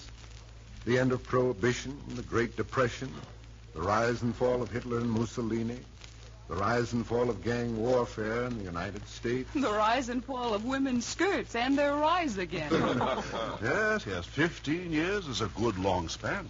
Why, just imagine it. There are young men and women walking the streets today who can't remember time when one man's family didn't exist. I can hardly remember myself. Yes, and through all these years, one man's family has had one central theme, one main purpose for being, the American home, the American family. The paramount thought being that so long as the American family survived, these United States would remain safe and secure. Oh, yes. Throughout the years, one man's family has meant many things to many people. There was, for instance, the wife who wrote that her husband's last deathbed request was to hear the Barbers, and afterwards closed his eyes and went to sleep. And the young man who was arrested in Chicago for purse snatching, only he said he didn't do it, that he was listening to one man's family at the time. And he told the judge the story of that week so completely that he was acquitted. And the convict in the South Carolina prison, who always heard the show because the Barbers were the kind of family he had always meant to have. But somehow the penitentiary got him. And then there was the father in the Middle West, who gave his children their choice of listening to one man's family on Sunday or attending church. And best of all, many an American soldier who had been brought up on the family, who became a most ardent audience away from home, not only because it gave him a taste of the home life that he was missing, but because he knew his own family at home also was listening. Yes, the show has meant many things to many people, but always, somehow, some way, it has been tied close to the home and the family, and the good which they bring out in all of us. Henry. Yes, as I was saying... Henry. Yes, what is it, Fred? Well, it's time for you to stop talking. Ken Carpenter has something to say. Huh? Ken Carpenter. Oh, by George. Now, yes. Well, as soon as you've heard Mr. Carpenter, you'll hear the principal portion of our 15th anniversary celebration. All right, Mr. Carpenter, move right along. No nonsense about it. On the American table, the breadbasket or plate is one of the busiest, most popular dishes. Sweet rolls, cinnamon buns, coffee rings for breakfast, Parker House rolls, and so on for the other meals. All nutritious, all nourishing, all delicious. If you bake at home, use Fleischmann's yeast to give your rolls lightness, even texture, and especially delicious flavor. It's the amazing little powerhouse that brings the dough to life, adds flavor to all the other ingredients. Yes, Fleischmann's yeast has been America's dependable standby for the past 4 generations. Great-grandmother used Fleischmann's, and her baking was famous. And ever since then, year in, year out, Fleischmann's yeast has been the leader. So today, Fleischmann's familiar label is the symbol for top baking results. Results you can always be proud of. Ask for Fleischmann's yeast if you bake at home.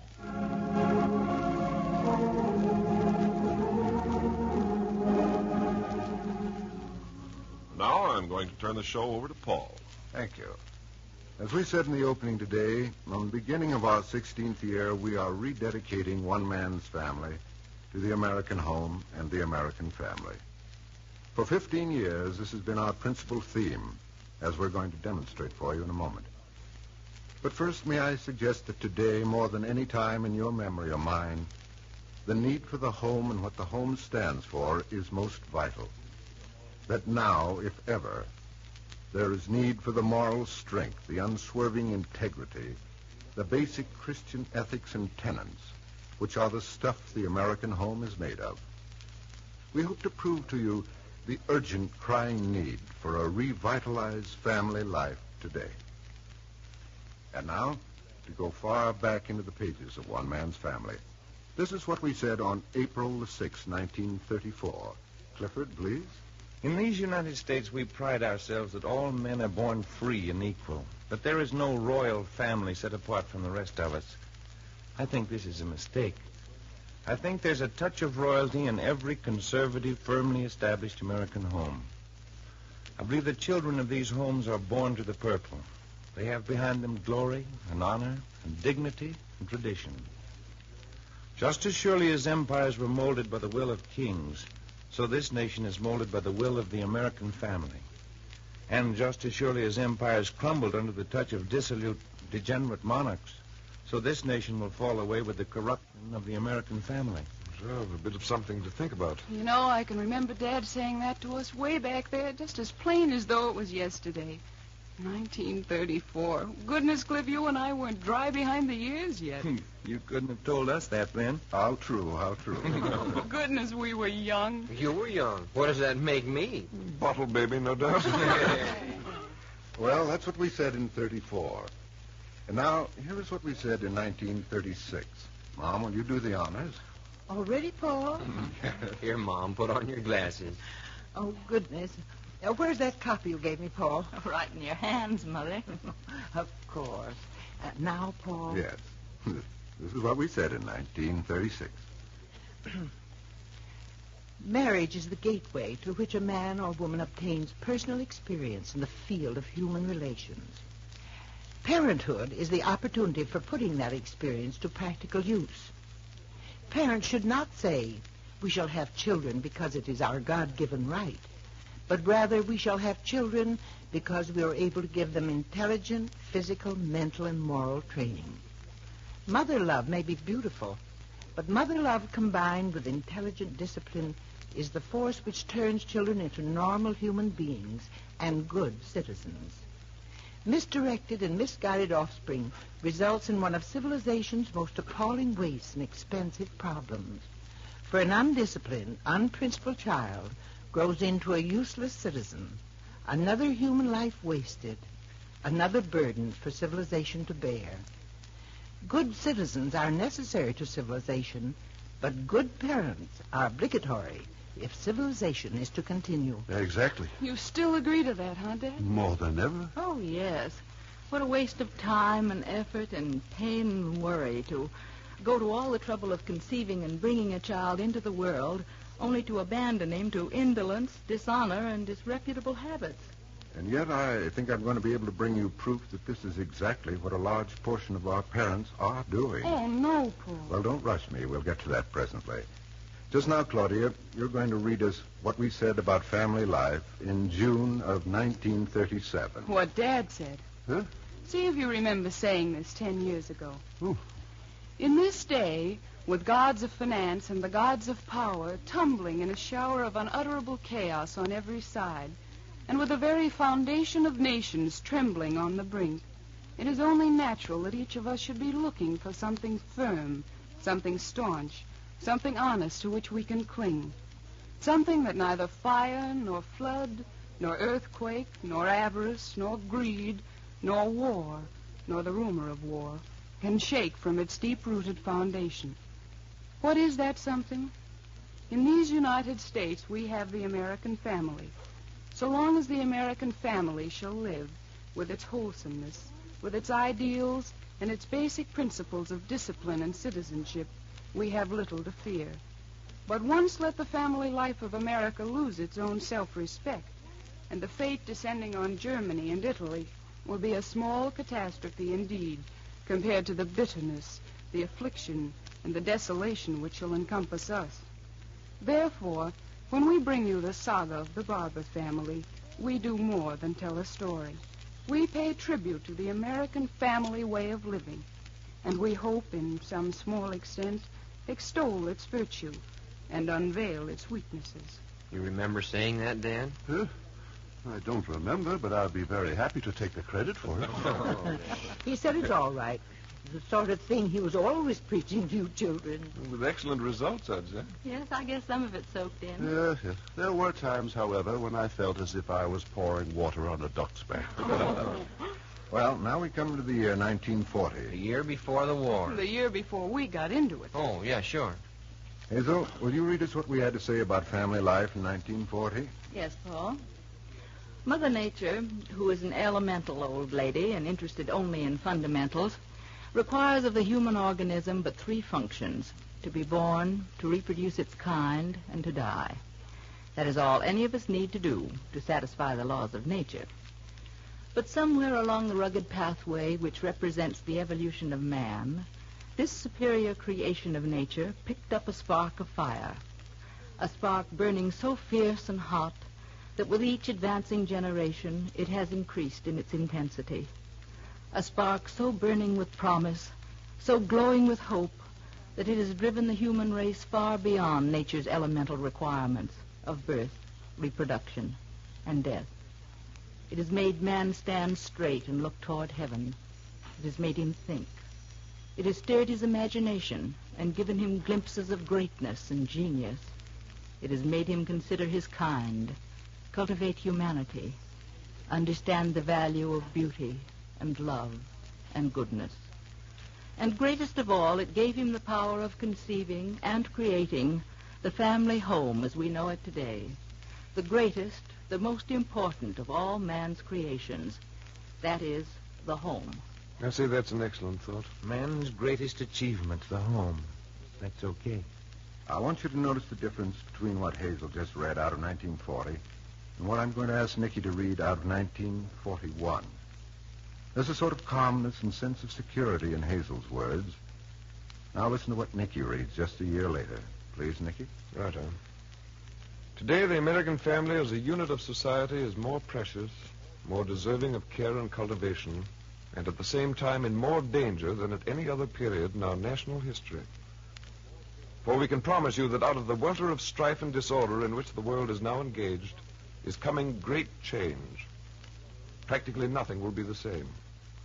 We have seen one government after another submerged. We have seen peace-loving people forced to pull the plow out of the furrow and beat it into an implement of war. Right here in these Americas, we have seen, in a few months, weakling airplane factories blossom into a gigantic major industry. Shipyards which haven't turned out a vessel in years suddenly bursting into life and energy. We've seen our men in uniform again, marching up and down. We've made Iceland an outpost, and our South American neighbors have suddenly become nearer and nearer. And in the plethora of jobs, the WPA has become one of the dodo birds of the past. And wages have gone up, and prices have gone up, and everywhere there is change, change, change. The government is modified to meet these times. Our banking system is modified, and our tax laws are modified. And our institutions of learning are modifying their views. And every other institution, by reason of necessity or convenience or circumstance, is modifying its activities. Even the minds of men are thinking new thoughts, uncertain thoughts, worried thoughts, but still new thoughts. The businessman, the laboring man, the farmer, the industrialist, the politician, all are sitting in the anxious seat of change and uncertainty. And there is only one place where the American man may go for refuge, for comfort, for security: the bosom of his family, the American family. Nations may fall, institutions be dissolved, great men be brought to their knees. But so long as the American father can close the door of his home against the world, so long as the American mother can gather her children about her to love them and teach them, so long as the American child can have the granite solid foundation of the home to cling to, family love to warm the heart, and family continuity to give him a belief in and a hope for the future, all is not lost. In a word, so long as the American home exists, America itself exists. But beware, the American family is not modified with the changing of other institutions. There is the danger. It must be warmed and watched and nurtured as never before, lest it slip through our fingers and is gone, as many other things are being lost to us in these restless, urgent days. Beautifully done, Nicholas. Oh, yes. But did you notice the urgency, the sense of a need for preserving something important? Yes. What I read had a feeling that we possessed something precious. What Nicky read hinted at a dread of losing it. Yes, there was undoubtedly a great transition in American living from the early part of 1940 to the end of 1941. Well, there was indeed. And now we come to 1947. Oh, we're jumping the war years completely? Yes, we're doing that deliberately. What we feared, what we dreaded might happen in 1941 is becoming a reality in 1947. Hazel, will you read this letter which we received a few weeks ago? When you've read it, I'll explain further. Yes, Paul. Office of the Director, Federal Bureau of Investigation, United States Department of Justice, Washington, D.C., March 29, 1947. Dear Mr. Barber, on Sunday afternoon, March 23rd, I listened to One Man's Family, as is my custom on Sunday, whenever it is possible to sit down with the radio. I did want to drop this personal note to tell you how deeply I appreciate the splendid manner in which you developed the necessity of building up the home and the need for emphasizing constructive family life. I thought the program was particularly well done. The need is so great that this point cannot be stressed too frequently, and possibly by conference, emphasis and impression can be made. With best wishes and kind regards, sincerely yours, J. Edgar Hoover. Hey, a pat on the head right from the top. Golly. But that's not the point. The important thing is that even our leaders in Washington are worried about the American family and the carelessness and laxity of today's parents. And just to emphasize Mr. Hoover's point and to demonstrate what One Man's Family is still emphasizing after 15 years, I want to repeat what was said by Jack and Dad on the show of March 23rd. Go ahead, Jack. Dad, you've had more than 50 years now of being a family man. Yes. What do you think of it? Huh? Would you devote yourself to a wife and home and family if you had it all to do over? What a question. You would? Certainly, with all my heart. You really honestly feel that the end achieved is worth all the years of trouble and effort it takes? I do. Well, there are a lot of people in the United States who don't think like that. Well, you mark my words, Jack. If American home and family life fall into disrepute, then the people of this nation are going to feel real tragedy. Because if we lose our ideals and our humanity and our godliness and our love of justice, which are the virtues taught in the home, if we lose all these, then we're a nation without a heart. We're a ship without a rudder. And just as surely as you and I are standing here, we'll drift into the chaos that has fallen upon the rest of the world. We'll be a people at the mercy of tyrants.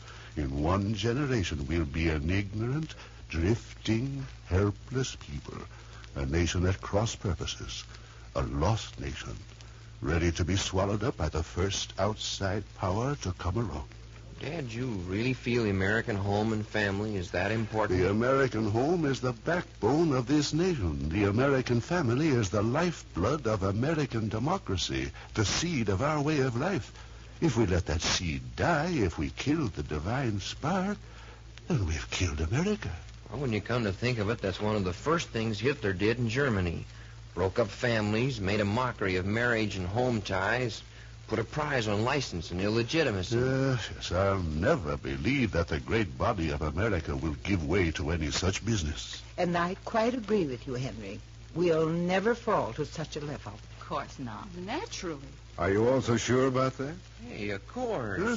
What are you driving at, Paul? Well, now we come to the climax of this whole business. In the March 24th issue of Life magazine, there was an editorial headed The Family. I'm going to read you a portion of that editorial, and if when I'm finished you still feel so smug and secure in where we're headed, I'll be interested in hearing you say so. In heaven's name, Paul, read it. What is it? It begins this way. There is strong evidence that the institution of the family, not only in the United States, but throughout Western civilization, is at a crisis. Some people are more alarmed about it than others, but certain statistics are painful indeed. For instance, 1 out of 3 American marriages now ends in divorce.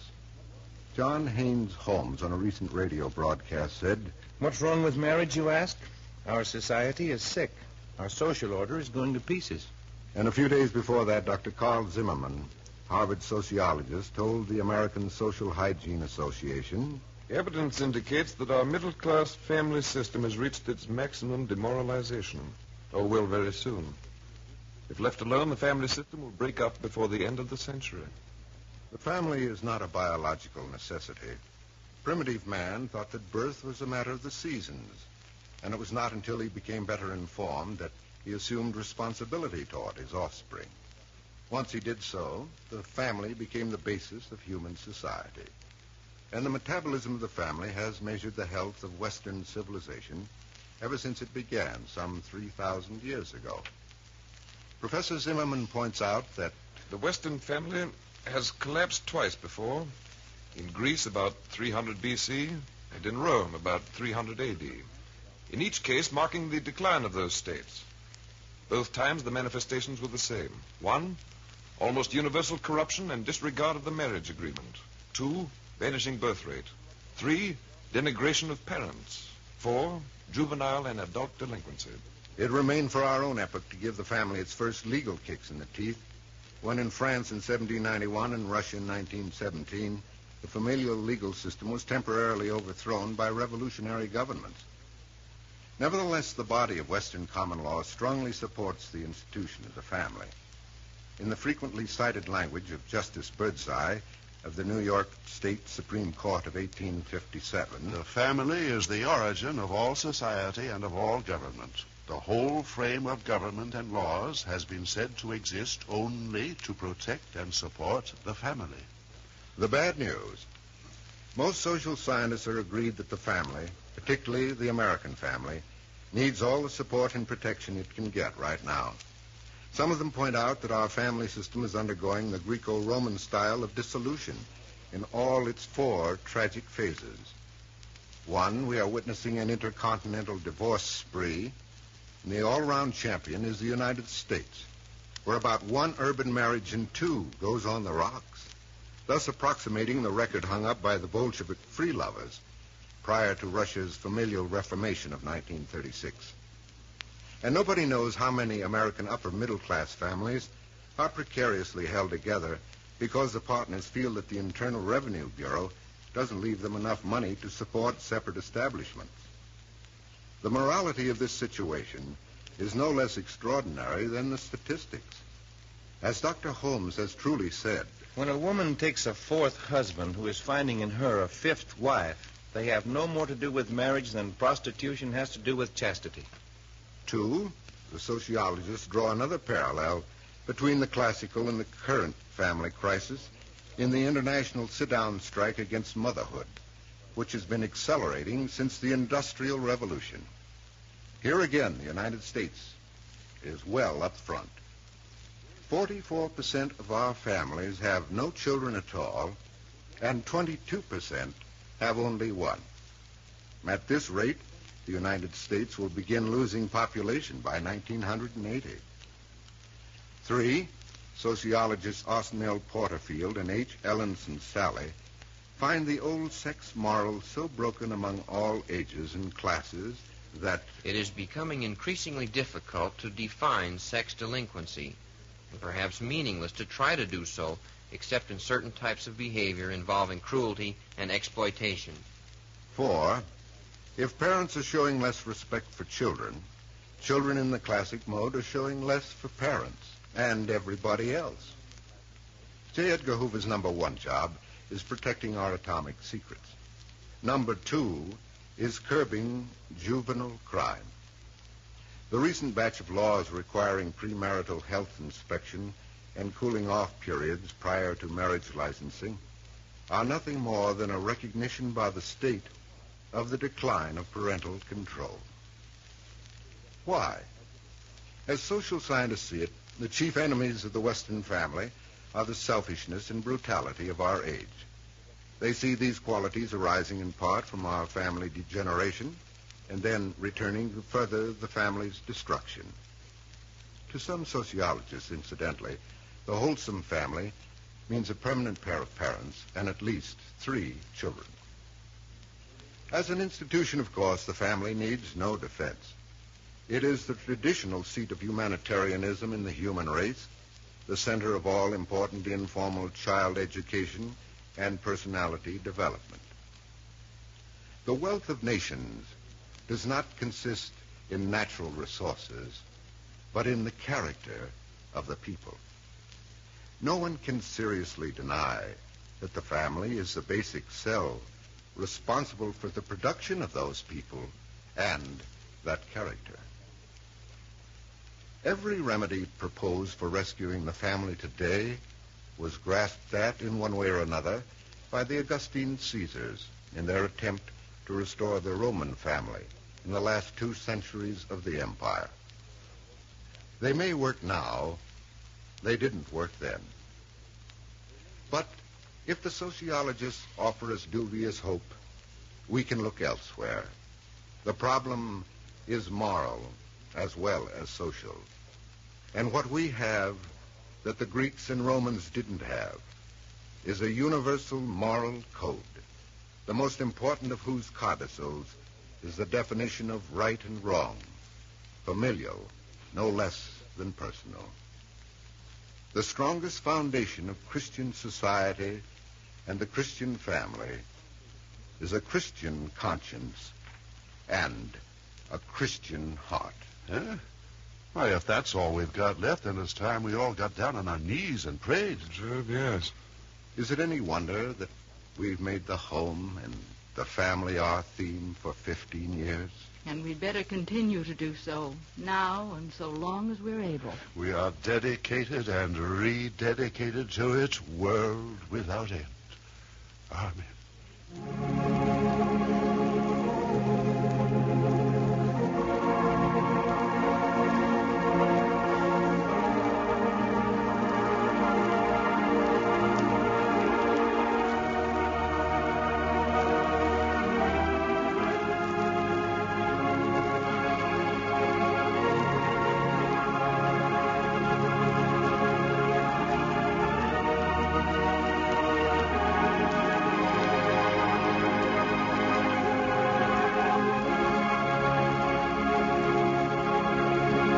Jack's favorite room in the house has always been the kitchen, especially when one of his sisters is cooking. I won't be in the way, will I? Not at all. You can put the groceries away. Okay, on condition that I can talk as I do it. I'd like to see anybody stop you. Fleischmann's yeast goes in the refrigerator. Wonderful stuff, Fleischmann's yeast. I bet you'd be mighty proud of me if I thought up something like that, but kept on doing good in the world for 79 years. I certainly would. 79 years. And tops all the time. That's what I mean. America's favorite yeast through 4 generations. Just think of all the rolls and bread it's baked in that time. Someday I'm going to figure out how many times they'd go around the moon. I suppose a roll is 4 inches long. How many inches around the moon? Maybe you'd better figure something on Earth, Jack. Okay. Figure all the people who've enjoyed those rolls and things made with Fleischmann's yeast. Why, standing shoulder to shoulder, they would cover continental United States. And Alaska, maybe. And then some. Boy, it's a lot of happiness all in one piece. And all from these yeast cakes. Well, put them in the refrigerator. They're getting warm in your hand. Let's see, 79 years times 3. Yes, Fleischmann's yeast is first choice today, just as it has been for the past 4 generations. If you bake at home, make sure of the flavor that calls for more. Get Fleischmann's yeast. It's the amazing little powerhouse that brings the dough to life. It raises the dough, makes it light and airy, gives you even texture and delicious flavor. So follow great-grandmother's example. Look for the famous familiar label. Ask your grocer for Fleischmann's yeast if you bake at home.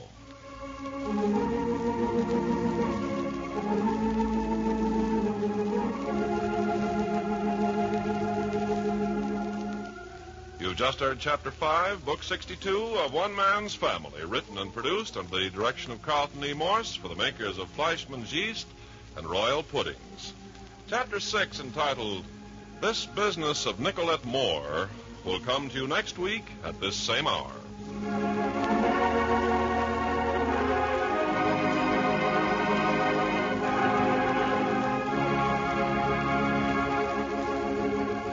You're worried because food bills seem to be getting higher and higher? Well, then make a note of this. Royal puddings still cost only a few pennies a serving. And what a grand dessert they are. Royal puddings taste more delicious, say 8 out of every 10. Yes, when 1,052 Royal users told why they switched to Royal from other popular brands, Royal puddings taste more delicious, said 8 out of every 10. You'll surely agree when you try Royal butterscotch pudding. You'll marvel that a dessert so rich and flavorful, so downright delicious, actually costs only a few pennies a serving. Royal puddings are so easy to make, too. Take no sugar. So no wonder women buy more royal puddings than any other kind. Be smart. Serve royal puddings several times a week. You have 3 tempting flavors to choose from. And remember, they cost only a few pennies a serving.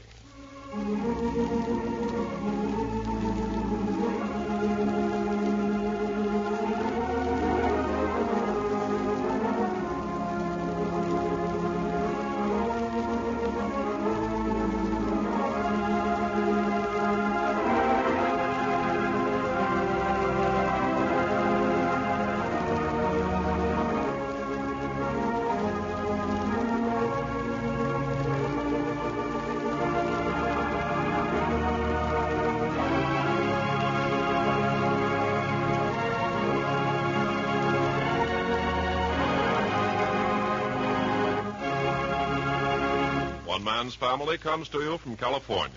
This is NBC, the national broadcasting company.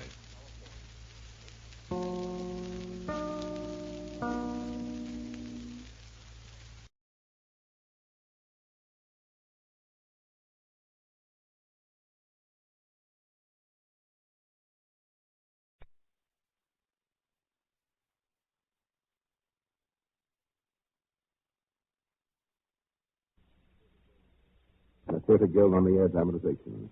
It's because George Orwell's great novel, 1984, deals with the most terrifying subject in the news today, the threat to all free men of communism or totalitarian domination in any form.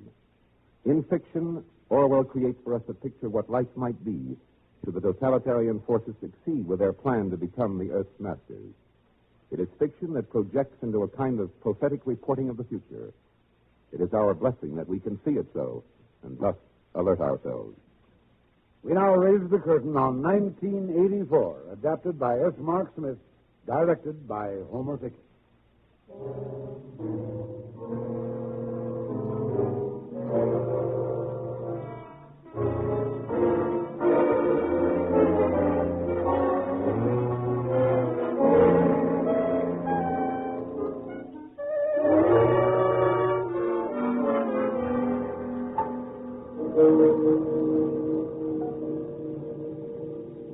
It is a bright, cold April day in the year 1984. The clocks are striking 13. The new way of telling the time of day is the least of the changes in the world of 1984. Following a period of war and revolution in the 1960s, the world has been divided into 3 super dictatorships: Oceania, Eurasia, and East Asia. And all 3 have the same objective: to conquer the rest of the world and to remake human existence according to their theories and formulas. Our story is laid in Oceania, whose dictator is called Big Brother. Oceania is made up of the old territories of the United States, Great Britain, the former British Commonwealth, and South America. Our scene is a hidden room in London. 2 men are talking quietly. The one in whom we're interested is named O'Brien. He is a figure of obvious strength and magnetic personality. It is time to begin on Smith W. He is ready for us. His number is 6079. Smith W. 6079. Yes, Comrade O'Brien. First name Winston, a writer in the Ministry of Truth, 39. Minute through age 39. His problem is memory. Smith remembers, or thinks he remembers. Memory. It torments him. He feels a mute protest in his very bones. An instinctive feeling that the conditions he lives in are intolerable, and that at some time or other, life must have been different. Instinctive protest, thought crime. I've observed it grow in him for 7 years. I've watched him closely. There is no act, speech, or train of thought that I cannot infer. When we pass at the office and our eyes meet, it's as though our 2 minds had opened and our thoughts were flowing from one into the other.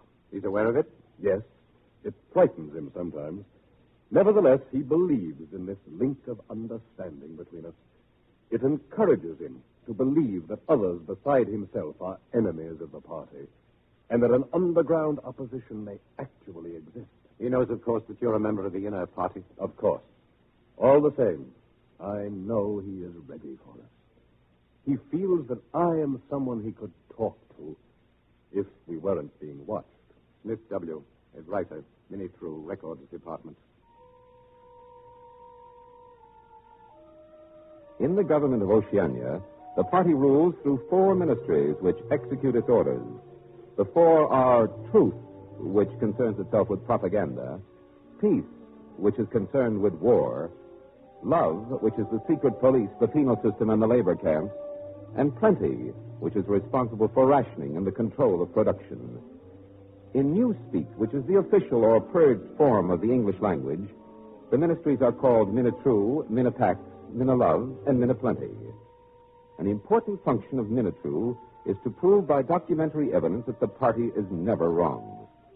Winston Smith, of whom O'Brien has been speaking, is one of the staff who perform this job. In 1984, the party alters or destroys every record, word, picture, or scrap of information that conflicts with its needs. It applies the same process to human beings. Even the date of the year becomes uncertain. The past is dead. The future is unimaginable. In the end, the party will announce that 2 and 2 make 5, and it will have to be believed.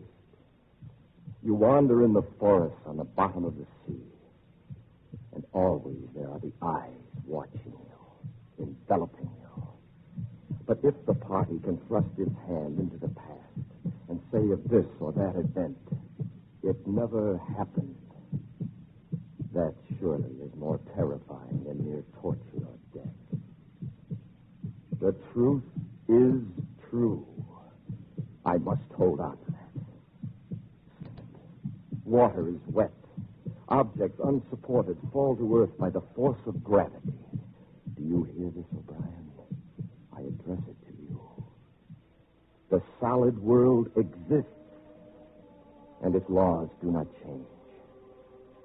By remaining sane, I carry on my human heritage.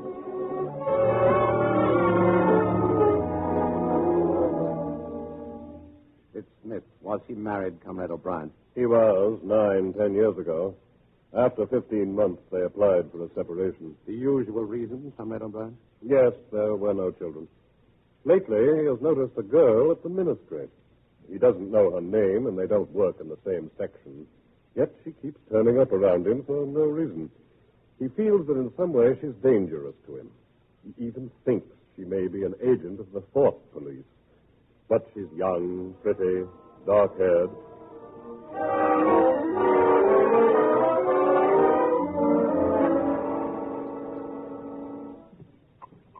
Times 3184. Big Brother malquoted world peace message. Excuse me. Smith W. What? What is it? Have you given your voluntary subscription for the new party banners? Yes, I've subscribed. Of course, I always subscribe. Oh, well. Excuse me, comrade. Liar. Spy hunter bigot. What are you doing in the shape of a woman? If you had a quarter of a chance, you'd denounce me as a thought criminal and have me killed. Excuse me again, please. There will be a spontaneous demonstration tomorrow at 18 o'clock. Personnel of all offices will gather in the main hall at the central telescreen for a 2-minute hate meeting. Of course, I know. I have it on my calendar. Well, I thought I'd remind you. Goodbye, comrade. If I could only tell her to her face. If I could shout it at the top of my voice. But they're watching, man. Get hold of yourself or you'll give yourself away. Your worst enemy is your own nervous system. In 1984, the universal slogan posted everywhere with a benign-looking portrait of the dictator is, Big Brother is watching you. And the eyes of Big Brother and the party are the thought police. The thought police watch you through the telescreens, which are fixed on the walls at your place of work and in your home. And when or how often they have plugged in your wire is something you can never guess. The telescreens combine the functions of the earlier telephone, radio, and television instruments, and they regulate everyone's life. For example, at 7:15 every morning, the telescreen in his room awakens Winston. Age 30 to 40, everyone up. Up, 30 to 40s on your feet. Hands on hips. and touch your toes. Up. Then. Up. Then. Smith. Huh? 6079 Smith W. What, me? Yes, you. Then, Law, you're not fine, Smith W. Anyone under 40 is perfectly capable of touching his toes.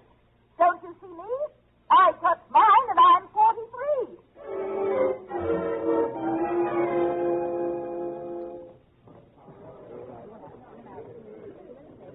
Now, Winston is joining the staff at Minitrue for the 2-minute tape that afternoon. A colleague, Comrade Ampleforth, is in charge. Comrades, attention! Attention! First, the telescreen shows them a flash of the war at sea against Eurasia. An enemy troopship is blown up. We got them, comrades!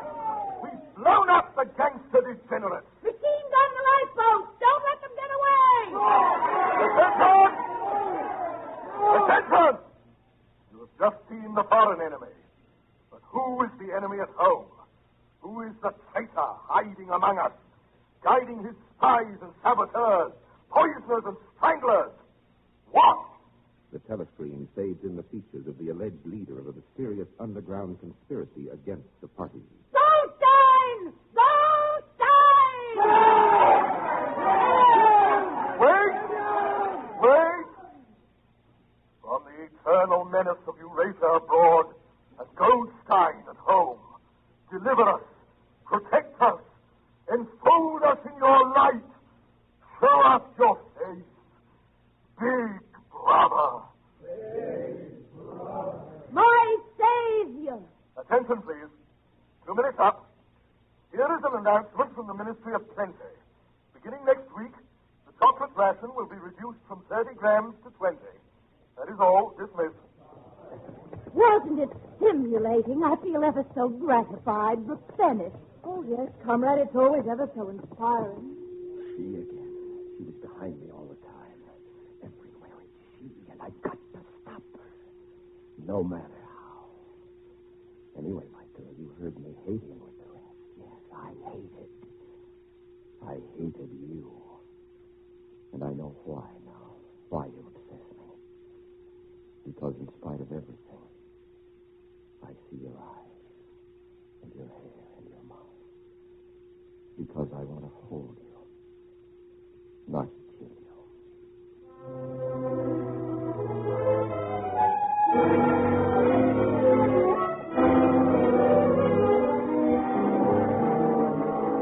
To escape from the interminable, restless monologue that runs through his mind, Winston has wandered off on an evening walk, losing himself down unknown streets in the labyrinth of London. These are the slums where the proles lived. The word comes from proletarian.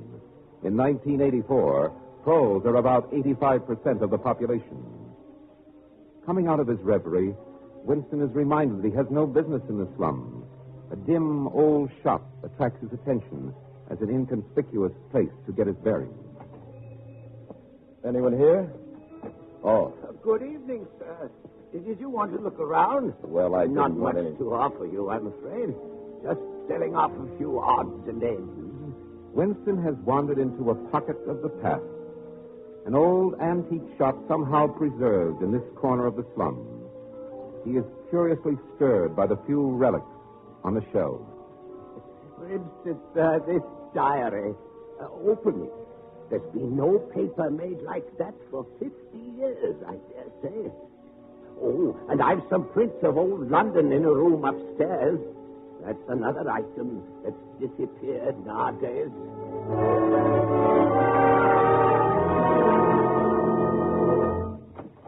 In here, sir. I'll light the lamp. It's still an oil lamp, you see.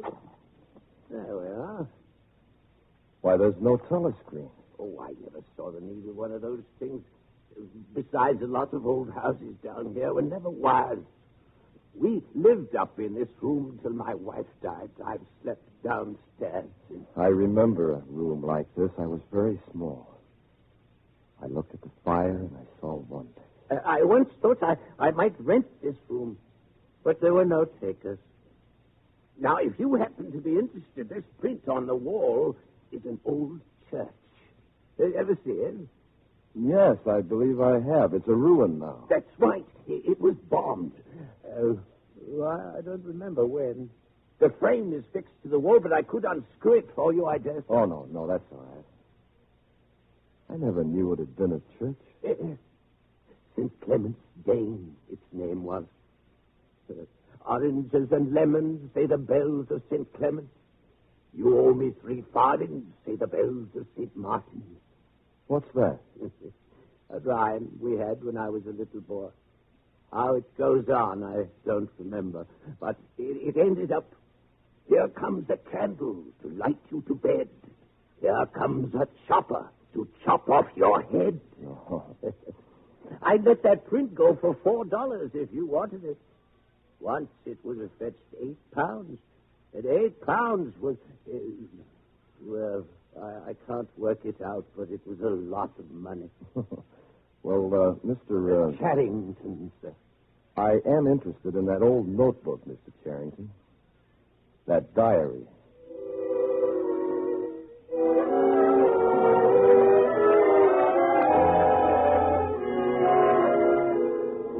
April 17, 1984. I have begun this diary as a safeguard, a control against the suicidal impulse to declare myself openly. I'm writing it in a corner of my room, out of the range of the telescreen. But what I write here, and whether I go on with this, will make no difference. I have committed the essential crime by thinking of a diary. Thought crime is death. Before death, there is a routine of confession. Then they... Nevertheless, exactly because I recognize myself as a dead man, it becomes important now to stay alive as long as possible. Down with Big Brother. There I've written it. Down with Big Brother.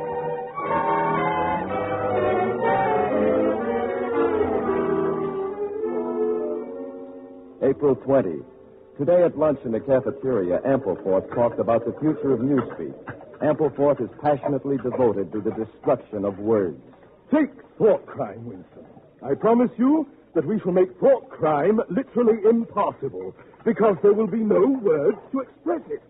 Breathtaking, what? Remarkable. If you have no words for the thought crime, how can you crime think? It fascinates me, Winston, by its logical perfection. You do see things clearly, Ampleforth. Oh, it's just a pure specimen of doublethink. April 23. Freedom is the freedom to say 2 and 2 make 4. If that is granted, all else follows.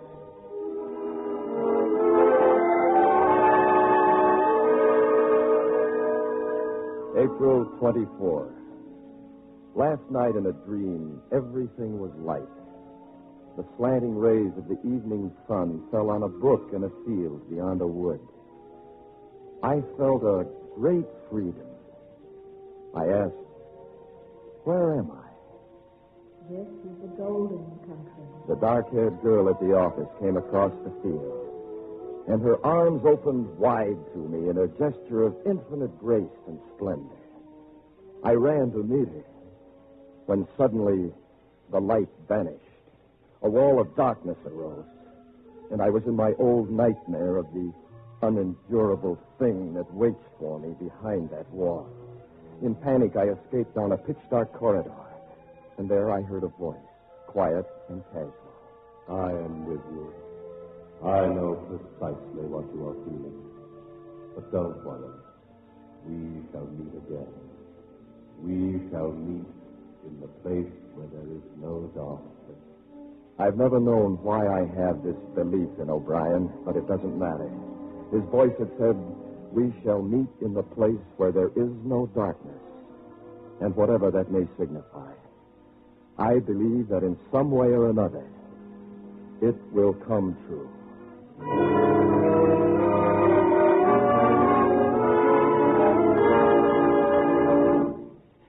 Ampleforth. Yes, Winston? Will you watch my message tube on your screen? I'm going down the hall a moment to check a map. Right, I'll leave you plugged in. Thanks.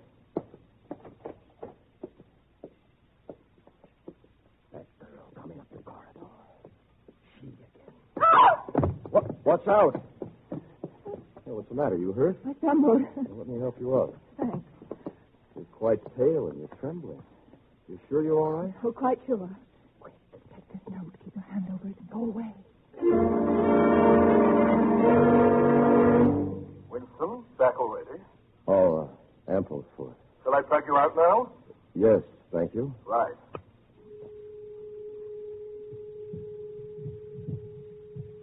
I mustn't look yet. I must shuffle a note among the papers on the desk. I must leave it there a moment and then look at it casually. Whatever is written on that scrap of paper is somewhat but police. Perhaps they had reasons for choosing to deliver it this way. Maybe a summons, an order to commit suicide, a trap of some description. Whatever is written probably means my death. Unfold it on the desk now. Keep your fingers from trembling. Now glance down and see what she... I love you. I can't believe it. It's a trick. I love you. It's a trick. I love you. But she was pale. She was frightened. Maybe... I love you.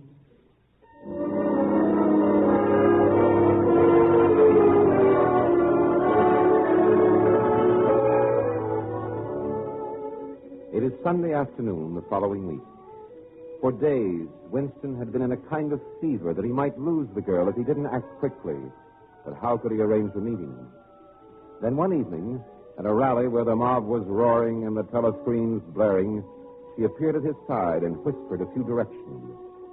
They were to meet that Sunday at a place she knew in the country.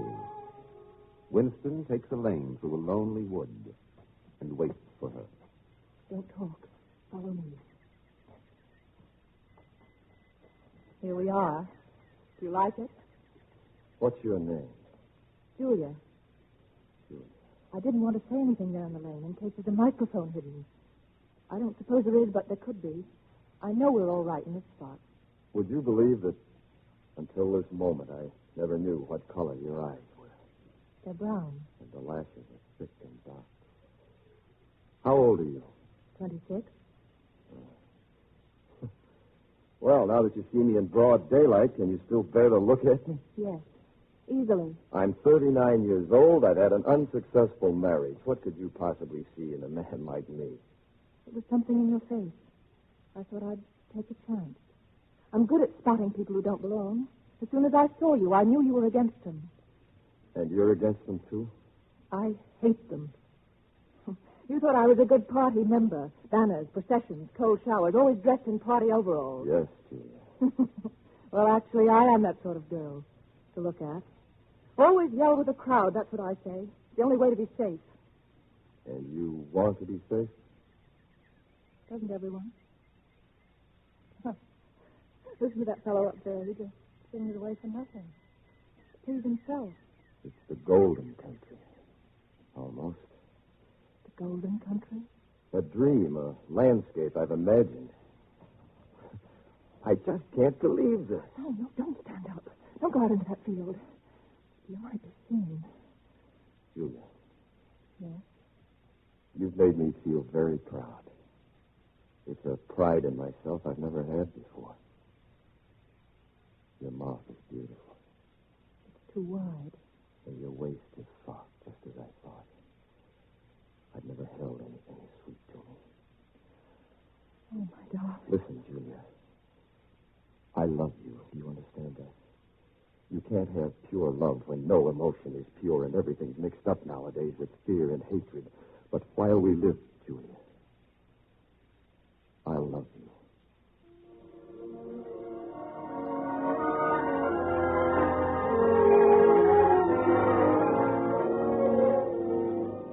May 20th. I've rented old Charrington's upstairs room. It's lunacy, perhaps, and at best we can only go there once in a while. But the temptation of having a hiding place that was truly our own was too much for me. This door goes down to the alley and the backyard, Mr. Smith. You have your own interests, you see. I dare say everyone wants a little privacy now and then.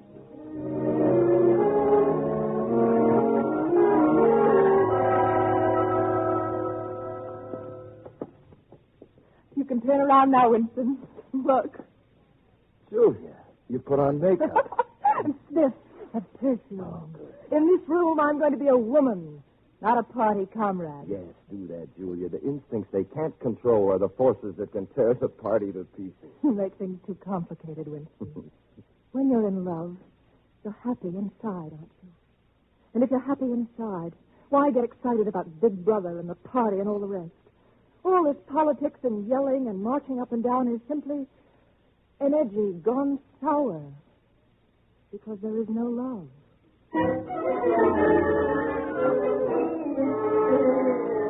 June 1. It has happened at last. The expected message has come. The underground conspiracy does exist, and I have reached the outer edge of it. All my life, it seems to me, I've known it would confront me just so. Smith.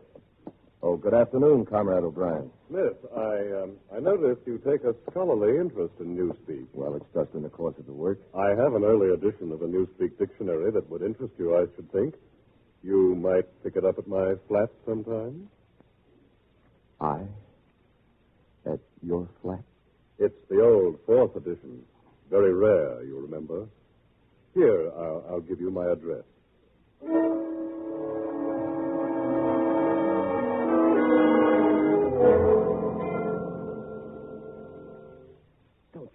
Julia, he was giving me a sign, a signal. But I don't understand. That edition is not supposed to exist, Julia. It was purged for Goldsteinism.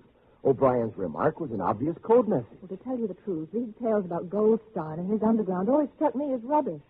I think the party itself made them up for some reason, and you have to pretend to believe them. Julia, why don't you walk out of here before it's too late? You're young, you look innocent. If you keep clear of people like me, you might stay alive for another 50 years. Yes, dear, I know. But all the same, what you do, I'm going to do. Don't be too downhearted. I'm rather good at staying alive. You know, if they catch me and if I confess, they'll shoot you. And if I refuse to confess, they'll shoot you just the same.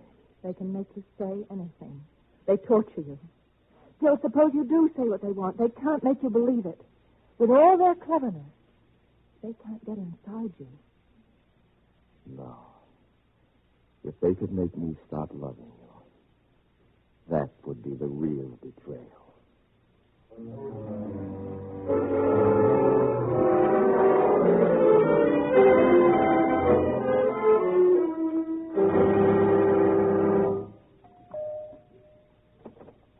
Yes?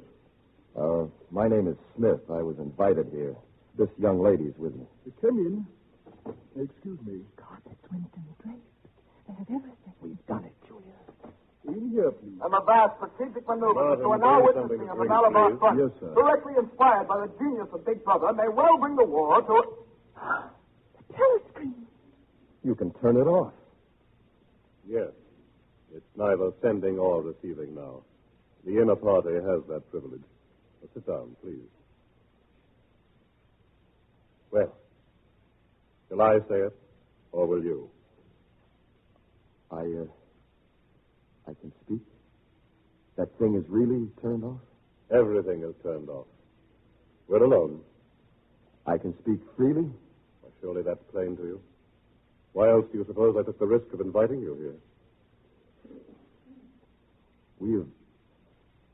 We have come here because we believe there's some kind of secret underground working against the party, and that you are involved in it. We want to work for it. Bring the drinks over here, Martin. Thank you. That's all. Martin is one of us. I think we should begin by drinking a health to our leader, to Emmanuel Goldstein. Then there is such a person? Yes. There is such a person, and he is alive. Where, I don't know. Now, I have only a brief time at my disposal. I must start by asking you certain questions. You are prepared to give your lives? Yes.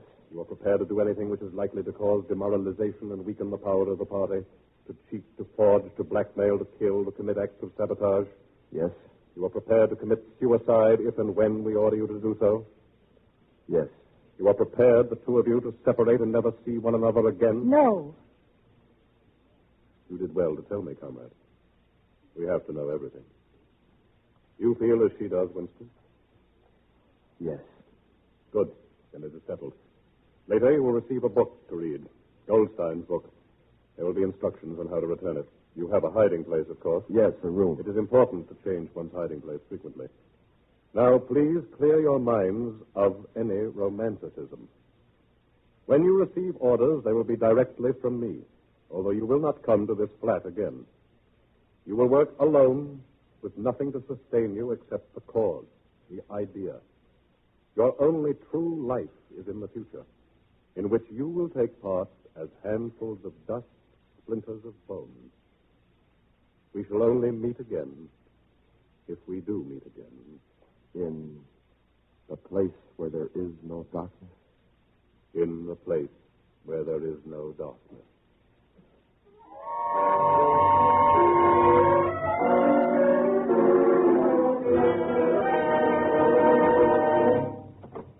Oh, Julia, come in. I got it today, the book. Did you, dear? Yes. Good. It fascinates me. It's as though my own thoughts had been transformed by a mind enormously more powerful and vastly more systematic. That's nice, dear. I brought some water for the coffee. Julia, you have to read it, too. Now, you read it out loud, then you can explain it to me as you... Ah! Get out, you filthy brute! What was that? Rat. Huh? I saw him stick his nose out of the wall. There's a hole down there. In this room? Well, they're all over. And the nasty thing is... Don't go on. Dearest, what's the matter? Of all the horrors in the world, a rat. It's a nightmare. Winston, you've gone quite pale. I'm sorry, Julia. Don't pay any attention. Darling. Hold me. Hold him close. Just something in me that I can't help, Julia. Something unendurable. All right. Now stuff the hole with a bit of sacking. There. That'll keep the brute out. Thanks. Hey, Winston. That picture on the wall. What is that place? Oh, that's a church. Or at least it used to be. St. Clement's Day. Oranges and lemons, say the bells of St. Clement. You owe me 3 farthings, say the bells of St. Martin. Where did you hear that? From my grandfather. He used to say it to me when I was a little girl.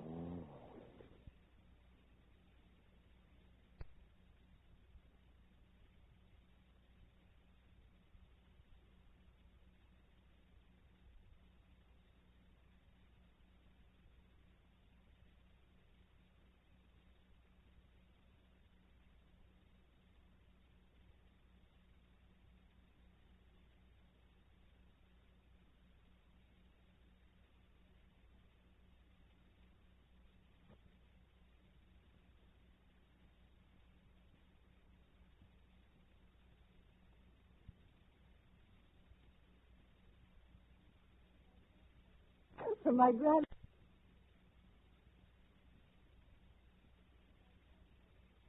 grandfather. He used to say it to me when I was a little girl. Someday I'll have to take that picture down and give it a good cleaning. We'll go on with the book. I'll fix the coffee.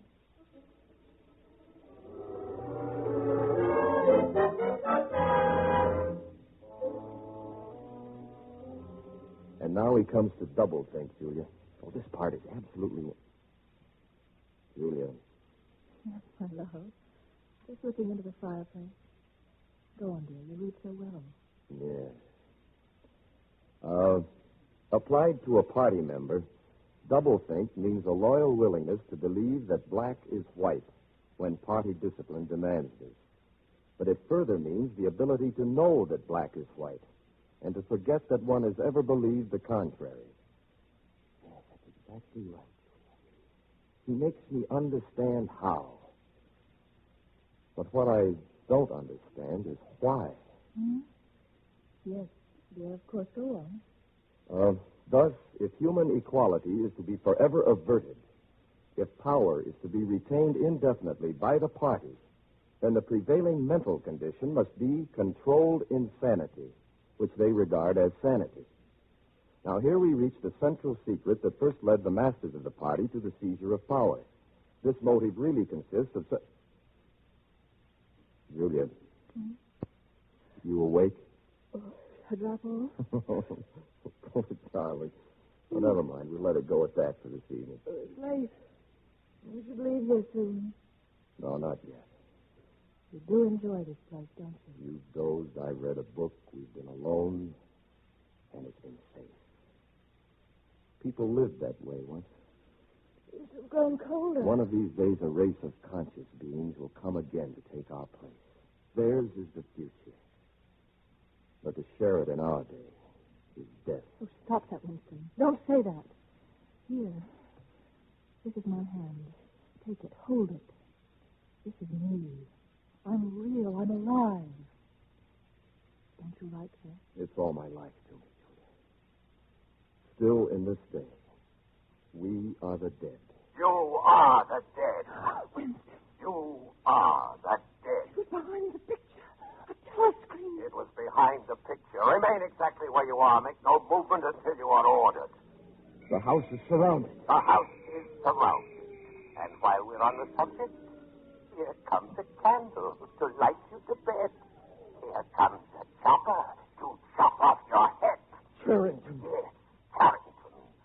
For the first time in your life, Winston, you can identify a member of the Fort Police. Take the man first, comrade.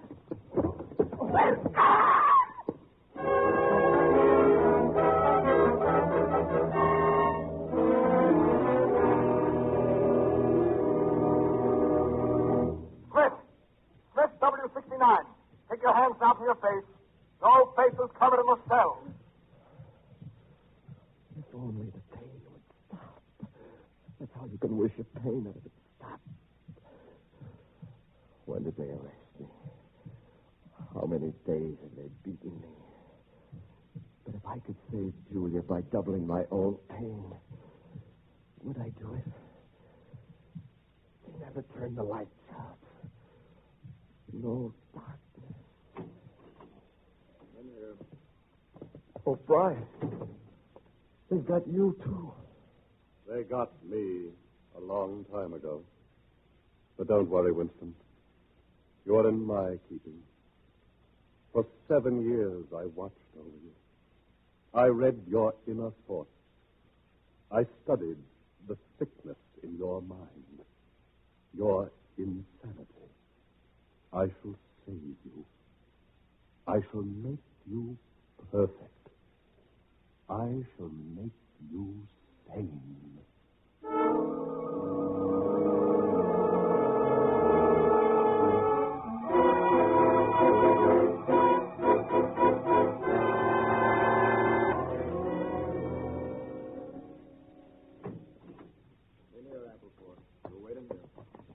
Amplify. Oh, Smith, you too. What are you in for? It was an indiscretion, undoubtedly. But I couldn't help it, Winston. We are producing a definitive edition of the poems of Kipling, and I allowed the word God to remain at the end of a line. The rhyme was Rob. Ampleforth? Yes? You would come with me. Room 101. Room 101? Come along quietly. No, not room 101, I beg you. God, get this man out. No, not me. Take Smith. He's the one that's against the party. What is in room 101? You know what is in room 101, Smith. Everyone knows. Think, and it will come to you.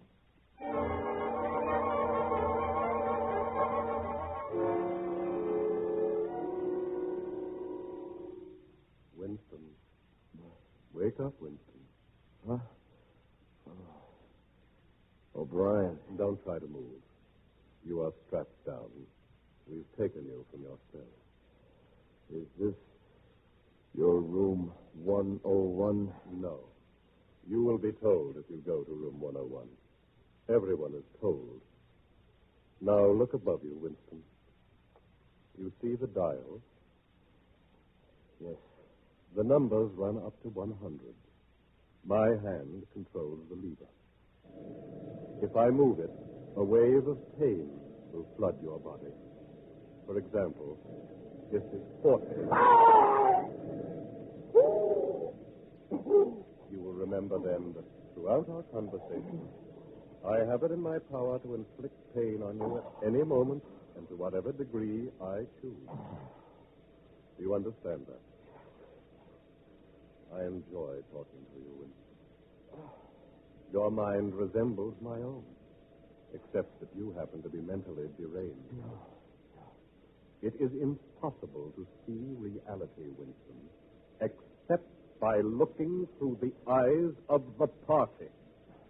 That is the fact you must relearn.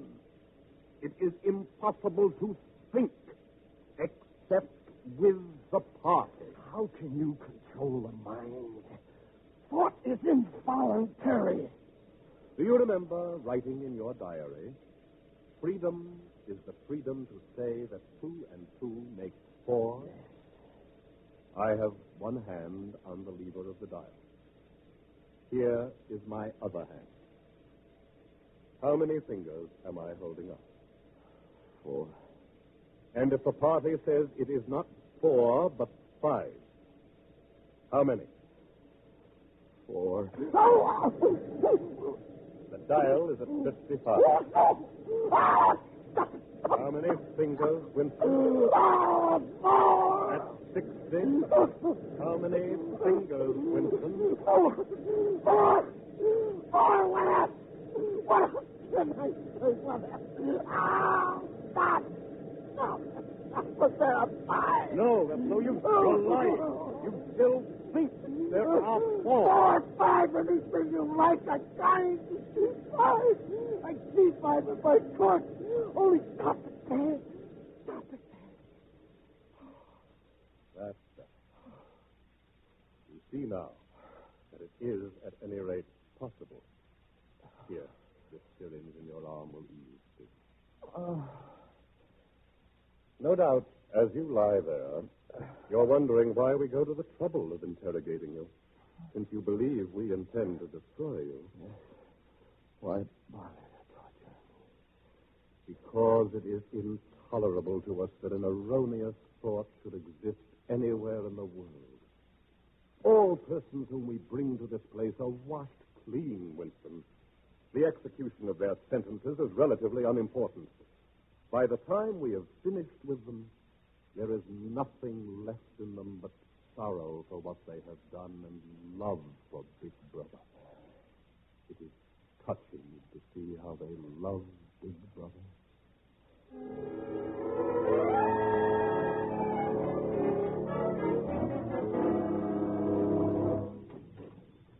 Winston, been sitting up? Yes. Good. You tried to walk? Yes. You're getting better. Well, before we resume today, you can, if you choose, ask me a few questions. Any question you like, it will be all right. What have you done with Julia? She betrayed you, Winston. Unreservedly. You would hardly recognize her if you saw her now. All her rebelliousness, her deceit, her folly, burned out. You tortured her. Next question. Does Big Brother exist? Of course he exists. The party exists. Big Brother is the embodiment of the party.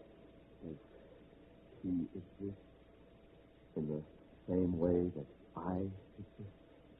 You do not exist. I was born, and I shall die. I have my own identity, my own, no other. I exist. No importance. Now, the next stage in your reintegration is the stage of understanding.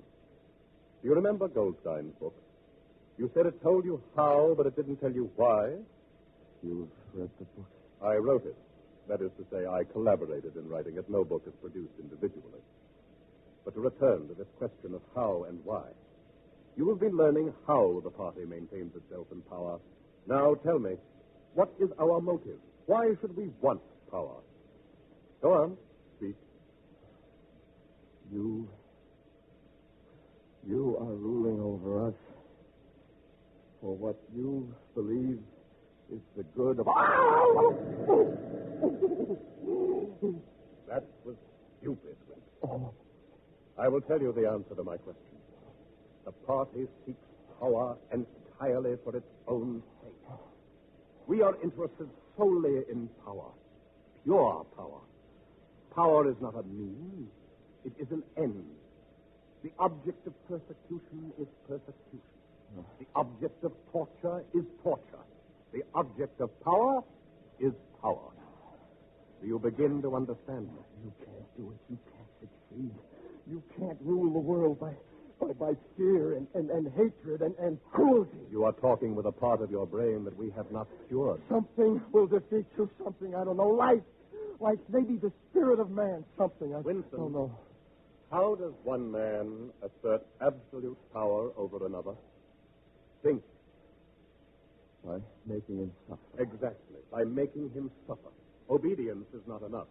Unless he is suffering, how can you be sure that he's obeying your will and not his own? Somehow you will fail.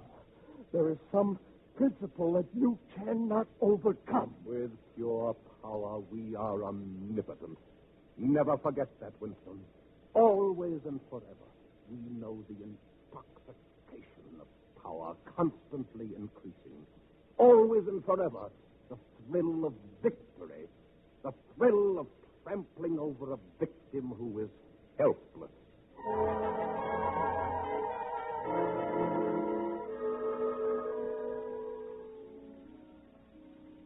Winston, look. This is the golden country. Wake up, Winston. Julia, it's you. Of course. Wake up. Take my hand. I'm real. I'm alive. Don't you like this, Winston? Oh, my love. My beloved. You must help me, Julia. You must tell me something. What can you do against the lunatic who is more intelligent than yourself? They can make you say anything. Anything, Winston. Julia, wait.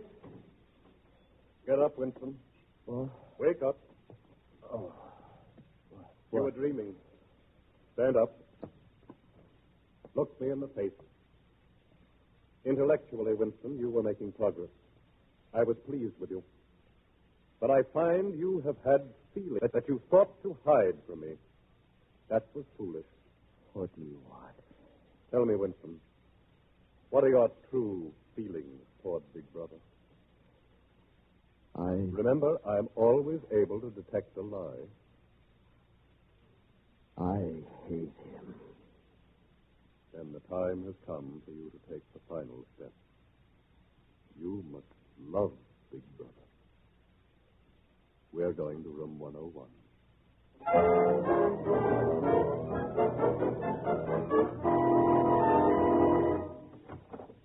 Strap him up right in the chair. Strap him. Winston, you asked once what was in room 101. Everyone knows the answer. The thing that is in room 101 is the worst thing in the world. The worst thing in the world varies from individual to individual. There are cases where it is quite some trivial thing. But for everyone, there is something unendurable, a pressure that you cannot withstand even if you wanted to. Bring in the cage. The cage. Do you remember your nightmares, Winston? The wall of darkness and the thing that could not be faced. It was rats that were on the other side of that wall. No, you can't do that. You couldn't do that. In your case, the worst thing in the world happens to be rats. Oh, Brian, please. I'll do anything. Just tell me what it is you want me to do. Come, Winston. In your heart, you know. How can I if you won't tell me what it is? There is one person to whom you can transfer your punishment, but you must do it of your own free will. Set down the cage. Set it down. It was an ancient Chinese punishment, Winston. No. The cage fits over the face, and the rat... No! No, don't do it to me, no. Punishment. No, not to me. Not at my face. Yours. No, not to me. You are. You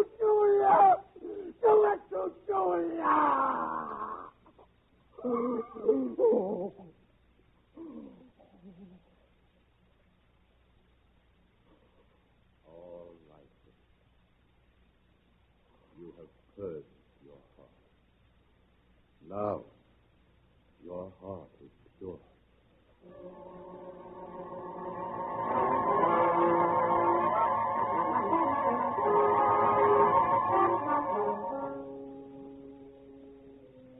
We have our last glimpse of Winston in 1984 as he sits in an empty cafe in mid-afternoon.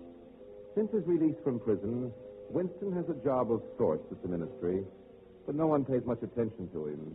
He idles, drifts. He drinks a lot of the synthetic gin of Oceania, and he waits. Waits. Right now, he is waiting with some concern for the war news on the telescreen. Suppose the Eurasians break through in Africa. Suppose they take the Congo Basin. Oceania itself may be threatened. We're in a crisis. Suddenly, the broadcast. Victory! Victory! In a vast strategic maneuver personally planned by Big Brother, we have routed the Eurasians on the Congo. He saved us. It was he alone. Our Colossus. Our eternal shelter. Thank you, Big Brother. Thank you.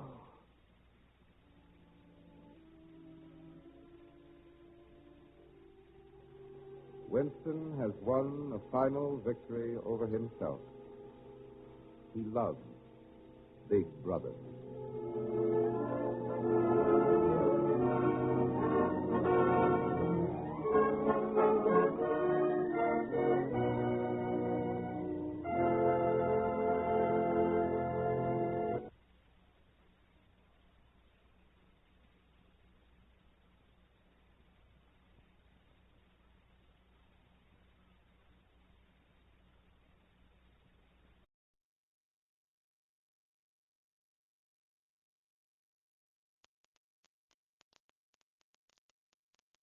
The Columbia Broadcasting System presents The Free Company.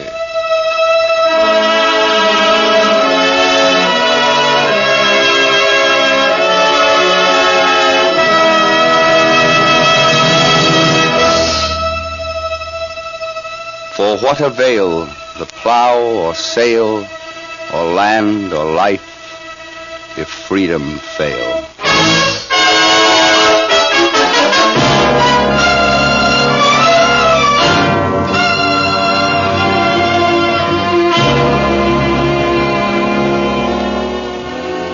Ladies and gentlemen, today CBS is proud to contribute its facilities to a new and important development in radio history, the Free Company. The Free Company is a voluntary group of distinguished American playwrights, writers, actors, and radio workers who have joined their talents to bring you this series with no compensation other than the knowledge that it may serve America.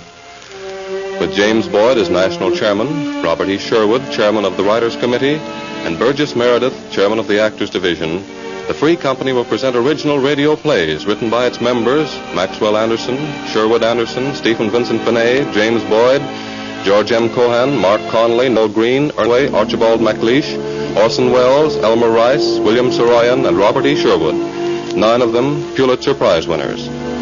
The plays will feature America's most distinguished screen and stage stars in the leading roles. And now, Burgess Meredith for the Free Company. This is Burgess Meredith speaking from Hollywood. The purpose of the Free Company is to present in terms as eloquent as its members can command the meaning of freedom, and to serve as a free expression of their faith in American democracy and in the basic civil rights which make it possible. Some of these plays utilize for their dramatic themes particular sections of the Bill of Rights. Others, like today's drama, will be more general in scope. For our first play in this series, Pulitzer Prize playwright William Saroyan has written The People with Light Coming Out of Them. In the cast will be John Garfield, Nancy Kelly, Eduardo Cianelli, Edmund Gwenn, William Tracy, Tim Holt, and Clinton Rosamond. The brilliant work of these artists in motion pictures is known to all of you.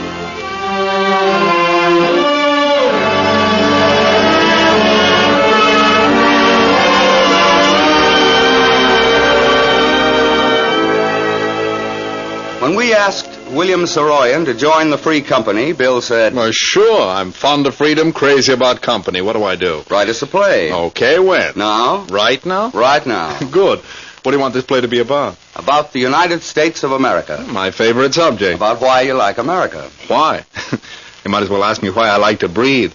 What do you really want? Well, Bill, tell us something about why you think this country is worth living and fighting for. Give us your reasons in a little play. You have reasons. Oh, millions of them. As many reasons as there are places and people.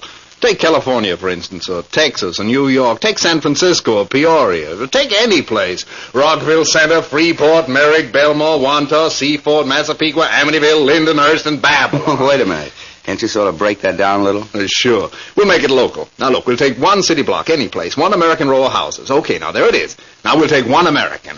Anybody. Let's take something like myself so I'll know what I'm talking about. Otherwise, anybody.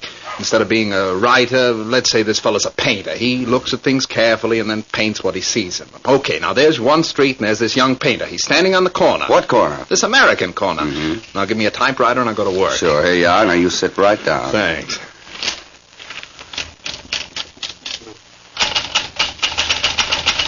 Come on, old Walt Whitman. Tell us about America. Tell us about where we live, about home and the family. And Mark Twain, you tell us about it. And old Dan Boone. And 130 million people. You tell us about it.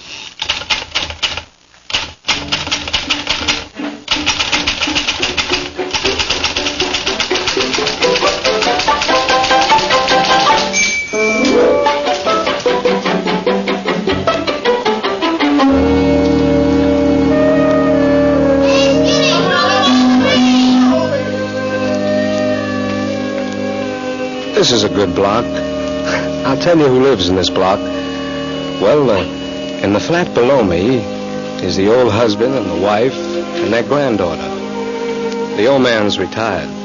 He used to be a railroad worker. They gave him a pension about 2 years ago. Yesterday I saw him at the corner, just kind of standing in the sun there, burned up about having no job. And he said, "Oh, how does anybody know when a man's through? I'm not through, and I never have been. As long as a man wants to work, he's not through. So I'm keeping busy. Aye, they're not going to kill me with kindness. Do you know what I'm doing now, eh? Well, it's the truth. I've got a whole setup in the basement. Aye, last week I made a little table, and this week I'm working on a chair. I've got to keep going. I've got to do things. You can hear me hammering down there now, can't you? Is that you hammering? Yeah. And how's it sound to you? Eh? Young and vigorous? It doesn't sound old. I'll say it doesn't. There's plenty of people around here that can use a table or a chair or one thing or another. And I'm going to go ahead and make these things. And if they can't afford to pay for the lumber, I'll make them a present of it. I like to be making something. I don't like to sit around being an old man. Ever hear me sing while I'm working? Yes, I believe I have. Well, now, how does it sound? Hey, come on now, tell me the truth. Well, not bad at all. What is that song you keep singing all the time? Oh, it's Dolly Day. Is that what it is? Ah, you mean, oh, Dolly Day, she looks so gay. I run all around and around to hear her fairy footsteps play as she comes over the ground. Yes. Oh. Ah, it's my favorite, Dolly Day. It's my wee wifey's name, Dolly. Well, so long, lad. So long, Pop. I'll be seeing you. Well, the old man and his wife, they're folks. And the girl, their granddaughter, she's a stenographer somewhere. And she goes to work every morning looking like a princess. The old man, he's Scotch. And his wife's English, with a little French. And the granddaughter's mother, she has some Spanish. That's a lot of folks. Well, I was sitting on the steps last Sunday when the girl came home from church. I never saw anything prettier. She's something like her grandfather when it comes to starting a conversation anywhere at all. She came up the street and started talking from about 10 yards away. Hello. You're the man who's taken the flat upstairs, aren't you? No, it seems funny not hearing a lot of noise up there anymore. There were 5 growing kids in the family that moved out just before you moved in, and Gee, they sure used to have a lot of fun. Gosh, it's a beautiful day, isn't it? It sure is. One of the most beautiful I've ever seen. Too good to waste indoors. That's one thing I like about church on a good day. When it's all over, you go out humming the last song they sang, and you step into beautiful sunshine and walk home feeling glad and hungry and happy about everything. I've got to do that. I've got to go to a church next Sunday myself. What kind of sermon was it? Oh, it was a little sad and made me feel angry about the war and the way people are behaving, but, well, we got to know about wars and what they mean to people and what they do. So the last song we sang was Rock of Ages. Rock of Ages. I haven't heard that song in years. Oh, it's a beautiful song. Rock of Ages, cleft for me.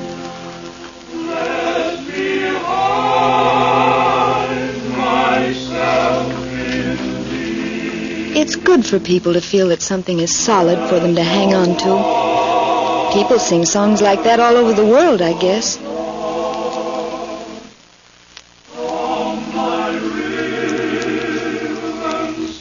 What do you do? Yes, that's exactly how she said it. She's an American. She wanted to know, so she asked. She was sincere, and she was interested. I told her. I'm a painter. Oh, a house painter? Well, I paint houses, too, among other things, but I don't mean that kind of painting. I paint on canvas. You mean you're an artist? Well, yes, although that sounds a little high-toned for me. I'm a worker whose work it is to paint. I've got no boss, and I don't keep regular hours or anything like that. But I work like everybody else. Gosh, I never knew people could live so near artists. Wait a minute, don't get me wrong. I'm not famous. In fact, I'm not very well known to more than 10 or 11 people in the whole world. I'm not rich either. I'm sort of poor, but it seems like everything I really want and need, I usually... Well, how do people get to be painters? Well, I suppose it creeps up on them gradually until they're so sure they're painters they're willing to work for years trying to prove it. I'm in my 7th year now. Have you got a lot of paintings? Lots of them. Dozens. Could I see them sometime? Well, I wish you would. But I've got to warn you, they're not nearly as pretty as some people in the world. Well, why don't you get your grandfather and grandmother and someday when I'm in town go upstairs and loaf around? Door's always open. Oh, we wouldn't go into your house if you weren't there. Well, why not? It would be easier for you to look at the paintings, and I wouldn't be there to bother you and trying to explain them to you. It's not easy for a painter to explain his pictures. You see, you start to paint things, and after a while, as you learn more and more about painting, you start to paint what's inside of things and always coming out. Light comes out of most things, especially people. And it sometimes comes out of houses and streets and rooms and windows and all sorts of things that everybody sees every day. Well, I sort of concentrate on that light. I'm interested in it, even when there's no sun shining. If you look carefully, you can see light coming out of all sorts of things. But it's not easy to explain. Gosh, you sound like a preacher. Only it sounds real, not like a sermon. Everybody's a preacher, yes, but simply a question what a man preaches. Well, what do you preach? Tell you the truth, I believe something that's so ordinary it's almost embarrassing to mention it. In fact, somebody sophisticated might laugh at me. I believe there's more good in things than anybody ever bothers to see. So I keep looking for it all the time. And when I find it, I try to keep it in a painting so other people can see it too. After they see it in a painting, well, they see it everywhere else too. That's what painting's for. Say, can we really go up and look at the paintings? Well, I'm going to take a walk to town in about an hour. Why don't you all go up after you've had dinner? I won't be back until evening. Are you sure you won't mind? Mind? I want you to see my pictures. That's why I paint them. All right, then. We'll go up. And thanks. Okay. Well, she walked off, and I went up to my room.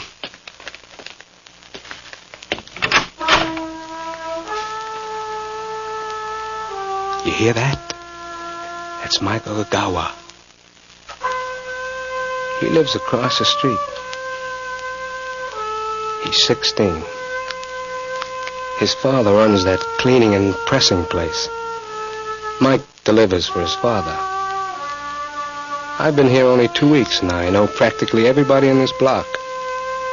Take Mike, for instance. He came upstairs one afternoon with one of my suits his father had cleaned and pressed. I was working at the time, and it looked as if it was going to be a good picture, so I didn't want to stop working. I hollered, "Come in." The door opened, and somebody said, "I brought your suit." "Okay, bring it up and put it on a chair somewhere."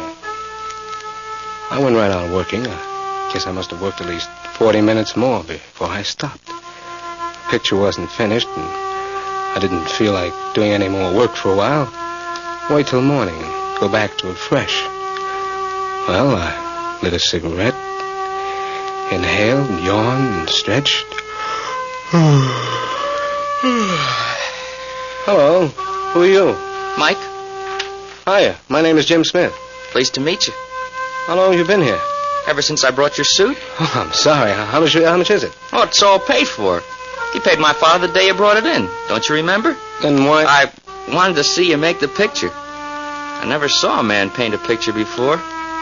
Can I look at it? Sure. It's not finished, but you can take a look at what I've got so far. Thanks. That sure is pretty. Do you really mean that? That second house, that's our house, isn't it? But do you live in that house with the green roof? Sure, right over the shop. Wait till I tell Pa. It sure is pretty. What's your last name, Mike? Akagawa. I bet you know what nationality that is. Well, since it's yours, I'd say it's American. Oh, sure. But when it's my father's, it's Japanese, I guess. He was born in Japan. I was born in that house in the picture. Gee, I never thought I'd see that little house in the picture. Listen to him, will you? Listen to Mike Akagawa across the street blowing the trumpet. Isn't that beautiful? That's what I like about this block. All the wonderful Americans living here, doing their work and raising their families, going to school, trying to learn how to play the trumpet and looking around everywhere for the good things. 3 doors from here is the Areola family. Father, mother, and 7 kids, all under 17. Well, they're a great gang of people. The father works in the wholesale produce market, so he gets up at 3 in the morning to go to work. You know, I sometimes walk around town late at night to see how things are then. And one night, as I was coming home, I ran into Pete Areola on his way to work. Well, it's very quiet at 3 in the morning, and you don't expect a stranger to come up to you and start to talk. But Pete did. Hello. Hello. You are the new fellow in this neighborhood, ain't you? Yes, I am. I've got that flat 3 doors up from your place. Sure, I see you before. What's your name? Jim Smith. My name is Pete Areola. That's a good name, Pete. You're up early, aren't you? I go to work every day at 3 o'clock in the morning. Where you been? You work nighttime? Oh, in a way. What do you mean? Well, I haven't got any working hours, so I guess they're all working hours. Where do you work? Pete, I'm a painter. I paint pictures. I look around and paint what I see. You, Peter? Artiste? Yeah. I work wholesale produce market. Where's your family? Well, my wife's visiting her folks. She'll be here in a week or so. Lonesome, huh? Oh, little. You got kids? I got 7 kids. 7, that's swell. I got only 2. I got 7. All go to school except 2, the babies. Sometime you lonesome, come over to the house. Have a drink of wine, eat some food, and meet the kids. Thanks, Pete, I will. Jim, your name? Yeah, Jim Smith. All right, Jim, come on over. We have a good time. Okay. So I went over to Pete's the next night and met the family.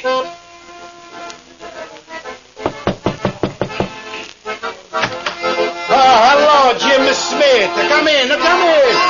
You have supper with us. Hey, Angela, come and get some wine for our new neighbor. This is Jim Smith. Angela, my wife. How you doing, Mrs. Areola? Hello, young fella. These are my kids. Hey, kids, wait 1 minute. Meet the new neighbor, Jim Smith. And now let's see. We start with the babies. This is Nicky. Hi, Nick. Hey, Angela, look. The neighbor pick up Nicky. Nicky, you like this fella? Sure you like him, but that's fine. This little girl is Nora, my little flower. This fella's Pat. Hey, Pat, how do you feel? Okay, Pa. Hello, Mr. Smith. Hello, Pat. This lady, oh, she's a lady. Look, those high-heel shoes. She's Rosa. Gonna to be opera singer. I'm gonna be a school teacher. All right, Rosa, a school teacher and opera singer, too. Papa wants everybody to be an opera singer. Next, the big fella. Joe, 14. Hi. Tom, 15 and a half. Hello. And the oldest boy is Dominic, 16 and a half. Hi. There's another one on the way. All right, everybody, this fella, our new neighbor, Jim Smith. All right, Jim, drink this wine. Now, come on, kids, let's give a song. Oh, solo me, everybody together. Dominic, give me one chord in F and make it a good one.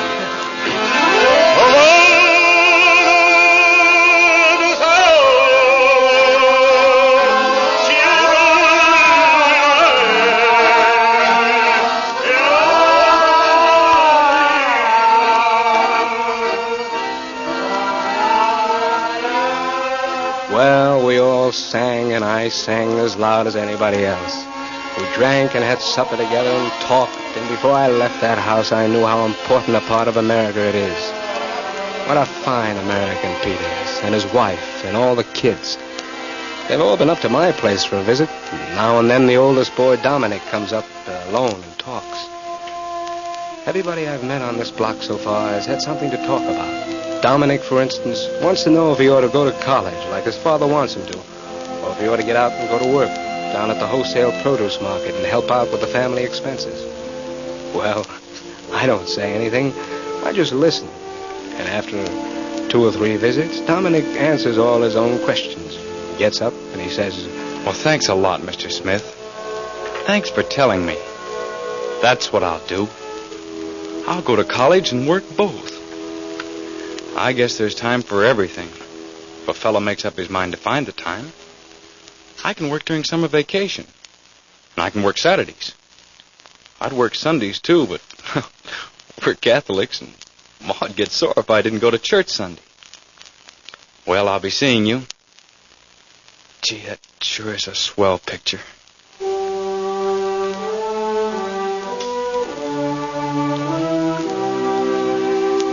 There's a fellow who's got a furnished room in the house at the corner.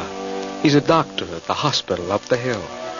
There's a clinic up there, and I drop in once in a while to see the people when they're sick. And that's where I met this fella. Well, the kids love him. They're afraid of the other doctors, but they love Dr. John. John Bailey is his name, but they call him Dr. John. We got to talking, and he came up one afternoon for a drink. I wanted to know why the kids weren't afraid of him. Most people are a little afraid of anybody whose color is a little different from their own, and Bailey's color is the blackest black you ever saw. I asked him about the kids not being afraid of him. Well, maybe it's because kids are people at their best. A kid with a pain, all he wants is to have the pain taken out of him. I don't go to work on a kid until I get him to know him.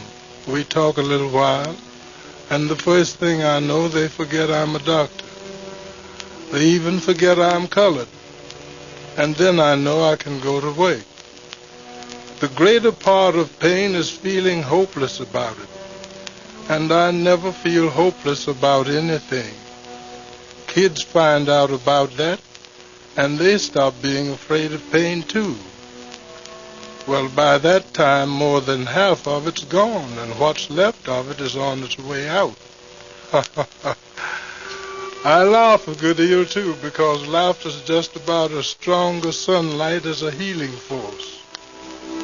Where there's laughter, there's never fear. It helps the kids. Well, how does it happen that you do laugh, though? Well, I didn't used to. I used to let my own troubles grow until finally I found out that was foolishness. The living are healthy. Life is healthy. I know that from my way. I've got to help them with medicine and heat and treatment and all that.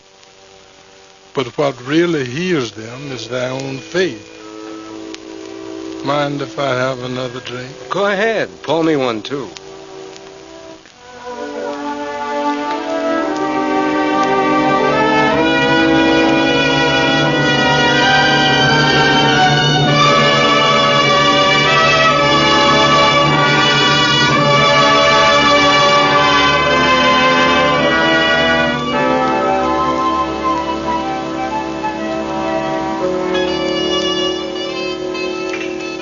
All the people in this block are like that, like Bailey and Pete and Mike Okagawa, and the old man and his granddaughter.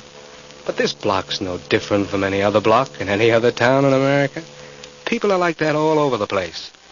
And when you've got people with light coming out of them, like it comes out of these people, and you've got light coming out of their houses and the streets they live in and the towns where these streets are, and the whole land where these towns are, you hear them coming to life in the morning. The alarm clock's ringing, the faucet's running, and everybody getting up to start another day. You know they're a happy people because they belong to a happy nation. They're a free people, and they're glad to be alive. I've done a lot of looking around all over this country because that's my work, and everywhere I've gone, from the biggest city to the smallest town, I've seen people with light in them, human people. People who are young and friendly and kind. Oh, I know, I've seen bad people, too, all kinds of them. But I looked a long time, and it's gotten so I can see them right through people who look as if they're bad. But they're not bad. They're having trouble. They're up against something. Things have gone wrong. They've lost faith. They need more things than they've got. They're out fighting because they don't know what else to do about the trouble. But even these people are good people. Something's pressing against their spirits, hurting them. Everything isn't perfect in any block, in any town or city in this country. But in this country, it's always trying to improve. It's always working at the job. The same as a painter's got to work at a picture he's painting. Look out this window down at the street. It's not a fancy street. The houses aren't much. People in them aren't people you read about in newspapers and magazines. But down there is America. That street and those houses and the people living in them. There is the strength of this nation and the hope of the world. Look at the light shining out of those humble houses. That light is the light of a happy nation, a free and growing people, a human people, a people without fear, a people who love instead of hate, whose casual everyday humanity is stronger than any other power in the world. This is a good block. I like it here because the best in people from all over the world is growing here into the first real nation of the world, the American nation, the nation of human people.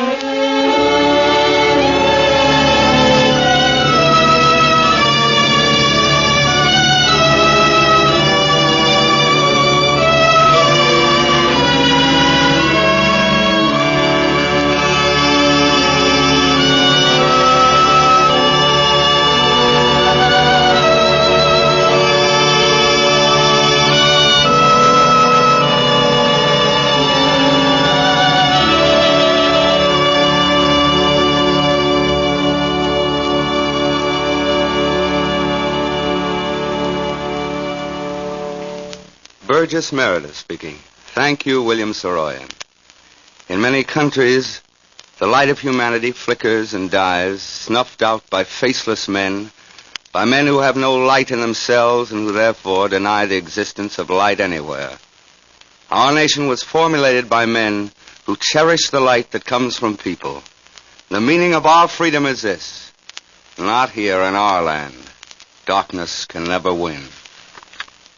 Let us resolve again, in the face of threatening shadows, that government of the people, by the people, and for the people shall not perish from the earth.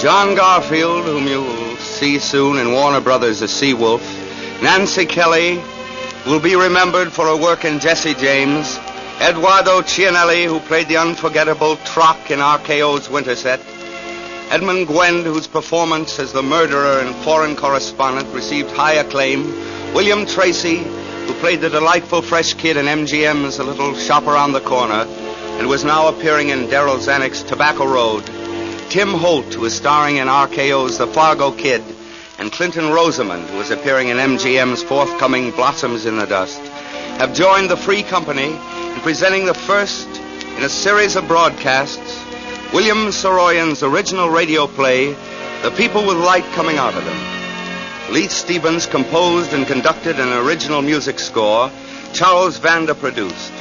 To all these people, to the Screen Actors Guild, and to the American Federation of Radio Artists, and to the Columbia Network, all who have combined to make this series possible, this is Burgess Meredith offering the sincere thanks of the Free Company.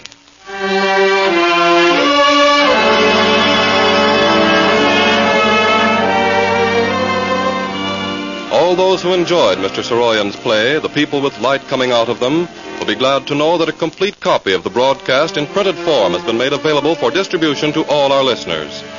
For 10 cents, the actual cost of printing and mailing, you will receive your own copy by writing to the Free Company in care of the station to which you are now listening. Copies of subsequent broadcasts during this entire series of productions by the Free Company will also be made available each week.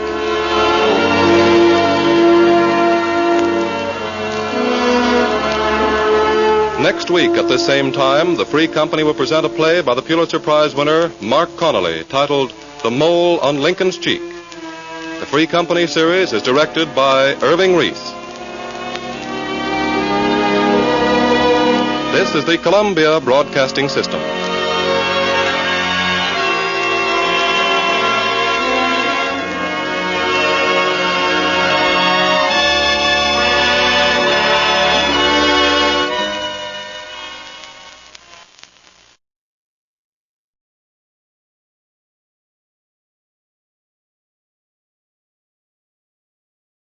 Between Americans, starring Orson Welles.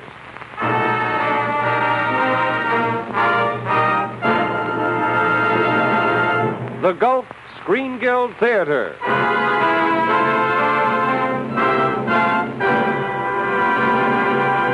The Gulf Oil Companies and your good Gulf dealer are proud to present a dramatic picture of this, our America.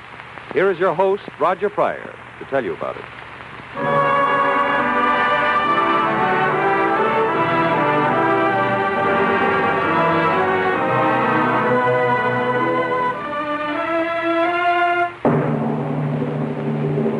Good evening, everyone.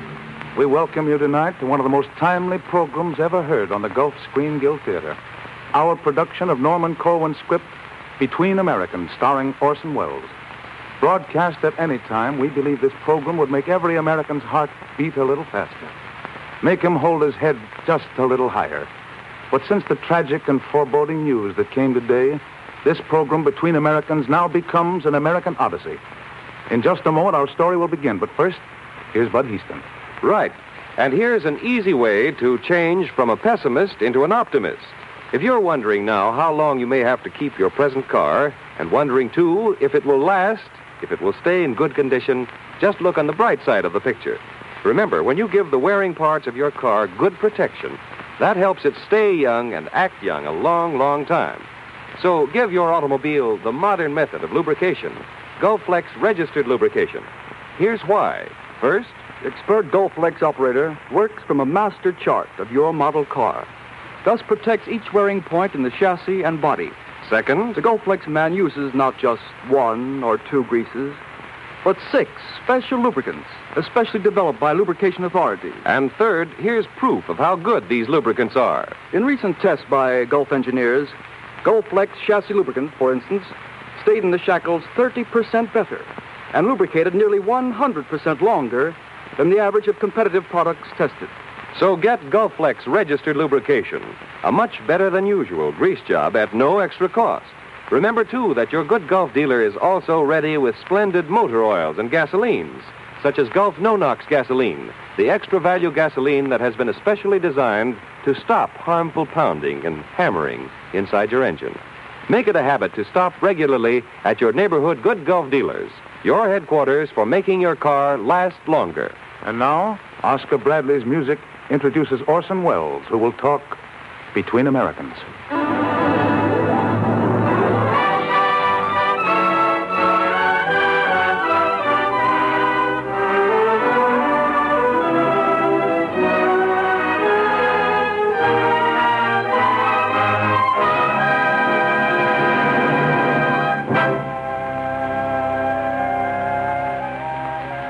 This program is Between Americans.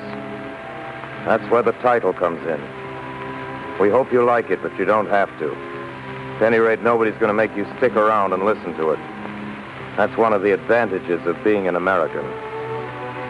Now, tonight we're doing something quite foreign to the type of thing usually presented by the Gulf Screen Guild Theater. Instead of telling a story about 5 or 6 people, we're telling a story about 100 million. This happens to include you, listener, whatever your name may be. As a matter of fact, names don't bother real Americans very much. Not when we've got states named after French kings and English queens are lifted right out of the Latin language like Montana, or out of the Spanish like Nevada, and towns. You know, if you were to hold a convention of all the people who live in foreign-sounding American towns, we could fill quite a sizable stadium. Among the delegates registering on the first day would be... Me, I'm the delegate from London, Minnesota. I'm in from Dublin, New Hampshire. Flew in this morning from Cairo, Illinois. Huh? Whose turn, me? I'm from Canton, Connecticut. I'm from Paris, Texas. I came all the way from Shanghai, West Virginia. Warsaw, Georgia. I'm the delegate representing Moscow, Kentucky. My town is Toronto, Kansas. As for me, Lisbon, Maine. Delegate from Madrid, Alabama reporting. I'm from Stockholm, South Dakota. Drove down this afternoon from Bombay, New York. Hitchhiked here from Baghdad, Florida. All right, delegates, now that you've registered, you may all be seated. Now, that's all the preliminaries there's going to be tonight. We're through with the introductions, the overture, and the official registration. So now we can get down to the text, which is, roughly speaking, this. Today, particularly, people are thinking about their country pretty hard. Some of them for the first time in their lives. People are wondering where we're headed. Men are being called on to get ready to defend America. A lot of them are thinking in terms of what is there to defend. Well, now, America means a lot of things to a lot of people. Most of them are solid patriots, only they don't know it. They don't have to wear a red and white and blue button in their lapels to prove it. They don't have to agree with or even listen to people like this. My fellow citizens, in this great state of Florida, we can fix it down, squirtle your taxes.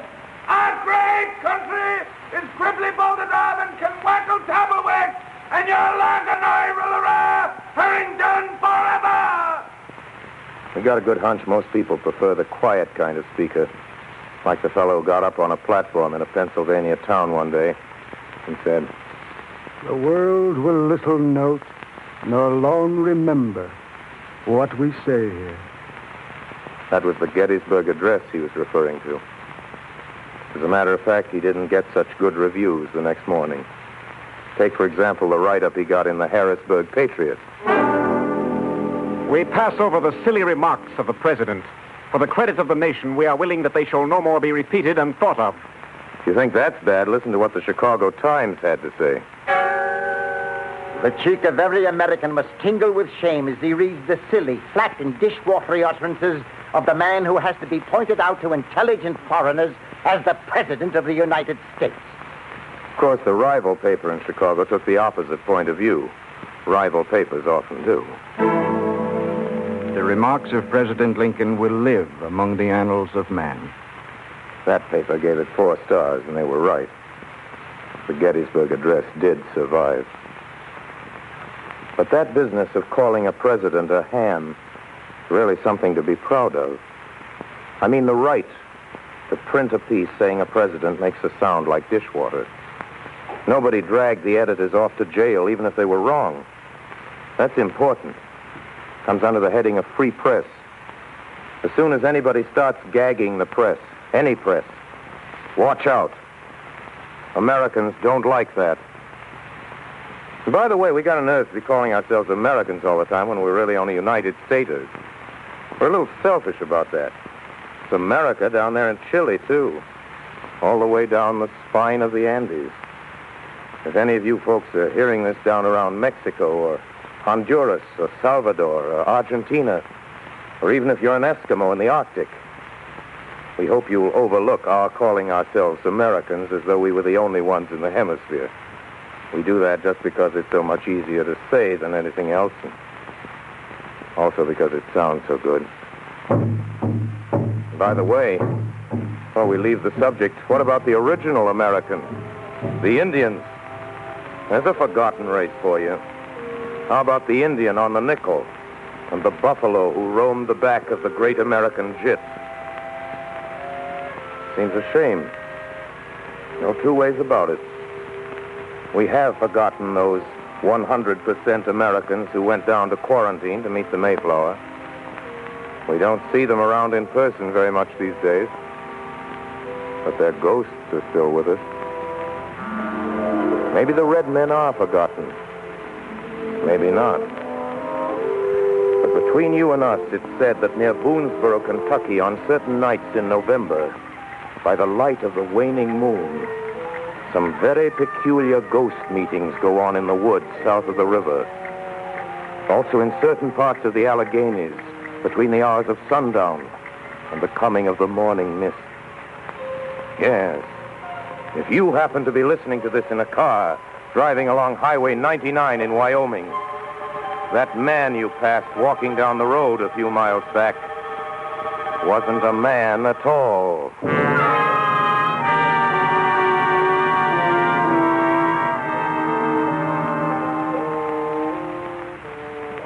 Seriously, they were brave people.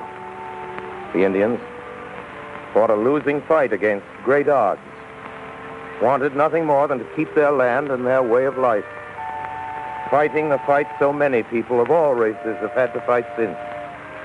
The fight to keep free and independent.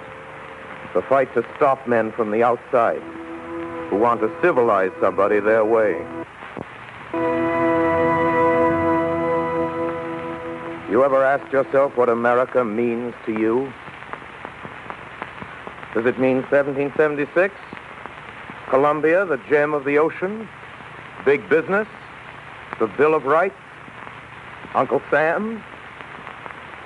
Chances are it means none of these things.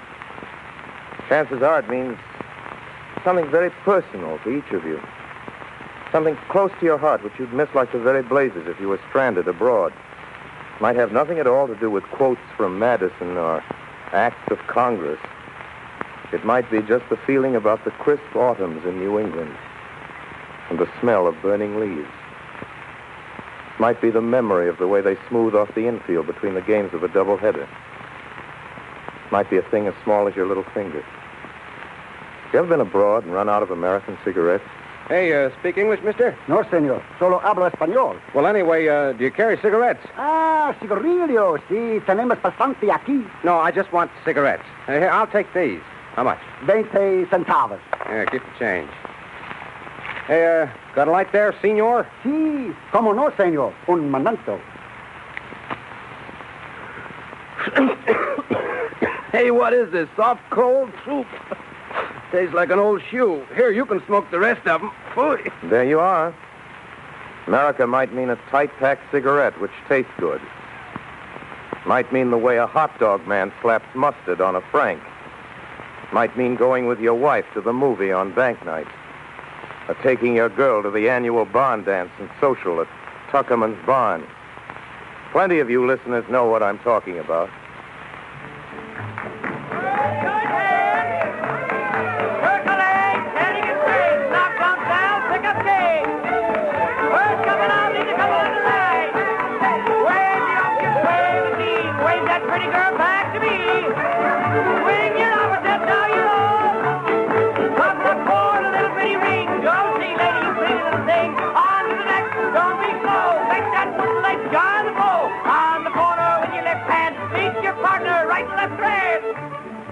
You hear people speak of home defense? This is the home to be defended. The square dance down the glen a piece. In old man Tuckerman's barn. This is the America of all the couples dancing there tonight.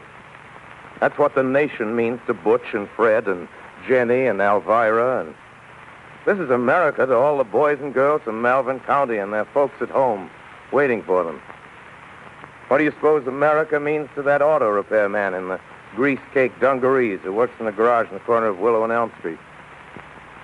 It means, quite likely, crawling under the 1936 Buick and dragging an electric light bulb on a long extension after him.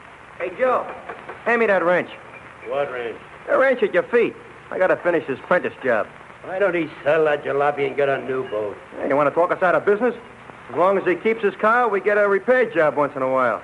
Yeah, guess you're right. Sure. That's America to Pete and Joe. Piston job, transmission job, valve job, jack it up, change the tire. New fan belt, check the pump. On Saturday night, take the girl down to Joyland Dance Park. Means repairs to those boys and cans of oil and carburetor mixtures. And to Jack Prentice, who owns the Buick that Pete is fixing and who lives down on the beach near the Coast Guard station, America means the sound and the sight and the smell of high tide under the full moon, with occasionally the melancholy note of the bellboy drifting up when the wind's blowing in from the ship channel. Means the age-old sound of the sea.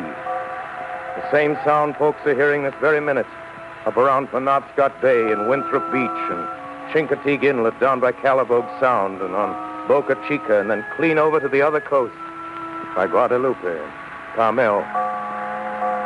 Yes. Wind and wave and sand and rock and riptide and undertow. That's America to Jack Prentice and the hundreds of thousands of folks settled on the coastlines between Eastport and Key West, Point Isabel and Birch Bay. America is all things to all the people. Prairie to Nebraskans, coal to Scranton miners, cameras and raw celluloid to the picture boys in Hollywood, the stink of crude oil to the men who work the wells, relief checks to the unemployed, a mic and a stopwatch to a radio production man, a BMT Express to Brooklyn office workers. Sure, that's the way it goes. Or isn't it? What does this country mean to you? It might mean anything. Anything at all. It might mean a course in highfalutin poetry at Harvard. Today, gentlemen, we will consider the influence of Whitman on the development of poetry in America. And by 1870, after 12 years of incessant attack against squeamish over-refinements, Whitman really began to create an active distaste for literary affectation. Or else it might be an argument between two baseball fans as to which is the better team, the Yankees or the Red Sox. Yeah, but look! The Yanks are a bunch of old men and cripples. Yeah. They won't last. I tell you, they won't last. Well, it gets good and hot around the middle of July. Yeah. Wait till doubleheaders begin piling up. What are you talking? Listen, DeMayor's is having the best season he ever had. He's an old man, huh? Keller hitting a dozen homers. I'd like to be a cripple like that. New home run record for the club. Won't last, huh? Who's the Red Sox got as good as DeMayor's? Name one guy. Name one. Who? Ted Williams. Oh, good hitter. No getting away from that. What you say? Better than DeMayor? Wait a minute. Do you say? Or it could be a poker game in Charlie Ferreter's law office upstairs over the 5 and 10 cent store on a rainy afternoon. Or a meeting of the Kiwanis Club in the Mansion House on Thursday. Or the news store. Or a great symphony concert. Sent out over everybody there, playing the music of all the world's great composers, regardless of their race or nationality. For instance, something by a great German Jew named Mendelssohn. Something you couldn't play in certain countries on the other side.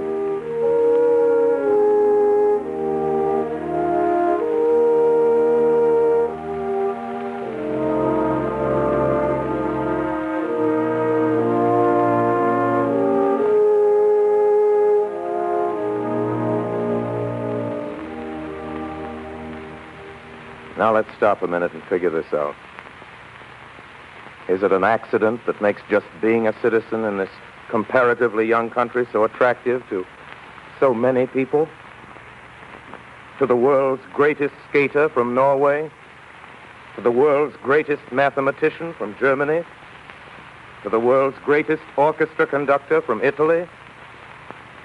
Is it an accident that 1,000 million people all around the world would give everything they own to be in your shoes, a free citizen of this country, right this very minute? Is it the weather here? Let's ask some of the natives. You from New York, how's the weather out your way? Oh, I like it all right, only the summers give me a pain, sticky and hot. And then we usually get a stretch of terrible overcast weather around April and November. Sometimes 10 days go by without the sun coming out once. And you, miss, from Miami, Florida. Oh, our climate's fine, except you have to watch out for sunburn. A gentleman from Kansas? Well, summers get pretty hot. Winter's pretty cold. Tornadoes raise a ruckus every once in a while. Los Angeles. You? Ah, wonderful climate. Magnificent. Don't you ever get tired of all that sunshine? No, sir, not a bit. Never rains? Well, a little precipitation maybe, but no rain. No earthquake? No, just little ones. Are you interested in some real estate? No, thanks. And you from San Francisco, how about it there? Best climate in the world, top. Lots of sunshine? Lots. Lots of fog? Lots. All right. Then it's not the weather which makes it so attractive. Is it maybe our wine, women, and song? Let's ask the experts. You there, expert on women. American women are beautiful, certainly. But we've never produced any classic or historic beauty. We've no legendary figure to compare with Helen of Troy, or with any of the Greek or Roman Venuses, or with Egypt's Cleopatra. As far as fiction is concerned, we can offer nobody to stand up against Italy's Juliet, or Germany's Isolde, or France's Roxane. Certainly not Scarlett O'Hara. Certainly not. No, indeed. All right, that's fine. Thanks very much. Now, what about our wines? Is that what makes America so attractive from the outside looking in? How about it, wine expert?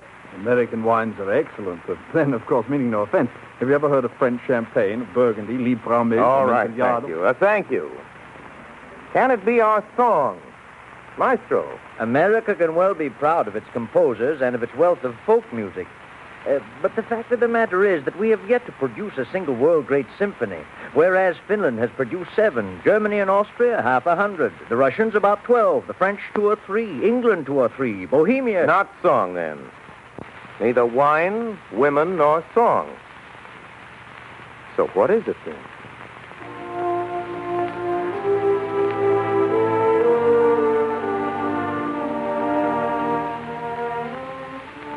Well, it's this.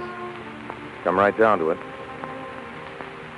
It's the spectacle of nearly 150 million people trying to live up to the expectations of a handful of great men who lived and died 150 years ago.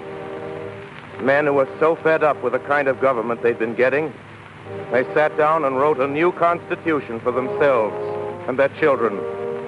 A democratic constitution that's been added to, but never been topped before or since.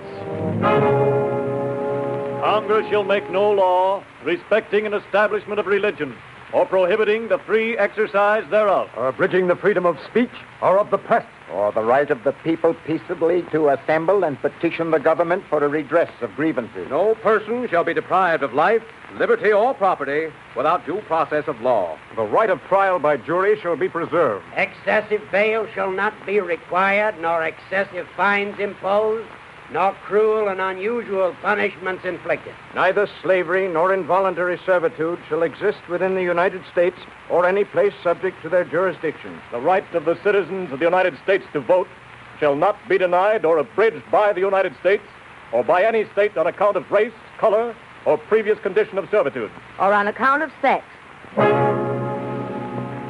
Those are pretty good sentiments to be kept alive and flourishing in the world today. Of course, there are other things that makes our union a good one to belong to. It's a beautiful country, even though it has a lot of incorrigible badlands and corrigible slums. Aren't many countries have as much in them to look at and wonder about as this one. This can be a rather fierce country, too. Ever see the way its mountains frown down sometimes? Know what they're frowning at? Some rumors they heard about petty intrigue, about political bosses and shysters and fakers and grafters and men who make a business of gypping the people. Ever see the way the sky suddenly gets black and the thunder roars and the lightning starts throwing itself around? Ever see a storm whipping it up across the Great Lakes? That's how the American winds feel about anybody who denies anybody else a fair trial, or free speech, or the right to assemble, or the right to worship as one sees fit.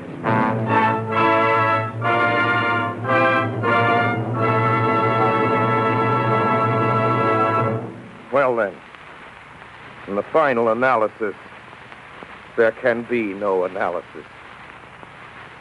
Many great thinkers and poets have attempted it, but the country's too big for any one man. There's Walt Whitman and Carl Sandburg and Tom Wolfe, and they all felt the magnitude and magnificence of the nation that got put together piece by piece like a jigsaw puzzle. They felt it and wrote about it in unforgettable ways. But still, it's bigger than any of them, or any of us. Whitman hit it on the nose when he said it was bigger than the president and the cabinet and the District of Columbia. It's not Park Avenue, or Broadway, or 42nd Street, or the Loop, or the Golden Triangle. It's other things. Many, many, many other things. Mill towns. Steel towns. Tobacco towns. Mining towns. Oil towns. Cotton towns. Farmhouses. Railroad sidings. Statues on the common. Tourist houses on the edge of town along the state highway. Swimming holes. Gas stations. Strollers on Main Street. Kettles of sorghum molasses. Sunday papers. Season tickets to concerts. Auctioneers. Night courts. Radios. Parades. Toothpaste. Shaving cream. Dogs. Cats. Skyscrapers. Subways. Cornfields. Offices. Hotel rooms. Airports. Hospitals. Factories. Oh, we could go on for weeks with this, never come any closer to a working definition of America, or to any real understanding of its total meaning.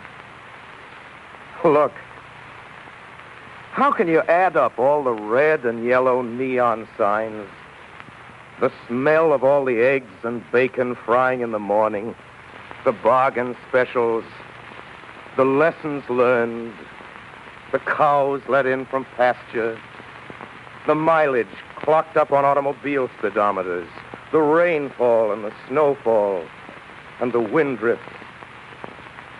It's much too big for you, or me, or any of us who happen to stand alone or in small groups. It's much too great for any person or any party. Too much loved by all its people. Loved in spite of and because of its faults and virtues and its past mistakes and future promises. America is not a map, a poem, an almanac, a mural, a building in the heart of Washington. It's a territory possessed by people, possessed by an ideal.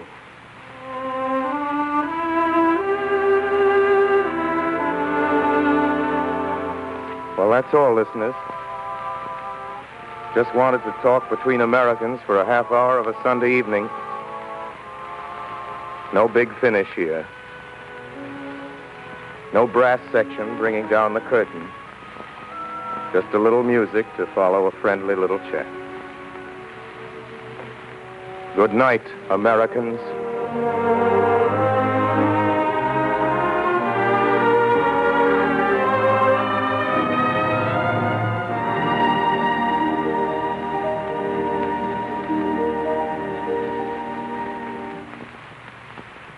You've just heard Orson Welles talking between Americans.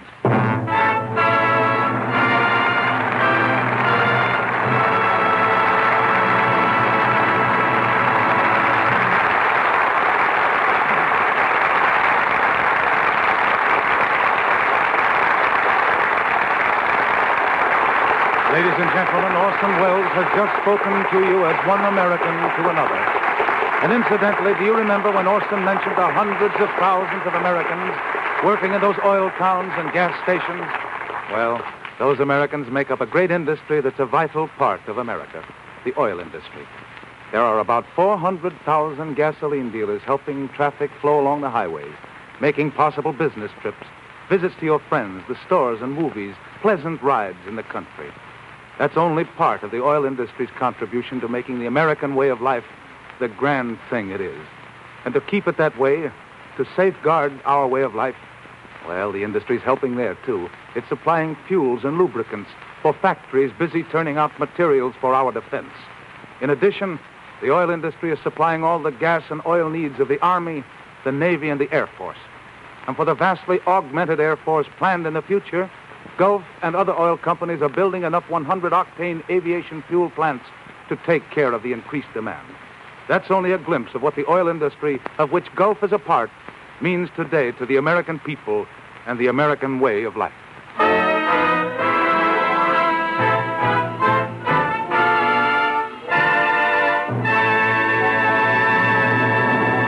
Well, next week, we really have a show that'll put you into a great humor. The RKO hit My Life with Caroline, starring those top favorites, William Powell and Ann Sothern with George Barbier. Music by Oscar Bradley, assisted by Frank Tours. Until then, this is Roger Pryor speaking for your neighborhood good Gulf dealer and saying, good night, everyone.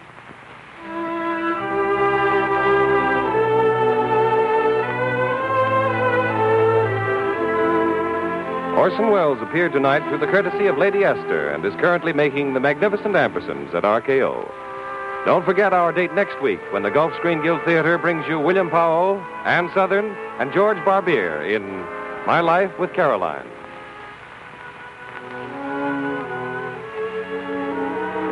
Bud Heaston speaking. This is the Columbia Broadcasting System.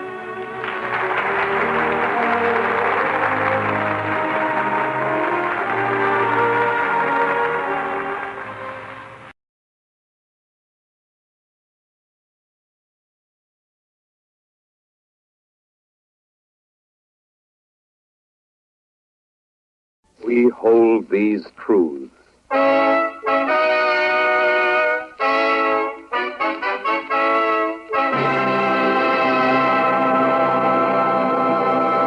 This is a program about the making of a promise and the keeping of a promise. This is a program about the rights of people. This is a program coming to you over the combined radio networks of the United States, bringing you the voices of Americans, bringing you the voice of the President of the United States. This is a program for listeners in all zones of continental time, for listeners on ships away from home, for listeners in uniform, for listeners on the American islands in the two great oceans. This is a program about the guarantee made to the people of America 150 years ago. A guarantee that has been kept through peace and war and peace and war. A guarantee we call the Bill of Rights.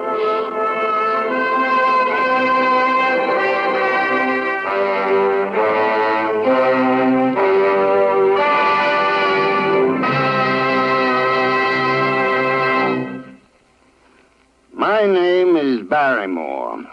I'm one of several actors gathered in the studio in California near shores that face an enemy across an ocean now Pacific in name only. We're here tonight to join 130 million fellow Americans in praise of a document that men have fought for, that men are fighting for, that men will keep on fighting for as long as freedom is a strong word falling sweet upon the ear. What we enact here tonight has been enacted many times before in living flesh and blood.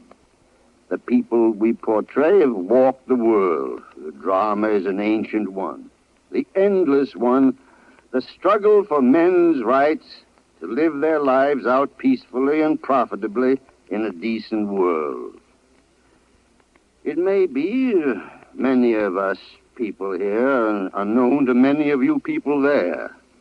For with us, honored to have a part in this program of commemoration, are some whose names you may have heard.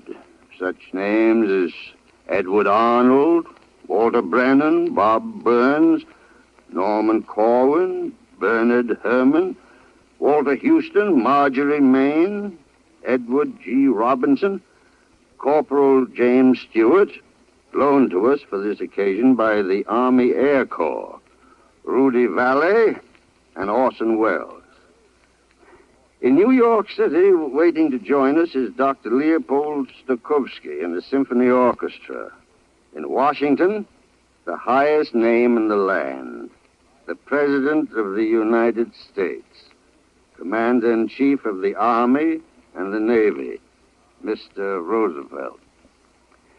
But this is not a night of names, of personalities. Our names or any names are meaningless unless your names are added, unless you join us. You, for whom the sacred rites were written, and to whom their keeping is entrusted.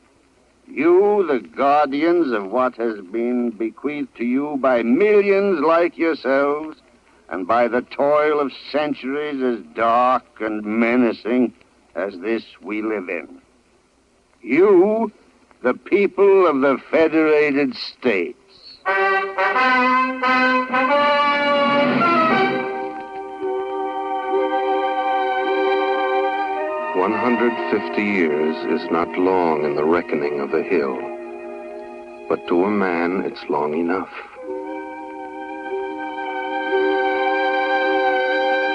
150 years is a weekend to the redwood tree, but to a man it's 2 full lifetimes.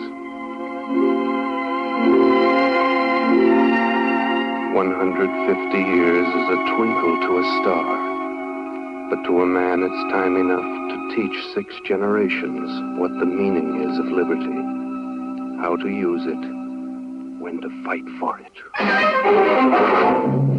Have you ever been to Washington, your capital? Been there lately?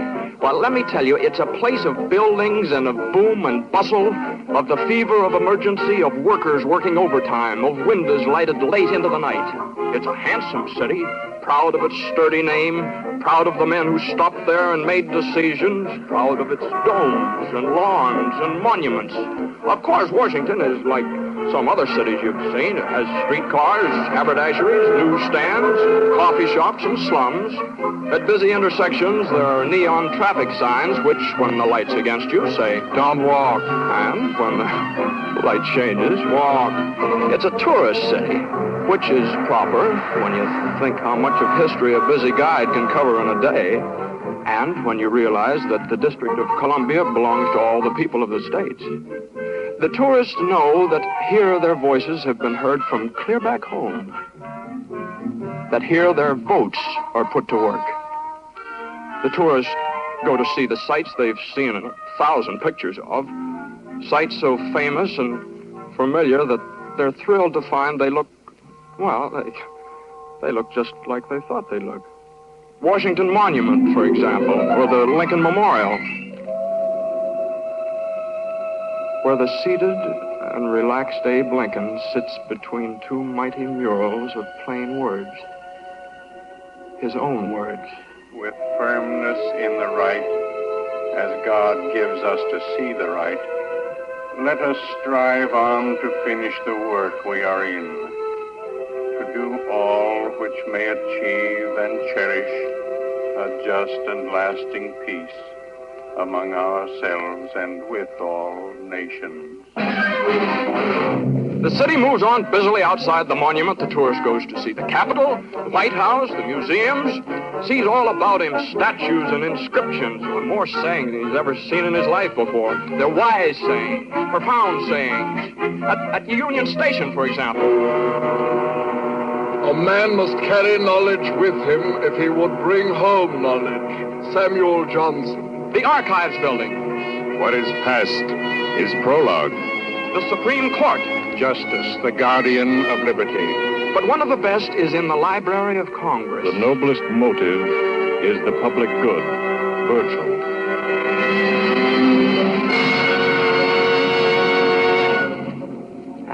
The tourist thinks that over.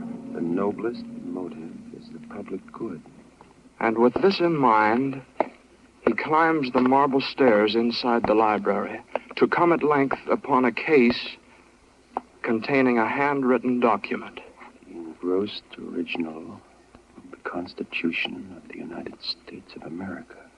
He sees the manuscript is aging, that its words are worn as though from use. The writing's dim. It's hard to make it out. It's getting on in years. We, the people of the United States, in order to form a more perfect union, establish justice, ensure domestic tranquility, provide for the common defense, promote the general welfare, and secure the blessings of liberty to ourselves and our posterity, do ordain and establish this Constitution for the United States of America. Article 1, Section 1. All legislative The words are powers dim, granted but shall not be the vested meaning in of the Congress words. of the United States. The pens that put this down are dust, but not the marks they made.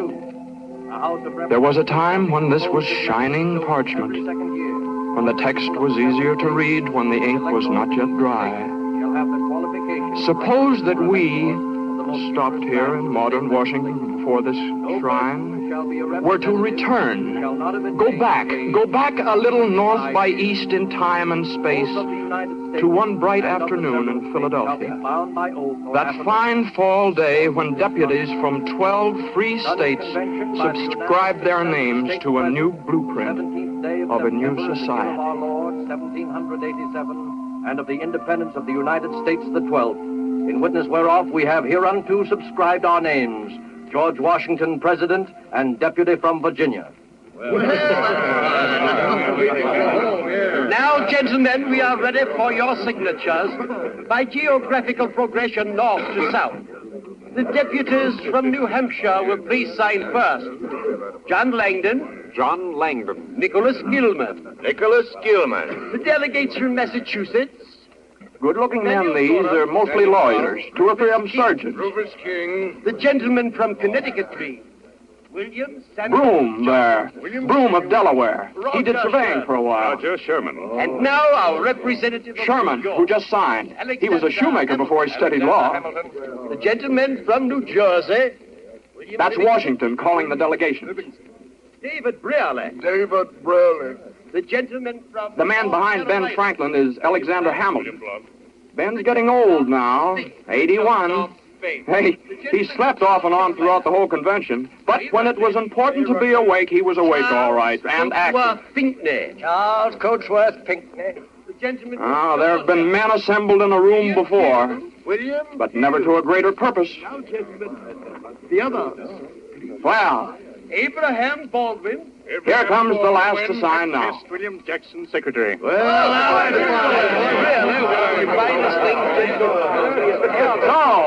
So, the Constitution has been drafted, signed, and presently will be submitted to the states for their approval. Now, the convention's all relaxed now. There are handshakes, felicitations. Is everybody happy? Will they celebrate, do you suppose? Will Rufus King go home to Boston and be welcomed by a welcoming committee from the city? Will appreciative Virginians hoist James Madison on their shoulders and parade him through the streets, shouting, "Father of the Constitution"? Will a thumping band march up and down the town making a noise like this?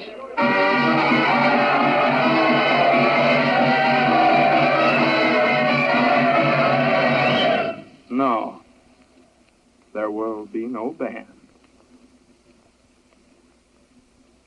And I say to you, ladies and gentlemen, the heart of every man and woman, nay, of every child in each and every one of our 13 states, from the rock-bound shores of Maryland to the golden sands of Georgia, should fill and swell with pride on reading the noble and glorious Constitution which our wise and prudent and far-sighted representatives in solemn assembly have framed and admitted to our glorious states for their approval. And I say to you...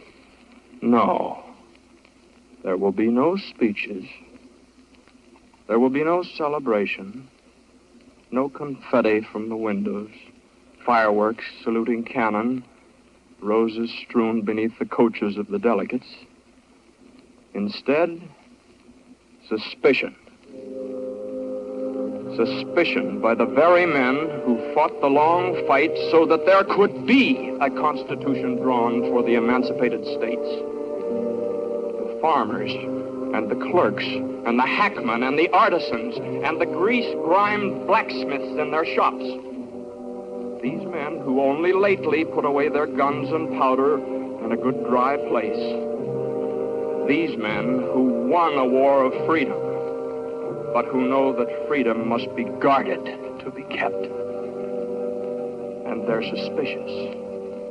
And they're talking in the common, in the tavern, and in the parlor, and in the foundry room.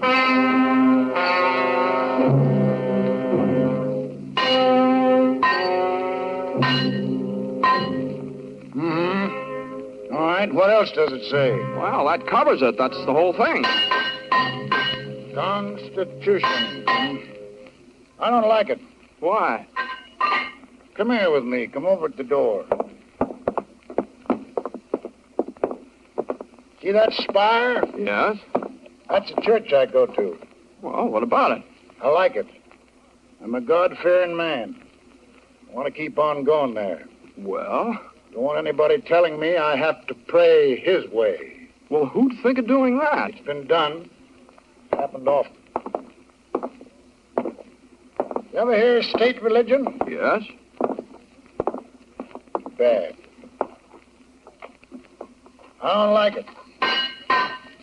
Don't think we should have it. Well, we haven't got it. Nothing in that thing you read me guarantees we won't get it.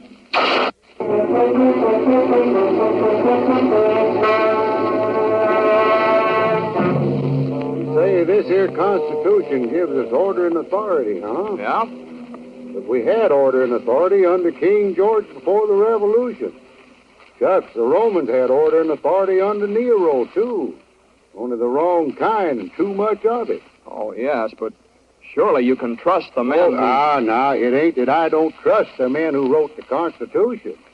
Oh, sure, I trust them, but them fellers won't always be around. Oh, yeah, well, you don't seem to understand. This is our own authority. Now, if you... The fact that it's our own don't make no difference. Constitution's fine as far as it goes. But the time to talk authority is after you put it down in black and white that we're all free men. Then we'll give you all the authority you need to keep us that way. What's more, we'll back it up with guns. That fair enough? Well, the way you talk, you'd think that... The way I talk? I think it all depends on who's handing out authority. Whether it's to keep men slaves or keep them free.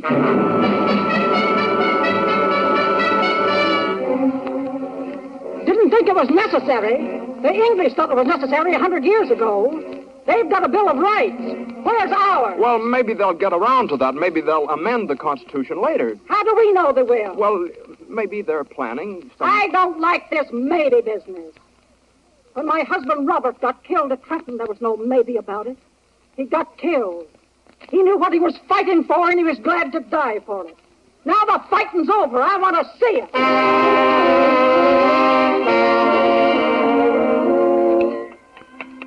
I don't know, Jerry. Sometimes I wonder whether you use your head for anything else than to keep your ears apart. I got my opinion, and I stick to it. The Constitution looks good to me. I don't think it needs no adding to. Hand me that brick there. It's a foundation, that's what it is. Sure, it's a foundation. That's just what I'm talking about. But do you build a foundation and then go away and not build a house? Do you clear the woods and then let the ground go barren? Ah, Pipple. Ah, the way you argue. Pipple, eh? Is that all you can say? Hand me that brick there. What's the hurry? Give them time. It's not an easy job to get a new country running right. That's just the point. It's a lot easier to get it running wrong. Rights, man. Can't you get that through your head? Why shouldn't rights be written into the Constitution just as much as rules on how to meet and when to vote and how much a senator should get paid? Not they alone. Not only little men like they, whose names escape us, whose names will never be recalled. The men who left their bloody footprints in the snows of Pennsylvania and buried their comrades in a clearing back of a clump of evergreens. And the little men who took it, gave it, stuck for the duration, saw it through. Not they alone are doubters, wondering and grumbling, no. There are big names, too. Names now bandied on the tongue, but later to be lustrous, later to be sainted. Tom Jefferson, George Mason, Jimmy Madison, Pat Henry. Now, take Jefferson, for instance. You know what he says? Bill of Rights is what the people are entitled to against any government on earth. I'll take Pat Henry. I cannot give my oath to support this Constitution without a Bill of Rights. I'll take Mason, a wealthy planter of Virginia who'd rather plant a seed of liberty than 20,000 acres of tobacco. Government to be lasting must be founded in the confidence and affections of the people. Without a Bill of Rights, this government will end either in monarchy or a tyrannical aristocracy. This Constitution has been formed without the knowledge of the people, and it is not proper to say to them, take this or nothing. Well, then, the Constitution is in peril. This document, so handsomely engrossed in Philadelphia, there are doubts about it, and suspicions. Will the states approve of it? Approve by ratifying? Will they throw it out? Or will they ratify providing certain changes will be made? The writing's fresh, still fresh upon the parchment. The text is clean, the ink is bold, the meaning clear. Only the worth of the Constitution is uncertain. All the points, the articles, the regulations are well put, but will they be well taken? The states decide. Not one man, two men, three men, but the states united. They decide. What says South Carolina? We ratify but offer 4 amendments. What says Massachusetts, where she stands? We ratify but offer 9 amendments. New Hampshire, you. We ratify but propose 12 amendments. Rhode Island. We ratify but 21 amendments, please. North Carolina. 26 amendments and the Declaration of Men's Rights. Virginia. We ratify, but we're suggesting 29 amendments and a Bill of Rights. New York. 33 amendments and full wages, Rick. And we ratify.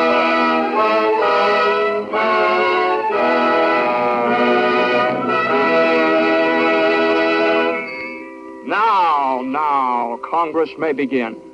May call itself First Congress. May go to work. May tackle the new job of running a democracy. But it has one thing to remember. A promise is a promise. The people have been promised changes, promised amendments, promised that their freedoms should be written down in black and white for all to see, for all to know, for all to live and prosper by.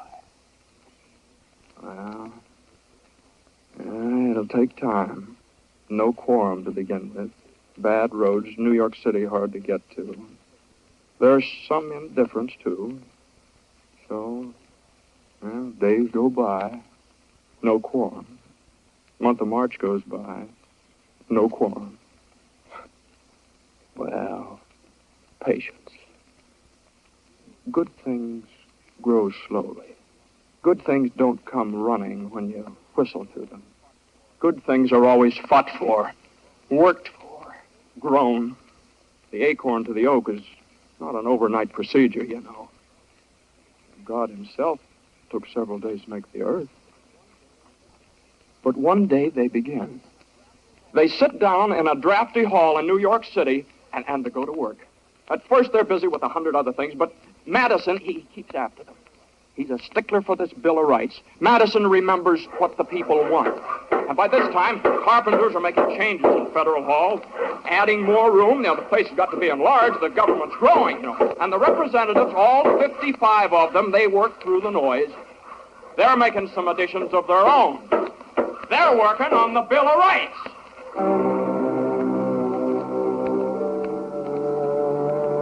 Do you think 55 representatives of the American people sat in a hall in New York City, in a drafty hall, and made up articles of freedom? Do you think the congressmen from 13 states made up those freedoms out of their own heads, debated there, deliberated there, without assistance, all by themselves? from their own experience? Oh, no. They had much help. From many nameless and unknown, from dust in quiet places, from broken bones deep in the earth, deep in forgotten earth, mixed with the empty clay, from bleeding mouths, burnt flesh, cropped ears, from numberless and nameless agonies. The delegates from dungeons, they were there. I said that men were born equal. That is all I said. The delegates from ashes, at the bottoms of the stakes, they were there. The king did not approve. The gallows delegates, whose corpses lifted gently in the breeze, they too.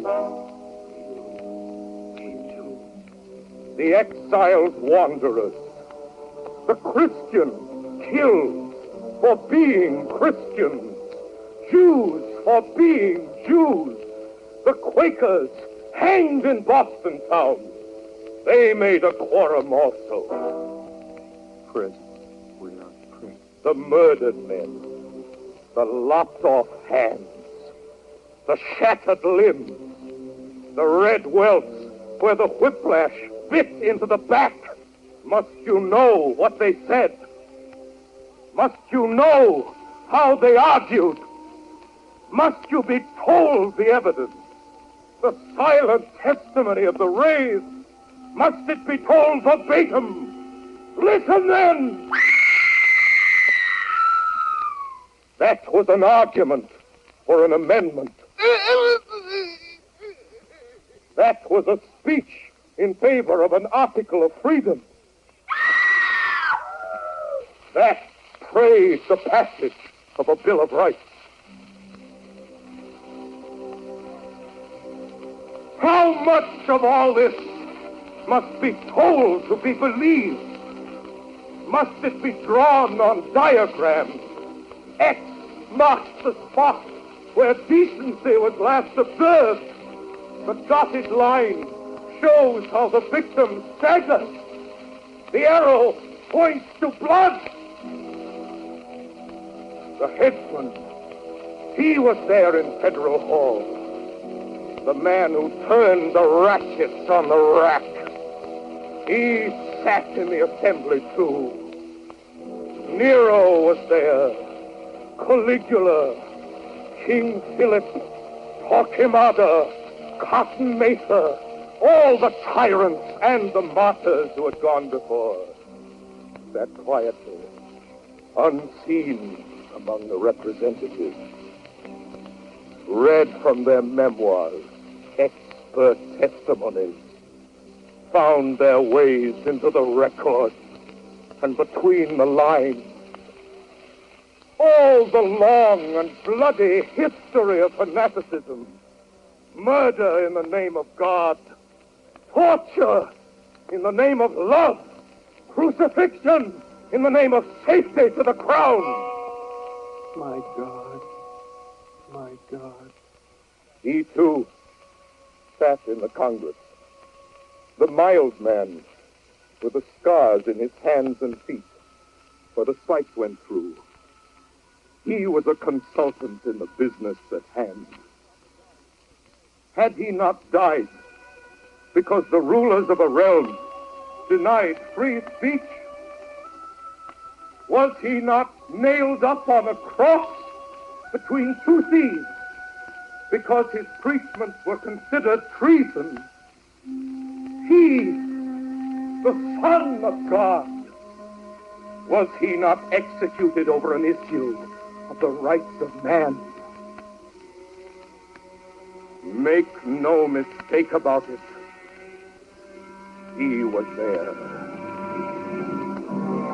He sat beside James Madison and Elbridge Gerry and John Page in Federal Hall. Unseen he was.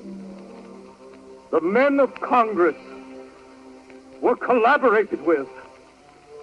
They added up the gains and losses, and the brave words spoken, and the brave songs sung. They weighed the drawn and quartered flesh.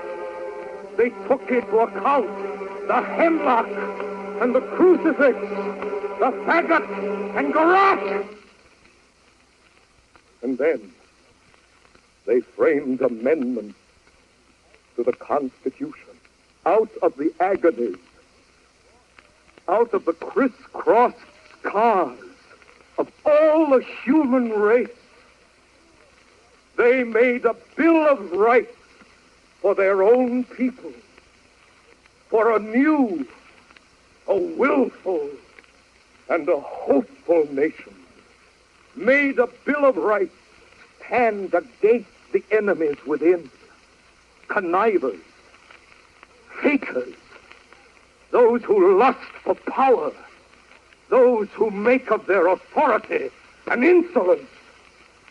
The Congress of the 13 states, instructed by the people of the 13 states, threw up a bulwark, wrote a hope, and made a sign for their posterity against the bigots, the fanatics, bullies, lynchers, race haters, the cruel men, the spiteful men, the sneaking men, the pessimists, the men who give up fights that have been just begun. The Congress wrote a 10-part epic of amendments.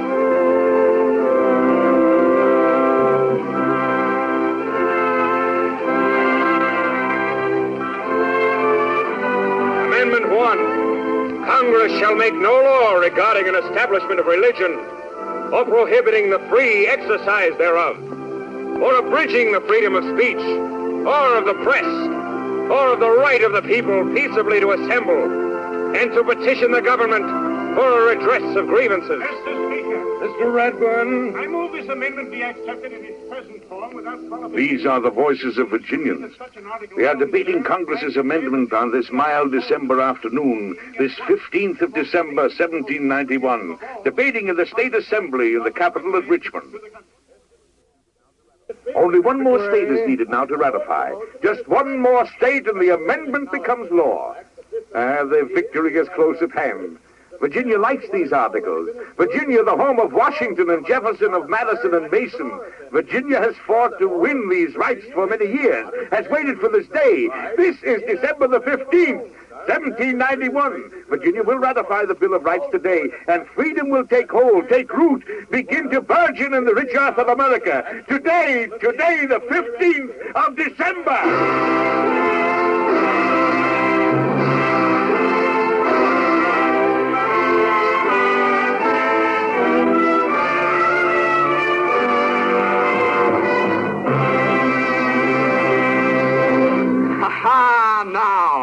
Now the people of the states breathe easier. It's all down in black and white.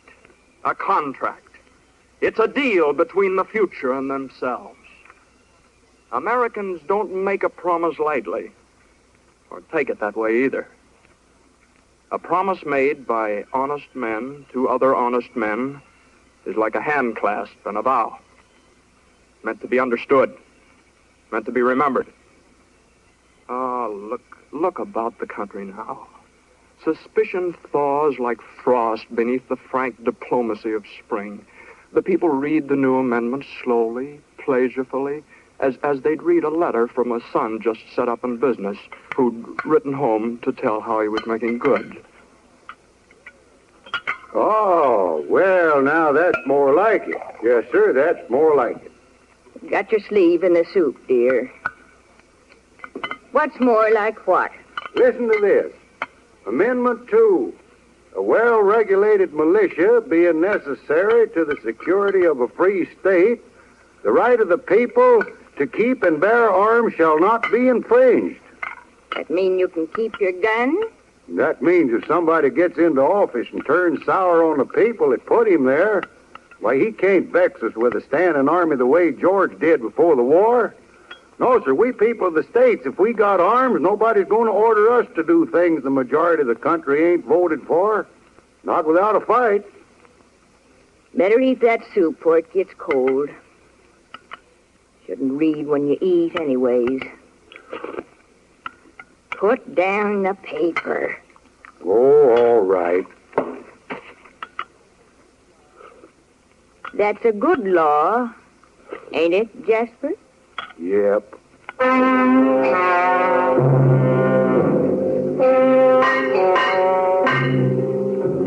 Go on reading it. Why'd you stop? Well, how can you hear me when you're hammering?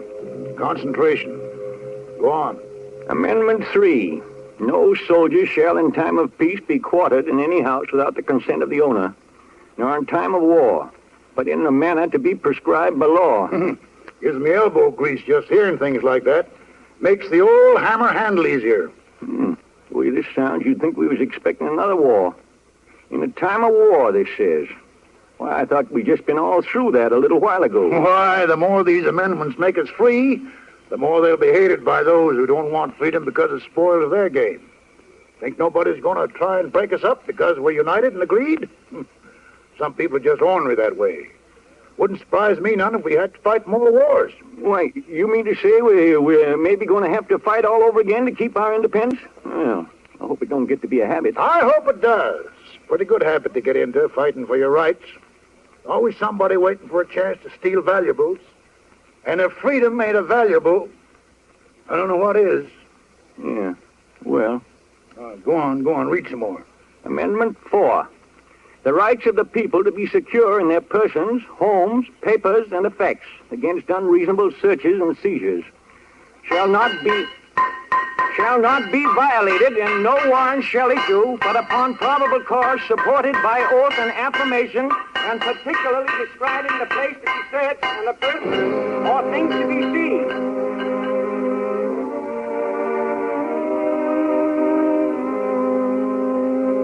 I brought you these, Robert.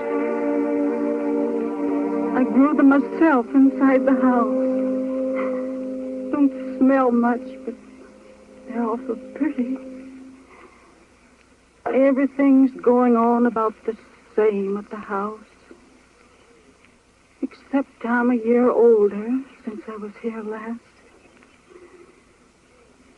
Guess you don't have to worry anymore, Robert. Guess you can rest in peace now.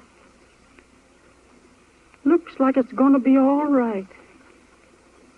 They didn't trick you, Robert. Looks all right. The voices of Americans in Maryland, in Pennsylvania, Connecticut, the Carolinas, Georgia. Up and down the little seaboard nation, the voices of Americans together now. Together in a new way, in a strange new way, a way men had never lived together in before. Proud men, unsuspicious, trusting men. They're fighting over, and they're living just begun. They're building, and they're working, and they're singing, just now getting started.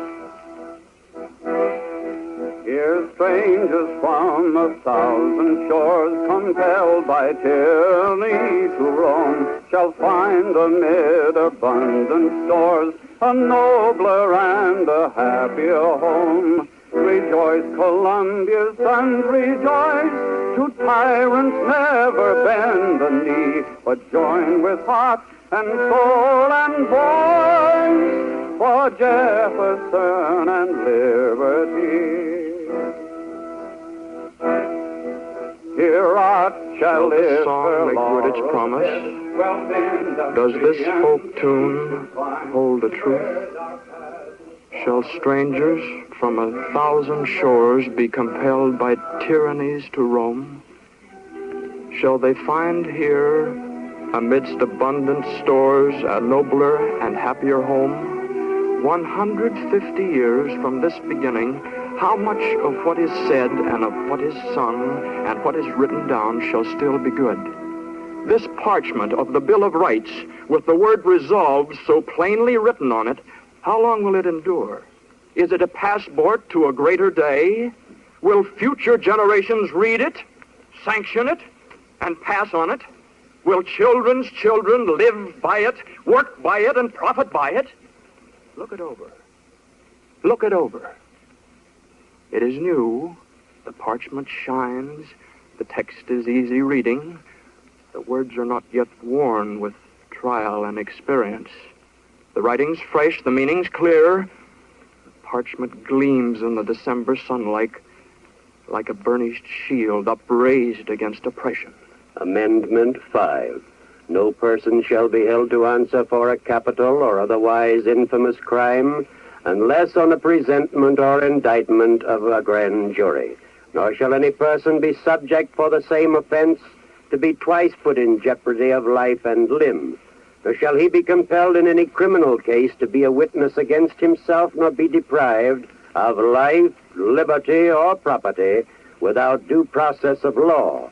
Nor shall private property be taken for public use without... Let's go ahead 150 years from now. Let's rush headlong, unstopping down the corridors of time. Let's go ahead to 1941. The writing dims. The parchment cracks and curls up at the edges. The splotch of time is on it. And now it's in a case in Washington, D.C. It's in a case behind a pane of special glass protecting it from the light. You see that tourist bending over it there? He's trying hard to make out the writing. He's tracing the rights of persons accused of crime. Amendment 6. In all criminal prosecutions, the accused shall enjoy the right to a speedy and public trial by an impartial jury of the state and district wherein the crime shall have been committed, which district shall have been previously ascertained by law, and to be informed of the nature and cause of the accusation, to be confronted with the witnesses against him, to have compulsory process for obtaining witnesses in his favor, and to have the assistance of counsel for his defense. Where does this tourist come from? Oh, maybe from a place undreamed of when the Bill of Rights was born. A land as far away from Federal Hall as Europe. Oh, California. What lies tonight between that place and here? 4 dozen states without a yard of fenced-in border. 130 million people. People working, people resting up to work some more. People working in a mighty unison to prosecute a war. All right, now let's move along. Let's move among them. Let's hear them living lives and thinking thoughts and giving off opinions. Let's see now what they have to say 150 winters after Richmond. Let's see what happens to the Bill of Rights through their 33 administrations, 77 Congresses, and a half a dozen wars. Has anybody anything to say about the status of men's rights December 15th, 1941? I have something to say, if you don't mind. I'm in jail tonight, but I'm joining in your celebration and cheering as hard as anybody else. Uh-huh. Well, if you don't mind my asking, Well, a trumped-up charge. The old routine in the city. And I'm getting out on bail tomorrow, and when I'm finally tried, it'll be by a jury and in public. And none of this Gestapo stuff. Not that they wouldn't try it if they could, but that little 450-word matter you're celebrating tonight stops them short of that. Yeah, well, what did they chuck you in the clink for? I mean, what the charge? Making a speech for the Fusion Party against the mayor. First, we hired a hall, but they took away our permit. Said the building was unsafe under an old fire ordinance. So then we went down to Garrison Square, where no permit is required to speak in public. And within 10 minutes, we were on our way to the police station on charges of blocking traffic, disturbing the peace, and inciting to riot. Oh, it's a fine thing. Yes, but listen, we'll beat him. He's scared of us. He's scared the people will find out the truth. And with good reason, because when they do, he's finished. That's why he doesn't want us to be heard. Uh-huh. It's only the crooks and the frightened little big shots who need to shut up their opponents. That may work all right in some other countries, but not here. Yeah, well, how are you going to beat him? Well, there's such things as rights on our side. And not even the mayor's machine is powerful enough to stop us. We'll fight that fight on every front. Carry it to the highest courts if necessary. And we'll win! Is this the talk of servile men? Of tamed and gutless and obedient men? Is this the kind of talk you hear from slaves and witless followers? No, not quite. Not exactly. This is what they meant in Federal Hall and what they voted for 150 years ago today in Richmond. Those 10 amendments are not dusty statutes loafing in retirement. They're a pep talk to the fighters and a fortress to the undefended. They double bar the front door of the home against culprits and searching parties. Stand the drinks for everybody toasting freedom. And of all things, they are not a set of legal clauses, dry and dusty. Although that's Amendment 7, that makes us wonder. Amendment 7. In suits at common law where the value in controversy shall exceed $20, the right of trial shall be preserved, and no fact tried by a jury shall be otherwise re-examined in any court of the United States than according to the rules of the common law. Well, except for that, not like a lawyer's brief at all, but mostly like a kind of a freestyle ode to liberty, 10 verses long. Amendment 8. Excessive bail shall not be required, nor excessive fines imposed, nor cruel and unusual punishments inflicted. That's treason in most of your sentiment like that today. Amendment 9. The enumeration in the Constitution of certain rights shall not be construed to deny or disparage others retained by the people. Do you notice how many times it says the people? Well, now, can it be because it means the people? Yeah, it can. Amendment 10. The powers not delegated to the United States by the Constitution, nor prohibited by it to the states, are reserved to the states respectively, or to the people. Powers reserved to the people in the Bill of Rights. How the mighty and the proud have fallen. Why, King John, who threw a fit when barons made him sign the Magna Carta. Barons, mind you, were heedless of the common people. John, the tough old monarch. Well, he would have died 1,000 deaths of apoplexy at the mention of the thought of it. The pharaohs of old Egypt, masters of the blackest arts of slavery. They would have crawled inside a pyramid and shut 147 secret doors behind them in a panic. A promise is a promise. Has America's been kept? Has it come through peace and war untarnished and unbroken? Has it worked, and is it working? For the people and by the people? Is it going anywhere from here? Are the rights the right rights? Are they rolling? Do they function? Do they click? Well, who knows the answer better than the people? Who better can we ask than ask the great custodians themselves, the 100 million keepers of the promise? And we shall ask them. Ask a few of them who stand for many more than few, the high and the low among them. Ladies and gentlemen, an office clerk. Well, we know what freedom is now. Looked for a while there like a lot of us had forgot what it really meant and how much we had of it.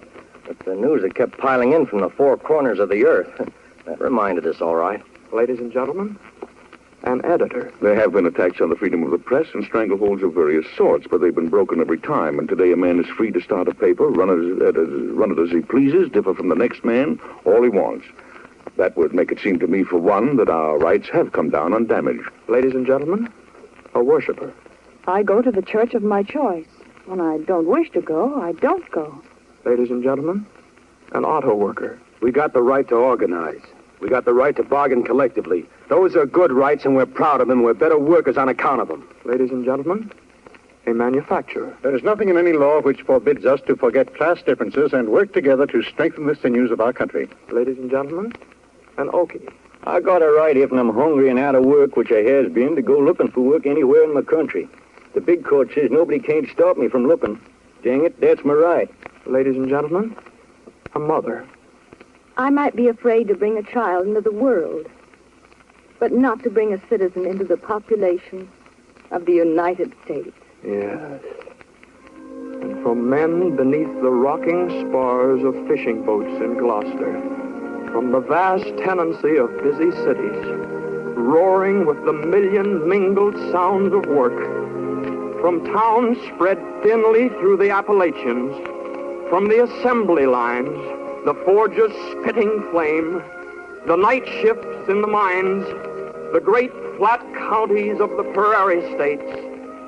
From the grocers, from the salesmen, from the tugboat pilots and the motor makers, acclamation, yes, united proudly in a solemn day, knit more strongly than we were 150 years ago this day. Can it be progress if our Bill of Rights is stronger now than when it was conceived? Is that not what you would call wearing well? The incubation of invincibility?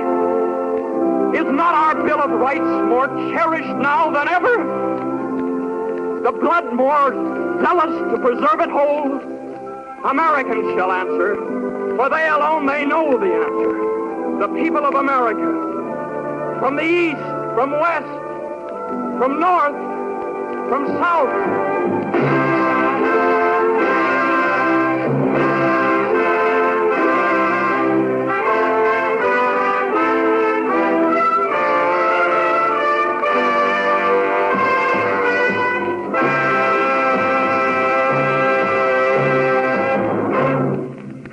Ladies and gentlemen, the President of the people of the United States. Free Americans. No date in the long history of freedom means more to liberty-loving men in all liberty-loving countries than the 15th day of December, 1791. On that day, 150 years ago, a new nation, through an elected Congress, adopted a Declaration of Human Rights which has influenced the thinking of all mankind from one end of the world to the other. There is not a single republic of this hemisphere which has not adopted in its fundamental law basic principles of freedom of man and freedom of mind enacted in the American Bill of Rights. There is not a country, large or small, on this continent and in this world which has not felt the influence of that document, directly or indirectly. Indeed, prior to the year 1933, the essential validity of the American Bill of Rights was accepted everywhere, at least in principle. Even today, with the exception of Germany, Italy, and Japan, the peoples of the whole world, in all probability 4/5 of them, support its principles, its teachings, and its glorious results. But in the year 1933, there came to power in Germany a political clique which did not accept the declarations of the American Bill of Human Rights as valid. A small clique of ambitious and unscrupulous politicians whose announced and admitted platform was precisely the destruction of the rights that instrument declared.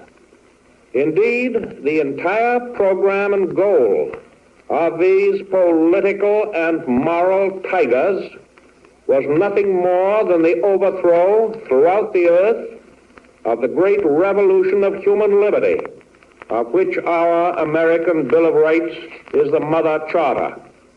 The truths which were self-evident to Thomas Jefferson, which have been self-evident to the 6 generations of Americans who followed him, were to these men hateful. The rights to life, liberty, and the pursuit of happiness, which seemed to the founders of the Republic, and which seemed to us inalienable, were to Hitler and his fellows empty words, which they proposed to cancel forever.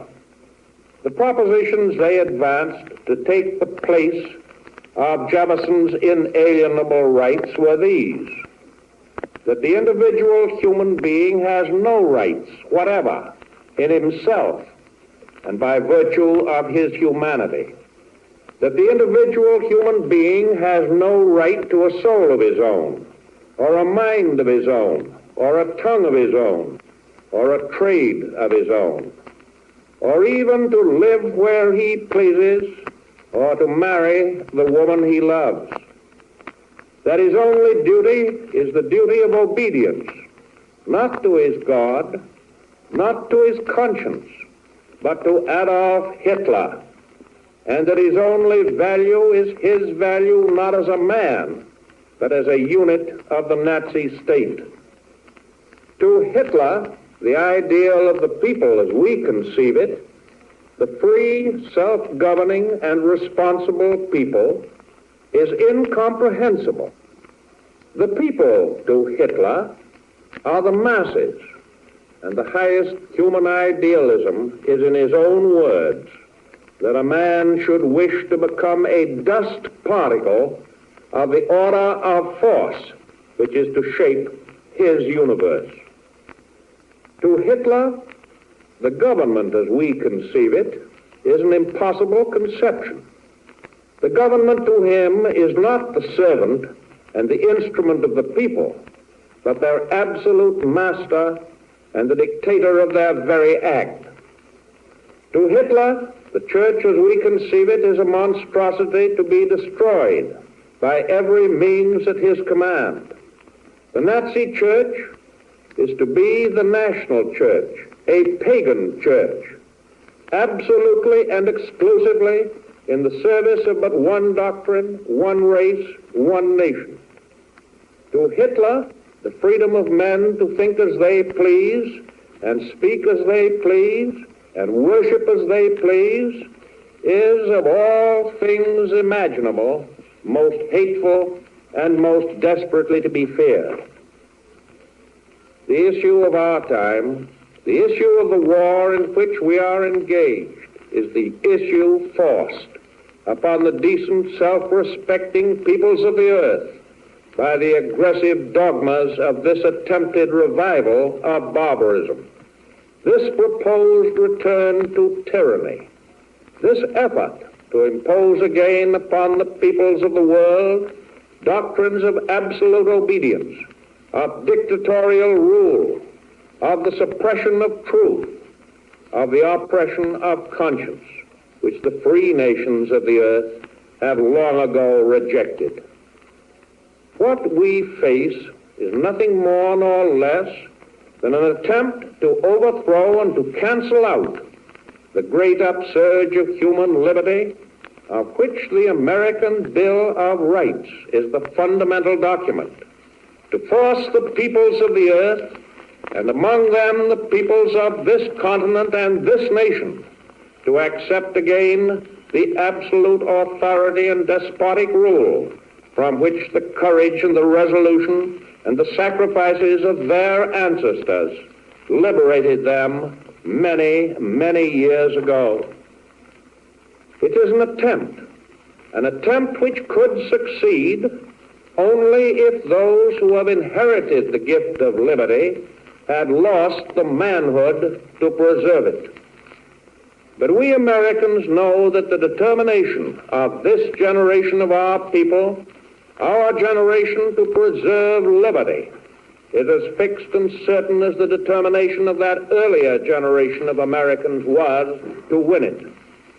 We will not, under any threat or in the face of any danger, surrender the guarantees of liberty our forefathers framed for us in our Bill of Rights. We hold with all the passion of our hearts and minds to those commitments of the human spirit. We are solemnly determined that no power or combination of powers of this earth shall shake our hold upon them.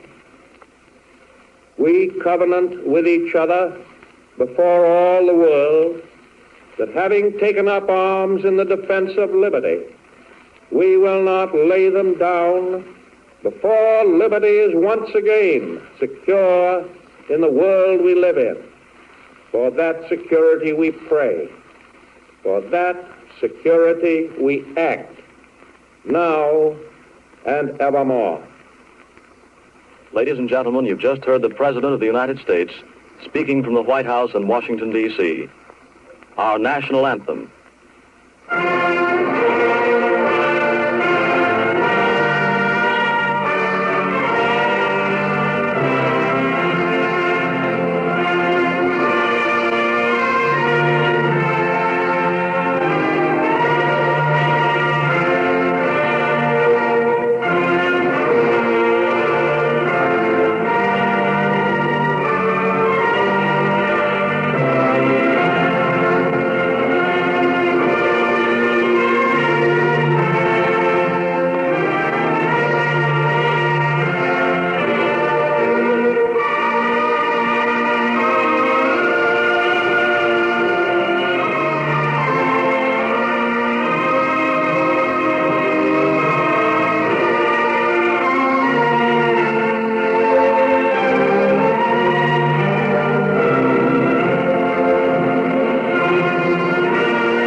You have been listening to We Hold These Truths, a special program commemorating the 150th anniversary of the ratification of the Bill of Rights and presented over the combined radio networks of the United States.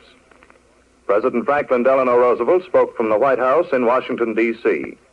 The Hollywood portion of the program, written and directed by Norman Corwin, starred Edward Arnold, Walter Brennan, Bob Burns, Walter Houston, Marjorie Main, Edward G. Robinson, Corporal James Stewart, Rudy Valley, and Orson Welles.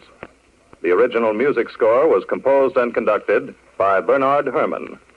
The national anthem was performed by the NBC Symphony Orchestra, conducted by Dr. Leopold Stokowski, and came to you from New York.